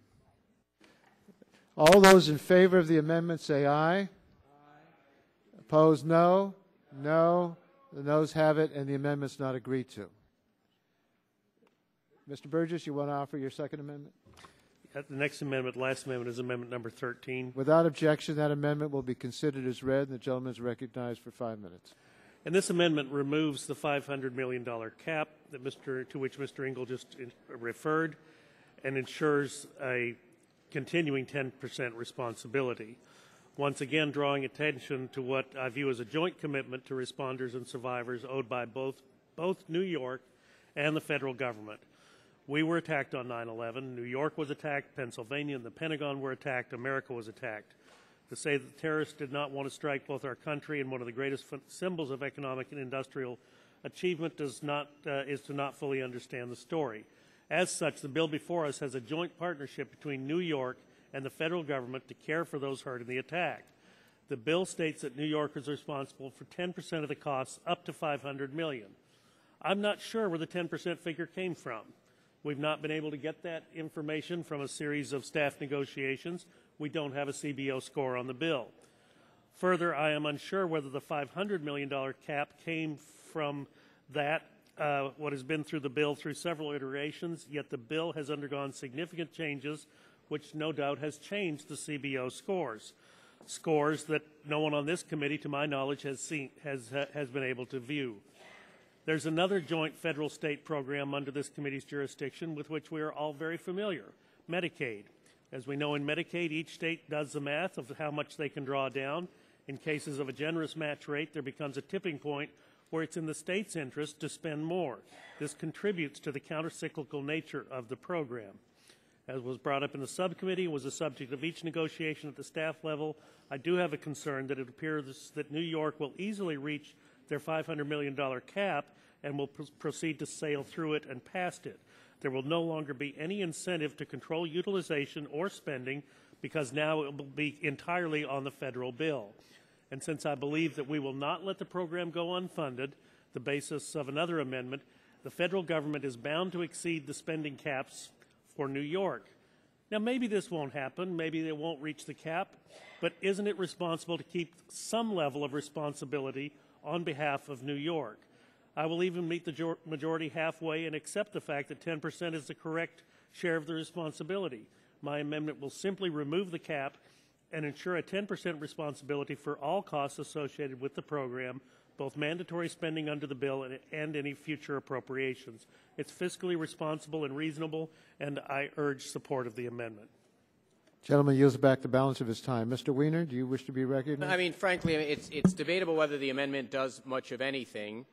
I will say this, that the gentleman in his characterization that the city will be interested in limiting the costs here if they have their cap reached or not, it's just a function of the same amount of money, and the city is not in control over the care that's being given. The Center of Excellence is. And there's already a cap. I mean, I just want to stress to everyone who might be wondering about this, there's already a cap on the expenditures. I think that if the gentleman is concerned that they're going to reach their 10% too fast, or they're going to reach their cap too fast, I'm not sure what practical difference it makes, whether they reach it after a year or reach it after 5 years. The overall program is capped. I mean, I'm fairly agnostic on this. I don't see any particular problem with it, but it does misunderstand the structure of the bill and misunderstand how the health care is being provided. They're not walking into a City of New York kiosk and getting this, and this is a responsibility that's being taken on by the city, which is fairly substantial, and they're prepared to commit to it in a dotted line kind of way. So you're not saving the taxpayer any money with this amendment. You're not influencing the care that's given with this amendment. You're not doing much of anything in this amendment, and usually when I reach that conclusion, I say I don't have an objection to it unless Mr. Engel or the chairman has some objection. It doesn't seem like it's problematic. Are we ready for the vote? All those in favor of the amendment say aye. Opposed, no. The ayes have it, and the motion's agreed to. Mr. Gingrey. Mr. Chairman, thank you. This amendment is a liability shield for following national protocols.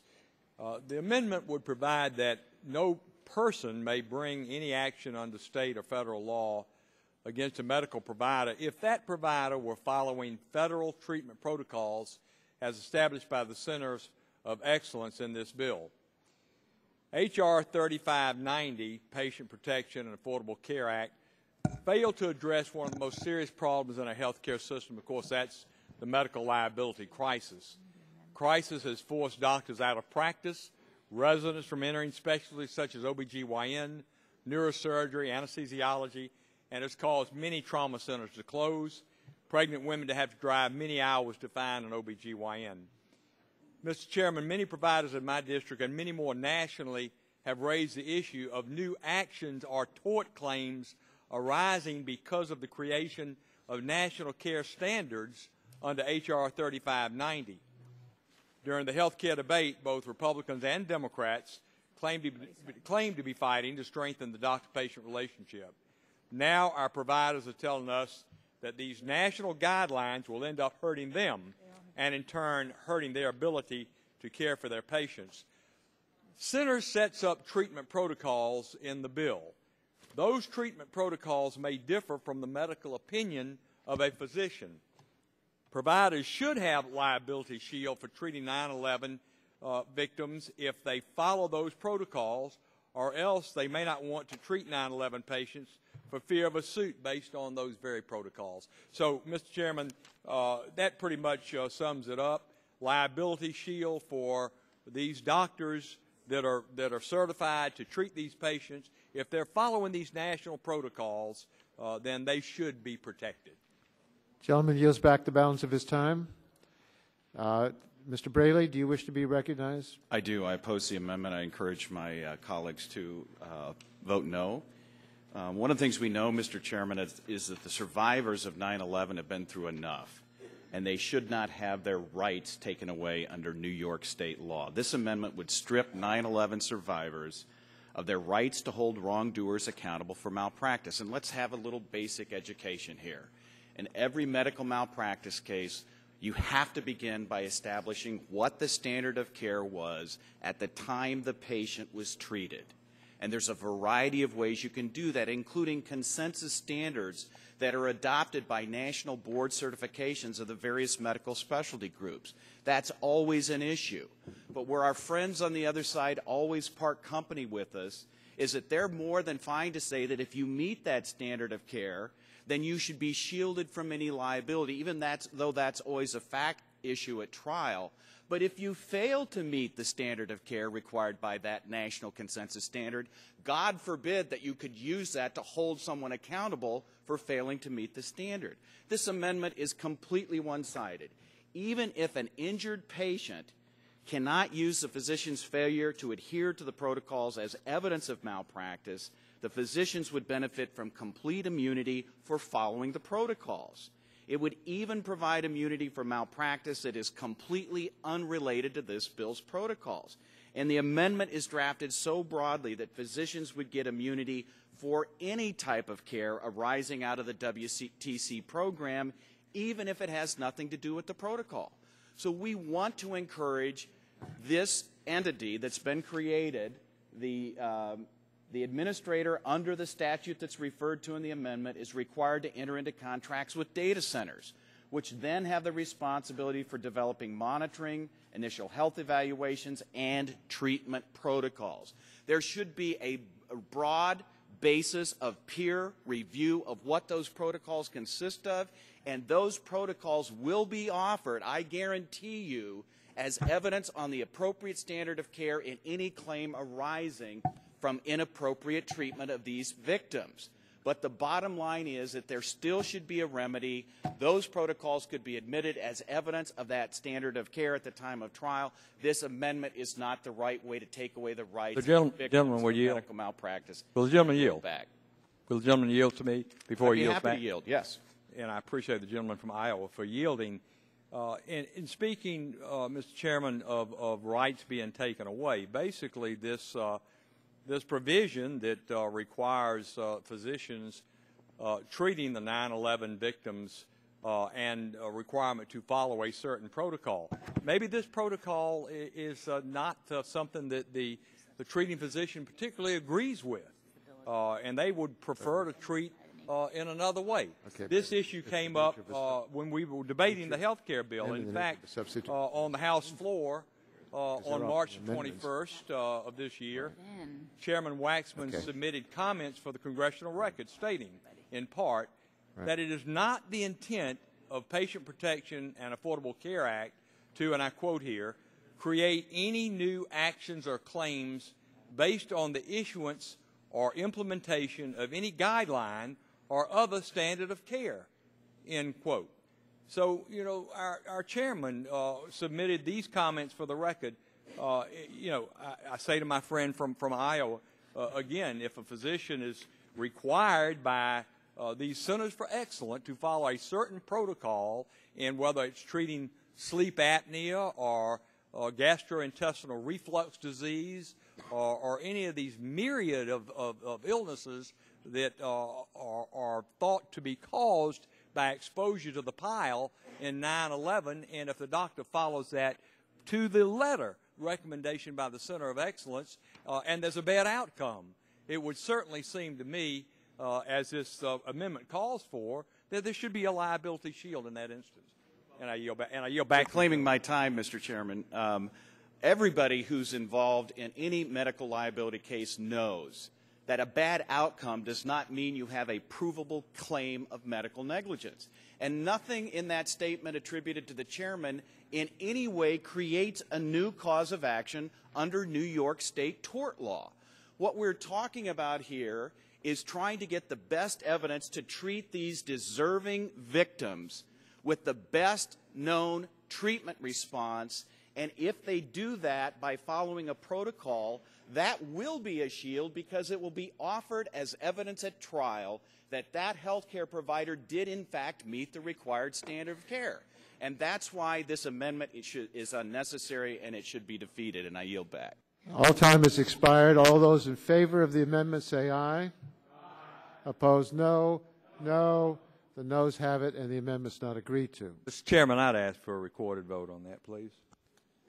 How many members wish to request a recorded vote after all this time?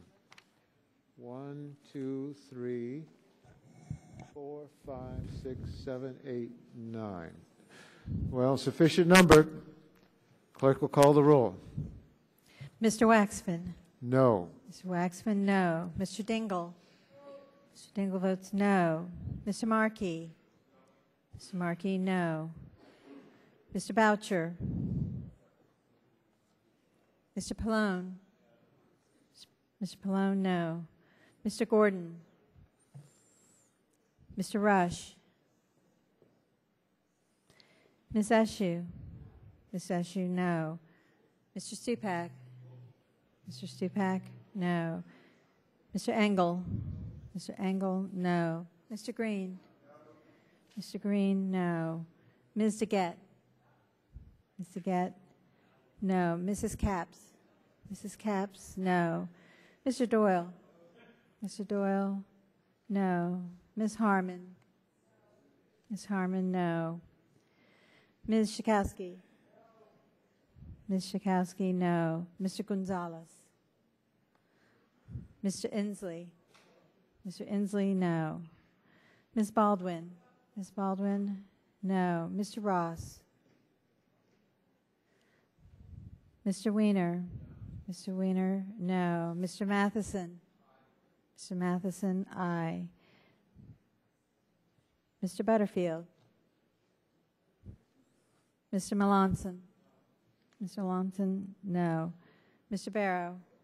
Mr. Barrow, no. Mr. Hill? Mr. Hill, no. Ms. Matsui? Ms. Matsui, no. Mrs. Christensen? Mrs. Christensen, no. Ms. Castor? Ms. Castor, no. Mr. Sarbanes?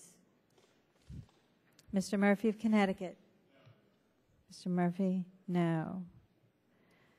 Mr. Space? Mr. Space, no. Mr. McNerney? Mr. McNerney, no. Ms. Sutton? Ms. Sutton, no. Mr. Braley? Mr. Braley, no. Mr. Welch? Mr. Welch, no. Mr. Barton? Mr. Barton votes aye. Mr. Hall? Mr. Hall, aye. Mr. Upton? Mr. Stearns? Mr. Whitfield? Mr. Shimkus? Mr. Shimkus, aye. Mr. Shattuck? Mr. Shattuck, aye. Mr. Blunt? Mr. Boyer? Mr. Radonovich? Mr. Pitts? Ms. Bono Mack? Mr. Terry? Mr. Terry? No. Mr. Rogers? Mrs. Myrick? Mrs. Myrick, aye. Mr. Sullivan? Mr. Murphy of Pennsylvania? Mr. Murphy, aye. Mr. Burgess? Mr. Burgess, aye. Ms. Blackburn? Ms. Blackburn, aye. Mr. Gingrey? Mr. Gingrey, aye. Mr. Scalise? Mr. Scalise, aye. Mr. Griffith? Mr. Griffith, aye. Mr. Latta? Mr. Latta, aye. Mr. Boucher? Mr. Boucher votes no. Mr. Stearns? Mr. Stearns votes aye. If all members responded to the call of the roll, anybody wish to change a vote? Clerk will tally the vote and report it.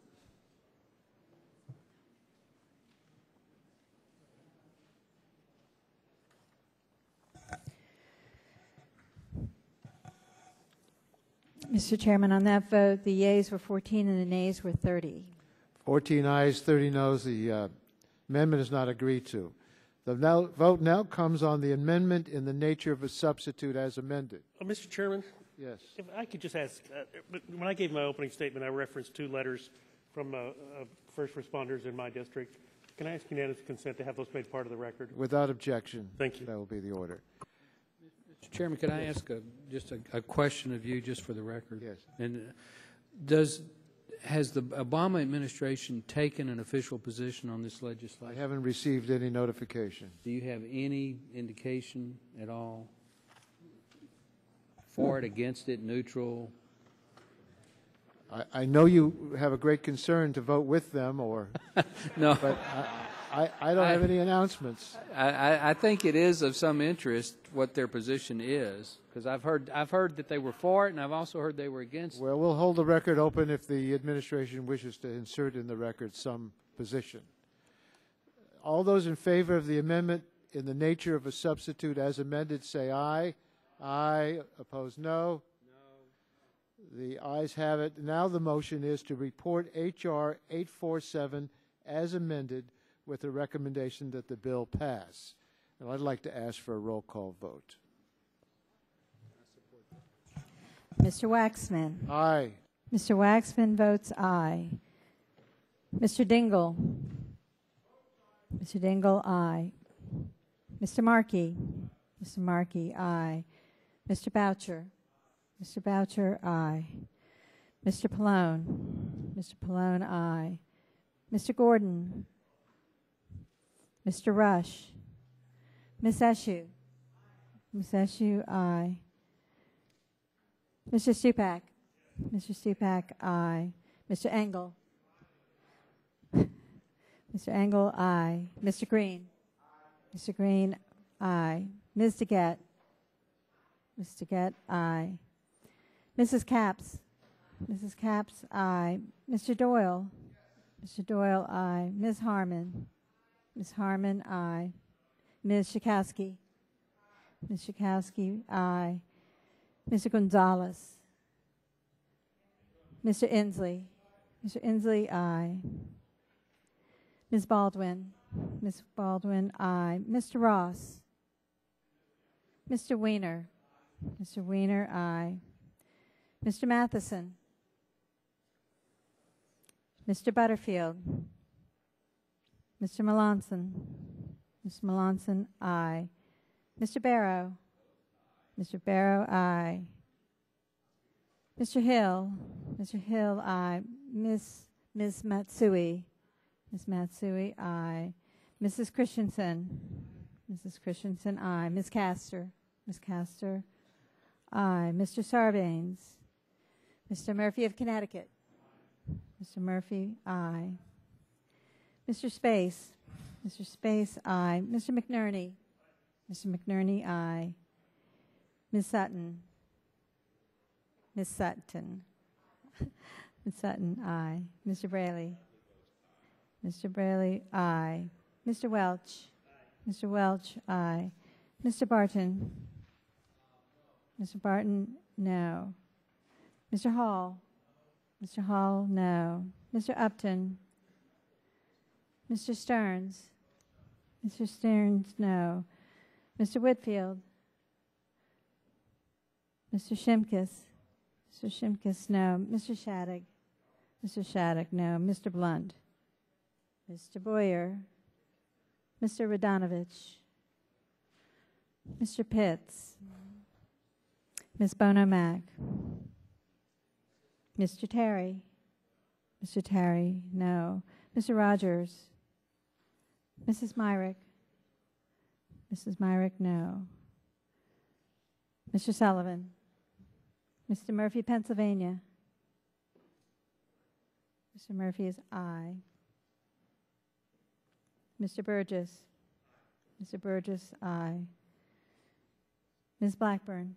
Ms. Blackburn, no. Mr. Gingrey? Mr. Gingrey, no. Mr. Scalise? Mr. Scalise, no. Mr. Griffith? Mr. Griffith, no. Mr. Latta? Mr. Latta votes no. Mr. Matheson? Mr. Matheson votes aye. Any member wish to change his or her vote? Mr. Butterfield, we're on final passage. How do you vote? Mr. Butterfield votes aye. Any further changes in the vote? If not, the clerk will tally the vote. Mr. Chairman, on final passage, the vote was 33 ayes and 12 noes. 33 ayes, 12 noes. The bill is passed.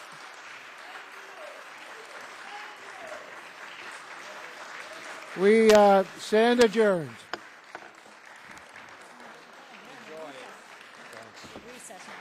Oh, we stand in recess. We'll reconvene tomorrow at 10 for markup on other bills.